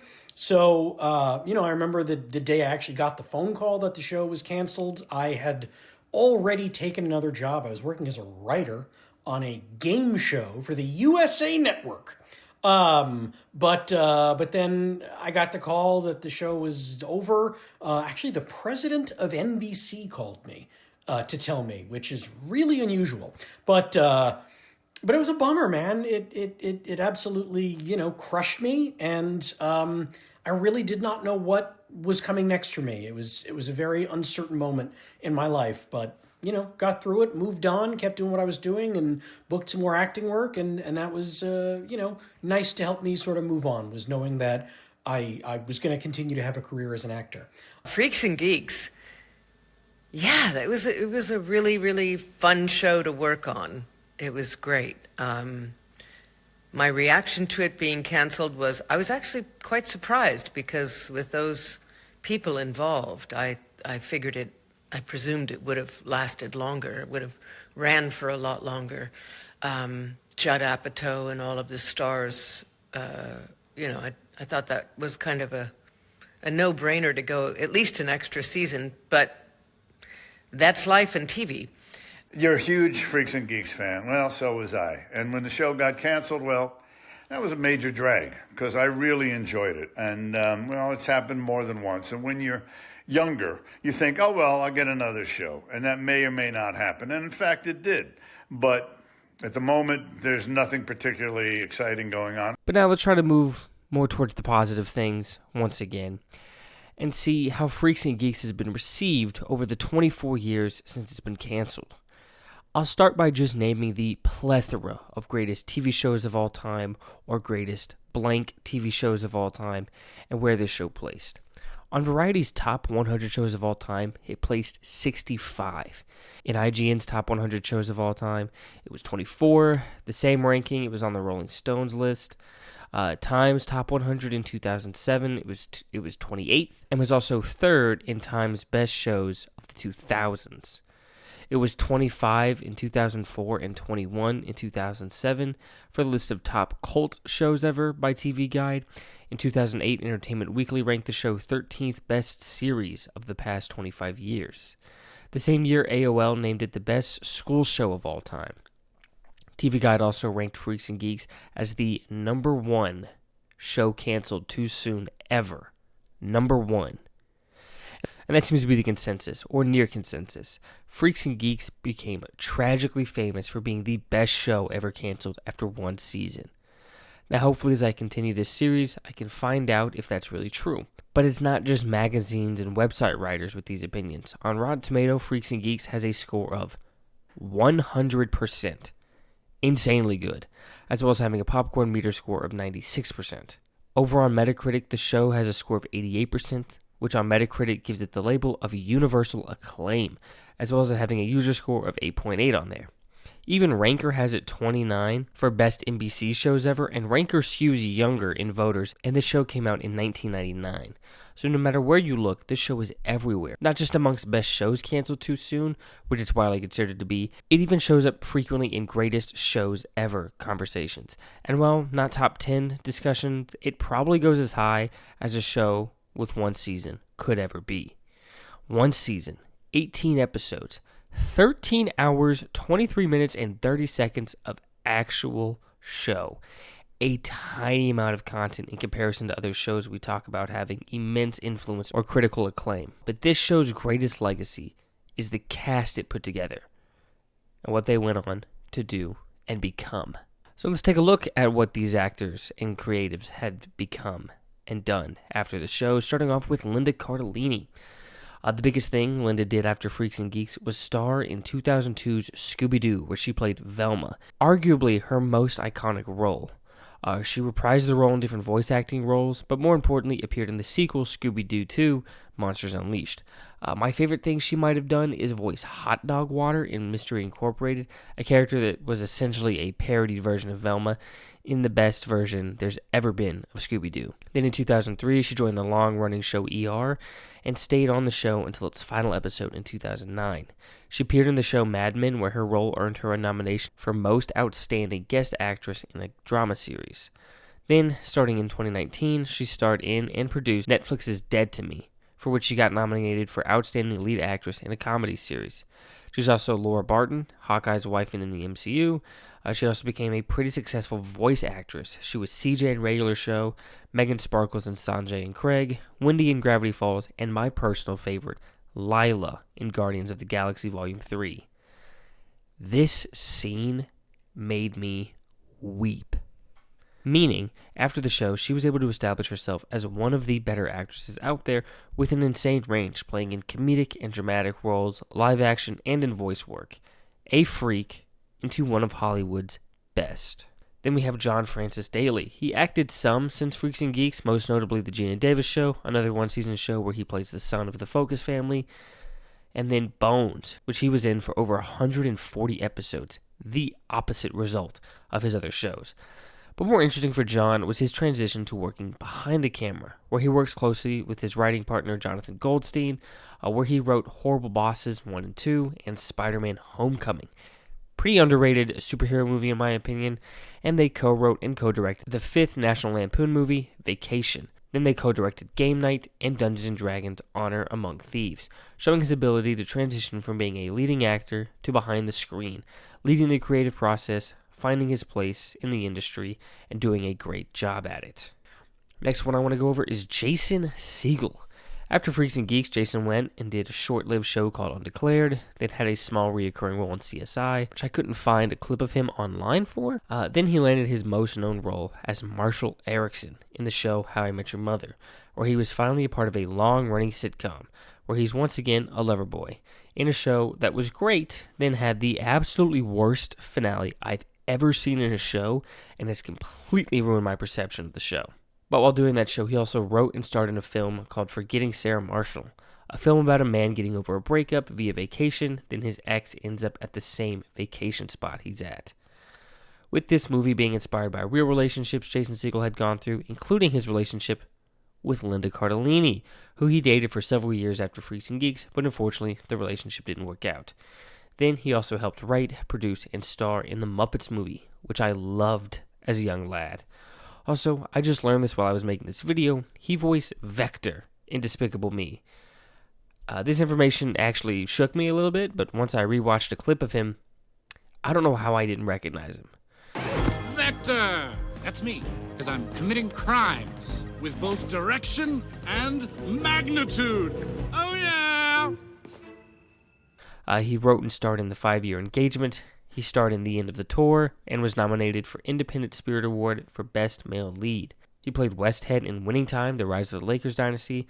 I've actually seen this, and he's great in this, playing an at-first unconfident basketball coach that then comes into his own, then maybe gets too much of an ego. And finally, most recently, he's created, written, produced, and starred in Shrinking with Harrison Ford, where Segel plays a grieving therapist who decides to breach ethical lines and connect more with his patients at a personal level. Where his performance got him an Emmy nomination for Outstanding Lead Actor in a Comedy Series, Jason Segel soaked up all he could behind the scenes of Freaks and Geeks and became a renaissance man in Hollywood, where he's writing, producing, and acting at a high level. We'll then go over to Martin Starr. After Freaks and Geeks, Martin bounced around doing appearances in some of my favorite shows, being in Community, Yo Gabba Gabba, which I didn't realize the other geeks were in this when I was writing this script. I didn't see this scene. I didn't actually see the clip for it, but they're all here. King of the Hill, Parks and Rec, New Girl, Goldbergs, but is probably best known for his roles in Silicon Valley and NTSF SD SUV. And funnily enough, Martin played a main character in the show Party Down, about people trying to make it in showbiz, but having to be caterers in the meantime. The show had 2 short seasons, 10 episodes each, but was brought back 13 years after it was canceled. So Martin was able to be part of a successful revitalization of a show some felt was canceled too soon. Seems Martin might have a track record for being a part of good shows and being a vital part of it due to his ability to commit to a character and do an amazing job, but is not getting the love it deserves from others. Busy Phillips. After Freaks and Geeks, Busy played a major role in Dawson's Creek, one of the most famous teen dramas from the era. Seems Busy had a bit of a niche at the time. She then played in White Chicks as a white chick, but not one of the white chicks. Then she got to lead her own show called Love Inc., where she's a dating consultant that can't seem to find love herself. But unfortunately, the season only lasted one season. Busy might have been a jinx. Then, a recurring character in ER with Linda, but her most notable role is probably the long-running sitcom Cougar Town, where she played Lori Keller and received a Critics' Choice Award for Best Supporting Actress in a Comedy Series, proving what we all learned from Freaks and Geeks, that she's an incredible actress and a massive asset to anything she wants to be a part of. Sam Levine. Levine? Oh my god, I did this earlier in the video, and I've gotten his cameo already at this point where he says his name. Here's him saying it again. What's going on, Braden? It's me, Sam Levine from Freaks and Geeks. Sam had a minor role in Wet Hot American Summer, then That's So Raven, That 70s Show, two of my favorite shows as a kid. But probably the biggest project he was a part of was Inglourious Bastards, where he was one of the Inglourious Bastards, continuing to play proudly Jewish characters, giving others great representation of part of what makes him who he is. Okay, favorite career moment / experience after Freaks and Geeks, Braden, that has to be Inglourious Bastards. I hope you've seen it. I hope you like that movie as much as I do. But yeah, getting to be in a Quentin Tarantino World War II movie is a pretty close second to being on Freaks and Geeks. That was a tremendous amount of fun. We shot it in Europe. I was there for months on end working with Quentin, Brad Pitt, Eli Roth, amazing cast. So that was tops for me. And if you don't know that movie, check it out. Now let's get to Seth Rogen. Man, what hasn't Seth Rogen been a part of? For these others, I've tried to go in chronological order, but just to make things easier on myself, I'm just going to list everything I want to that Seth Rogen has been involved in. As an actor, Seth Rogen was in The Green Hornet, crazy, first thing to mention, 40-Year-Old Virgin, Anchorman, Undeclared, and got a nomination for both an Emmy and Golden Globe for Best Supporting Actor for his role as Rand in Pam and Tommy's miniseries. But he's probably more prominent as a voice actor, as he was Mantis in Kung Fu Panda series, Bob in Monsters vs. Alien, Puma in the Lion King remake, Donkey Kong in the Mario movie, and Alan the Alien in Invincible. But Seth also went behind the camera and became a major player, where there's many projects he produced, wrote, and starred in, hitting the trifecta, like in the movies Superbad, Sausage Party, Knocked Up, Pineapple Express, Neighbors, The Interview, and maybe his coolest passion project, Teenage Mutant Ninja Turtles Mutant Mayhem. Seth once again showcasing the environment of improvement and learning that Freaks and Geeks allowed, that he took full advantage of and has become a hit maker in multiple career types in showbiz. Just a dominant force in the industry nowadays. And although I did a couple of episodes of Seth Rogen's show, which is called Platonic, which had been down during COVID, but they've done the second season of it now, and that was a lot of fun. Finally, we have James Franco. Right after Freaks and Geeks, Franco portrayed James Dean in the biographical TV film James Dean, which earned him a Golden Globe. Then Franco got maybe his most known role. When someone says Franco, this is what most people think about, especially people my age, even though this movie came out when I was born, and that's Harry Osborn in the Raimi Spider-Man trilogy, playing Peter Parker's best friend, then Spider-Man's rival, then ally, who gave the ultimate sacrifice, birthing great memes from his performance.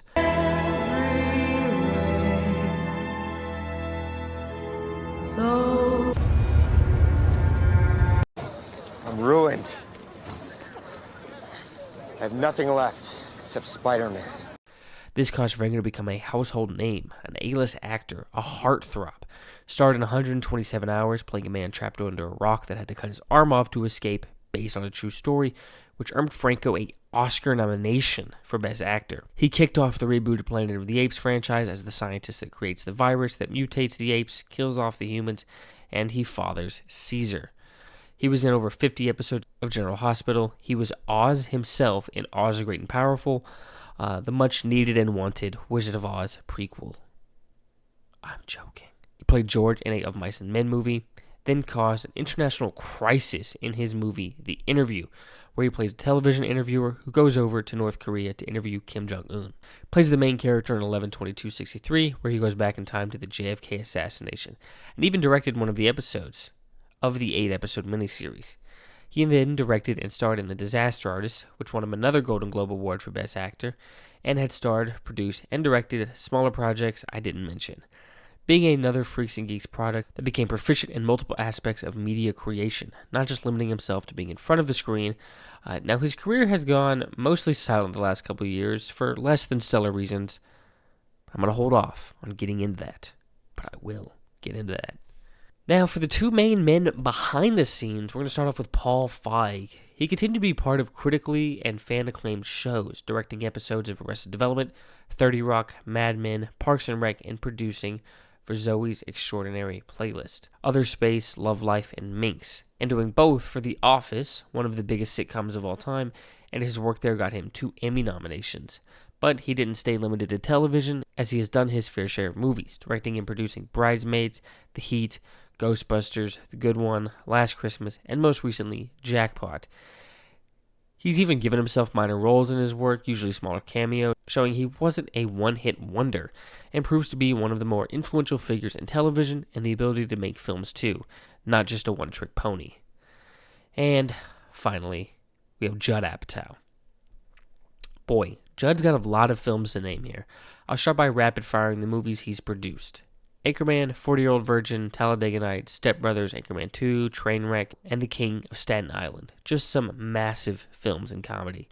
The movies he's directed, a lot of movies I already named, but it's 40-Year-Old Virgin, Trainwreck, and The King of Staten Island. Being a writer on all those films as well, but he didn't abandon TV as he produced the show Girls, giving him a longer-running show he wasn't able to get all those years ago. And Judd has been well recognized for his incredible work with 11 Emmy nominations. 2 wins after Freaks and Geeks, both for Outstanding Documentary of Nonfiction Special.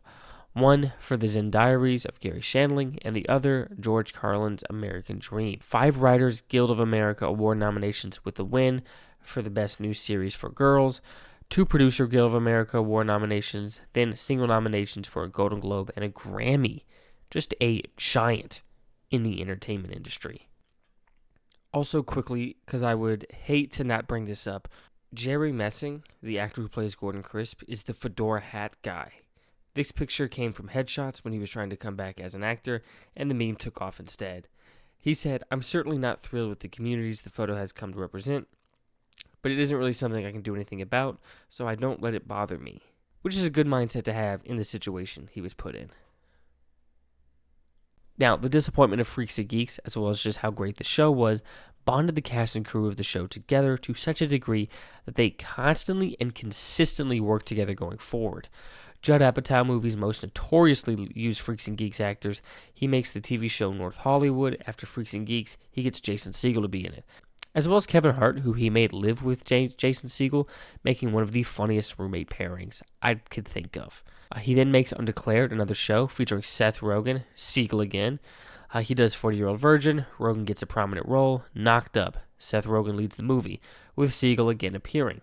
This time Martin Starr joins along. He did Anchorman. Guess who's playing the cameraman?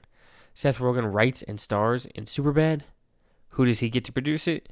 Judd Apatow, also getting Martin Starr to show up in it, as well as James Franco's brother Dave. Jason Segel writes and stars in Forgetting Sarah Marshall. Judd comes out over and produces this piece. Pineapple Express with Seth Rogen and James Franco. Get used to this pair leading the film, so Seth Rogen gets Judd Apatow to help write and produce the movie. Bridesmaid gives a reunion of the duo of Paul Feig and Judd Apatow as both produce the film, with Paul directing it. None of the freaks or the geeks, but Mr. Kauchevsky does appear in the film. Jason Segel writes and stars in another film, this one being The 5-Year Engagement, once again calls on Judd Apatow to produce the film. Then, This Is the End is a mini Freaks and Geeks reunion movie, written, directed, and starring Seth Rogen, with James Franco, Martin Starr, David Krumholtz, who was Neil's brother, Jason Segel, all making appearances in the film. Seth Rogen writes and produces Sausage Party, so he brings in James Franco, Iris Apatow, Judd's daughter, and David Krumholtz. The movie The Interview wasn't just led by James Franco, like I mentioned earlier, as Seth Rogen also had a prominent role, as well as writing and directing the film. This proved the friendships and relationships that this show was able to form caused the creation of not just a quantity of entertainment, but a consistent quality of it, creating a massive amount of all-time comedy films and great experiences, with maybe Seth Rogen and James Franco being the number one relationship to form from Freaks and Geeks, with the two always loving to work together. But unfortunately, that friendship is no longer around these days, as the actions of one of the pair has soured the perception one had for the other. Now for the part of the video I was dreading to talk about the most, something I've alluded to a couple times.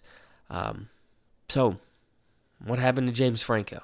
Now, quick disclaimer, I'm going to be going over some pretty serious topics, including sexual harassment and misconduct. And I won't be going into too much detail in this video, just going over what happened and what we know, and encouraging those interested in more specific details to look into the matter further, as there are better sources of the information on this matter than I would feel fully capable of providing. So, here is all the incidents with James Franco. Starting with 2014, where a 17-year-old shared sexually explicit messages between her and a 35-year-old James Franco, who knew she was 17. Franco argued that his actions were legal, as this happened in the state of New York, where the age of consent is 17. And I will interject with my personal opinion on this one. The law doesn't matter here. 17 and 35 is disgusting. And when your argument is that the person is exactly the age of consent, it brings into question how young you would be willing to go if it weren't for the law. Franco also tweeted this out, which is just weird, and I don't know if it was supposed to be a joke, but that's it for that controversy. Then, at the Golden Globes in 2018, James Franco wore a pin in solidarity with the Me Too movement, angering Ali Sheedy, an actress that says she quit a play due to working with Franco and his actions. Then, ex-girlfriend Violet Paley said Franco had forced her to give him oral sex in a car while the two were dating. Accusations Franco said were inaccurate on an appearance on The Colbert Show. Then, the very next day after his appearance on Colbert, the Los Angeles Times reported that 5 women have accused Franco of sexual misconduct and exploitative behavior while Franco was their acting teacher. Franco said roles could be on the table if they performed sexual acts, took their shirts off, and one student even alleged Franco had removed their vaginal guard while simulating oral sex with them during a sex scene class. All accusations Franco's attorney denies. Then also in 2018, Busy Phillips released a memoir where she recounts a time where Franco screamed violently at her and shoved her into the ground, which explains why during the commentaries of the show, one of the Freaks and Geeks creators recounted how there were times Franco and Busy didn't get along, but they had a hard time telling due to how professional Busy acted during these times. The following year, in 2019, 2 of those former students filed a lawsuit against Franco that was later settled in 2021. Also in 2021, Charlene Yee claimed when she tried to quit a project she was working with James Franco on due to the allegations that had been raised against him, she was offered a bigger role on the project by the filmmakers, which she saw as a bribe, and accused Seth Rogen of enabling Franco's behavior. This caused Rogen to publicly disavow Franco, saying they would never work together again, and are no longer friends due to Franco's actions. In late 2021, Franco admitted to having sex with students and being in treatment for sexual addiction since 2016, but didn't address any of the other accusations. This being the end of all the accusations around Franco that have completely derailed his career, and appears as Franco is just now working on projects in Italy. But that ends this more serious segment of the video. My verdict. Did I like the show? Let me think. Yes, absolutely. It was one of the best written shows I've ever seen, genuinely funny in a very relatable way, with each character feeling like a person instead of a stereotype or a caricature. It also did a very great job of having all the different characters interact with each other to help with the 2 different storylines that were going on still feel connected and within the same small town. The characters popping back and forth between the freaks and the geeks, giving most characters humanizing moments to have empathy and understanding to each one, with varying degrees. And it just felt like the best representation of high school that I've ever seen. Some teachers that care, others that don't. The weight of everything you do feels heavy, but having friends and family around you to help alleviate the burden of it. Representing different home lives in real ways, some great to see, others uncomfortable to witness. This show wasn't just cheap jokes, but jokes that had built up based on the things most people experience in their lives. This show was outstanding. Now comes the question, should this show come back? And the answer is unfortunately, but obviously, no. The actors have aged too much to continue the show where it left off, and I don't think seeing them all as adults in a catch-up / where are they now kind of reunion episode would be very good. It would just be a torment of hearing about what happened after the show, stuff we never got the chance to see. It would just remind everyone of what got taken from them. So sadly, it would make no sense for me to do it. And Seth Rogen himself said he wouldn't do a reboot, saying just to let it exist, and thinks no one else would do it too. Sam, what do you think? Okay, how do I feel about a revival, a reboot, sequel for the show? Any ideas? Here's how I feel. I feel like it would be a bad idea, Braden. And I know that that's heartbreaking for fans of the show to hear because, you know, they just want what we all want. They just want more.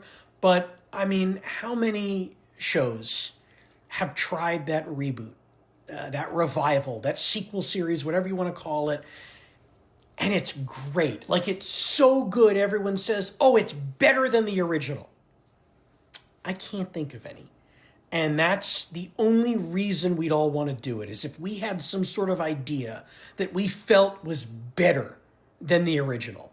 And to my knowledge, no one has come up with anything like that. And there just isn't a desire from Paul and Judd and the rest of the cast. Look, would I like to do it? Sure. But again, only if there was some great material we were working with that everyone felt like, no, this is going to enhance what we did 25 years ago. And so I just don't think there's anything that's come to anyone like that. But if you're forcing me to come up with any ideas, obviously a 25th high school reunion of sorts.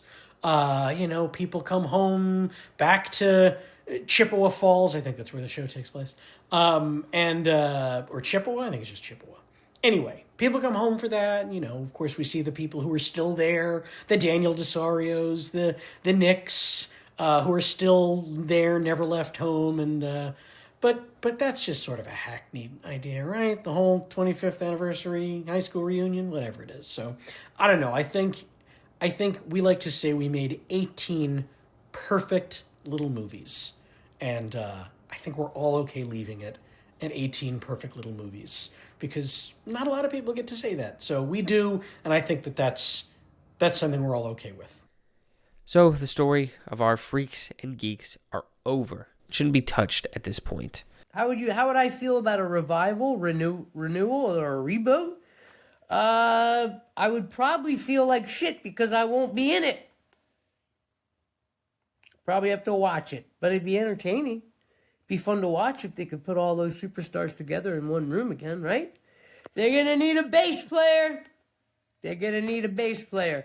If the phone rang, I'd answer the call. But should it be rebooted? Same concept, but set maybe in the 90s or 2000s, or possibly still in the 80s. Just recast and restart with the same characters, but a new cast. I think no to all of it. The show was magical and was perfect the way it was, with an all-star cast that would just be impossible to match. Just a show made by the right people at the right time and inspired a new wave of comedy and TV after it. I think we just have to let it go and move on. The show was special because of the heart behind it and the desire to do something that hasn't been done before. So a new studio, cast, or creative team chasing the past, trying to recreate the magic of something long gone, would be contradictory to what the show was trying to accomplish in the first place.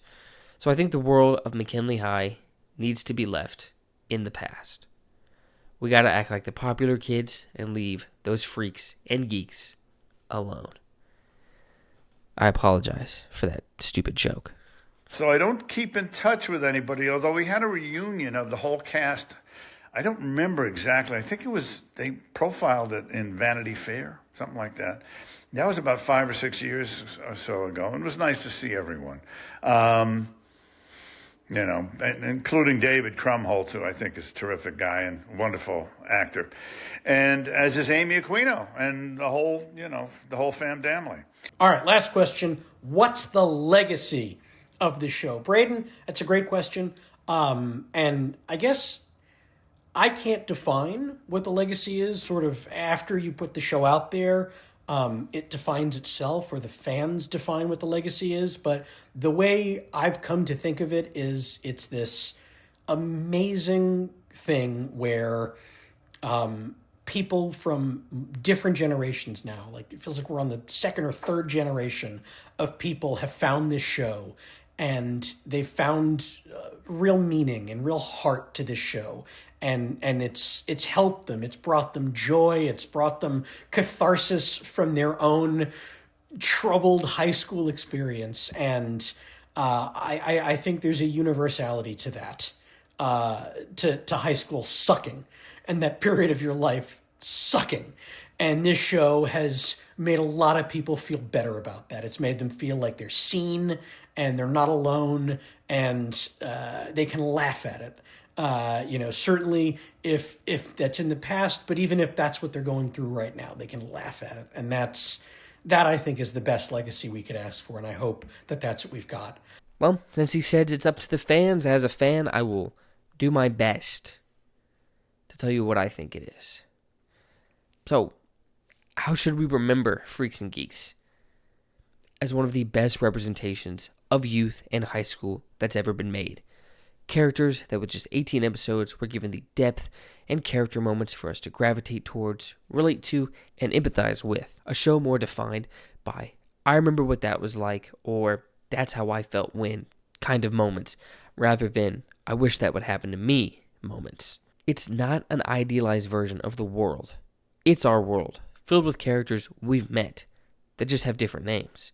A show set in 1980, 22 years before I was born, but still applies to the world I live in now as a 22-year-old. A show that's not about the good times and the victories, but the hard times, the low moments, the times of confusion, the times you might feel alone, but you're not.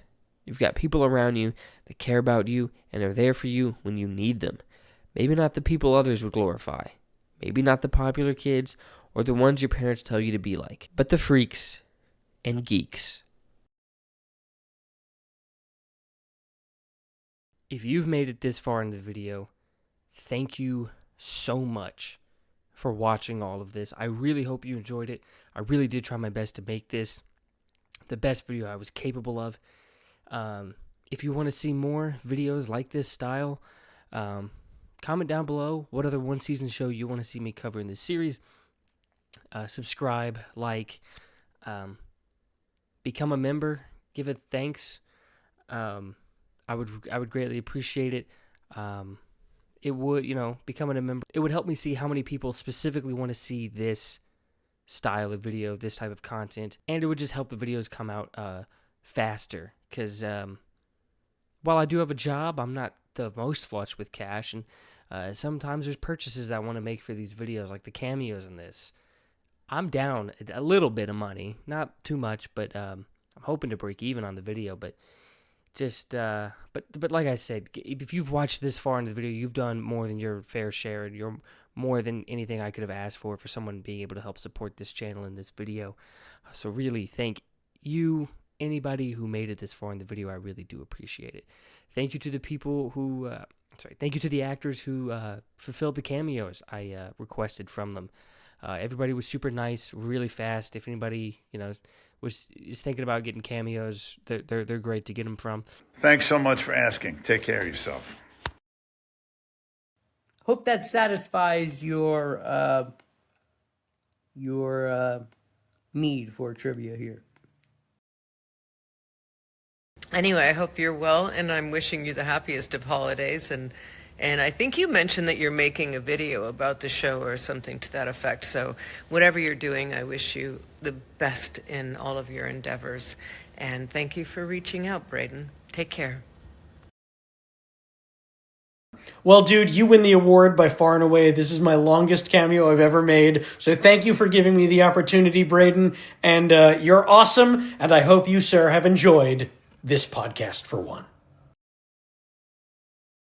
Although Cameo hid Sam Levine's from me for a couple days, I had to go to the desktop to see it. I didn't want to show it on my phone.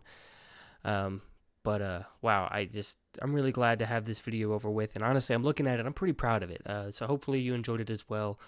Subscribe, become a member, just show some love. Although, like I said, making it this far, more than enough. But yeah, that's going to do it for this one. This long, beautiful video. Truly. Thank you for making it this far. But hopefully I see you in the next one as well. Keep gaming.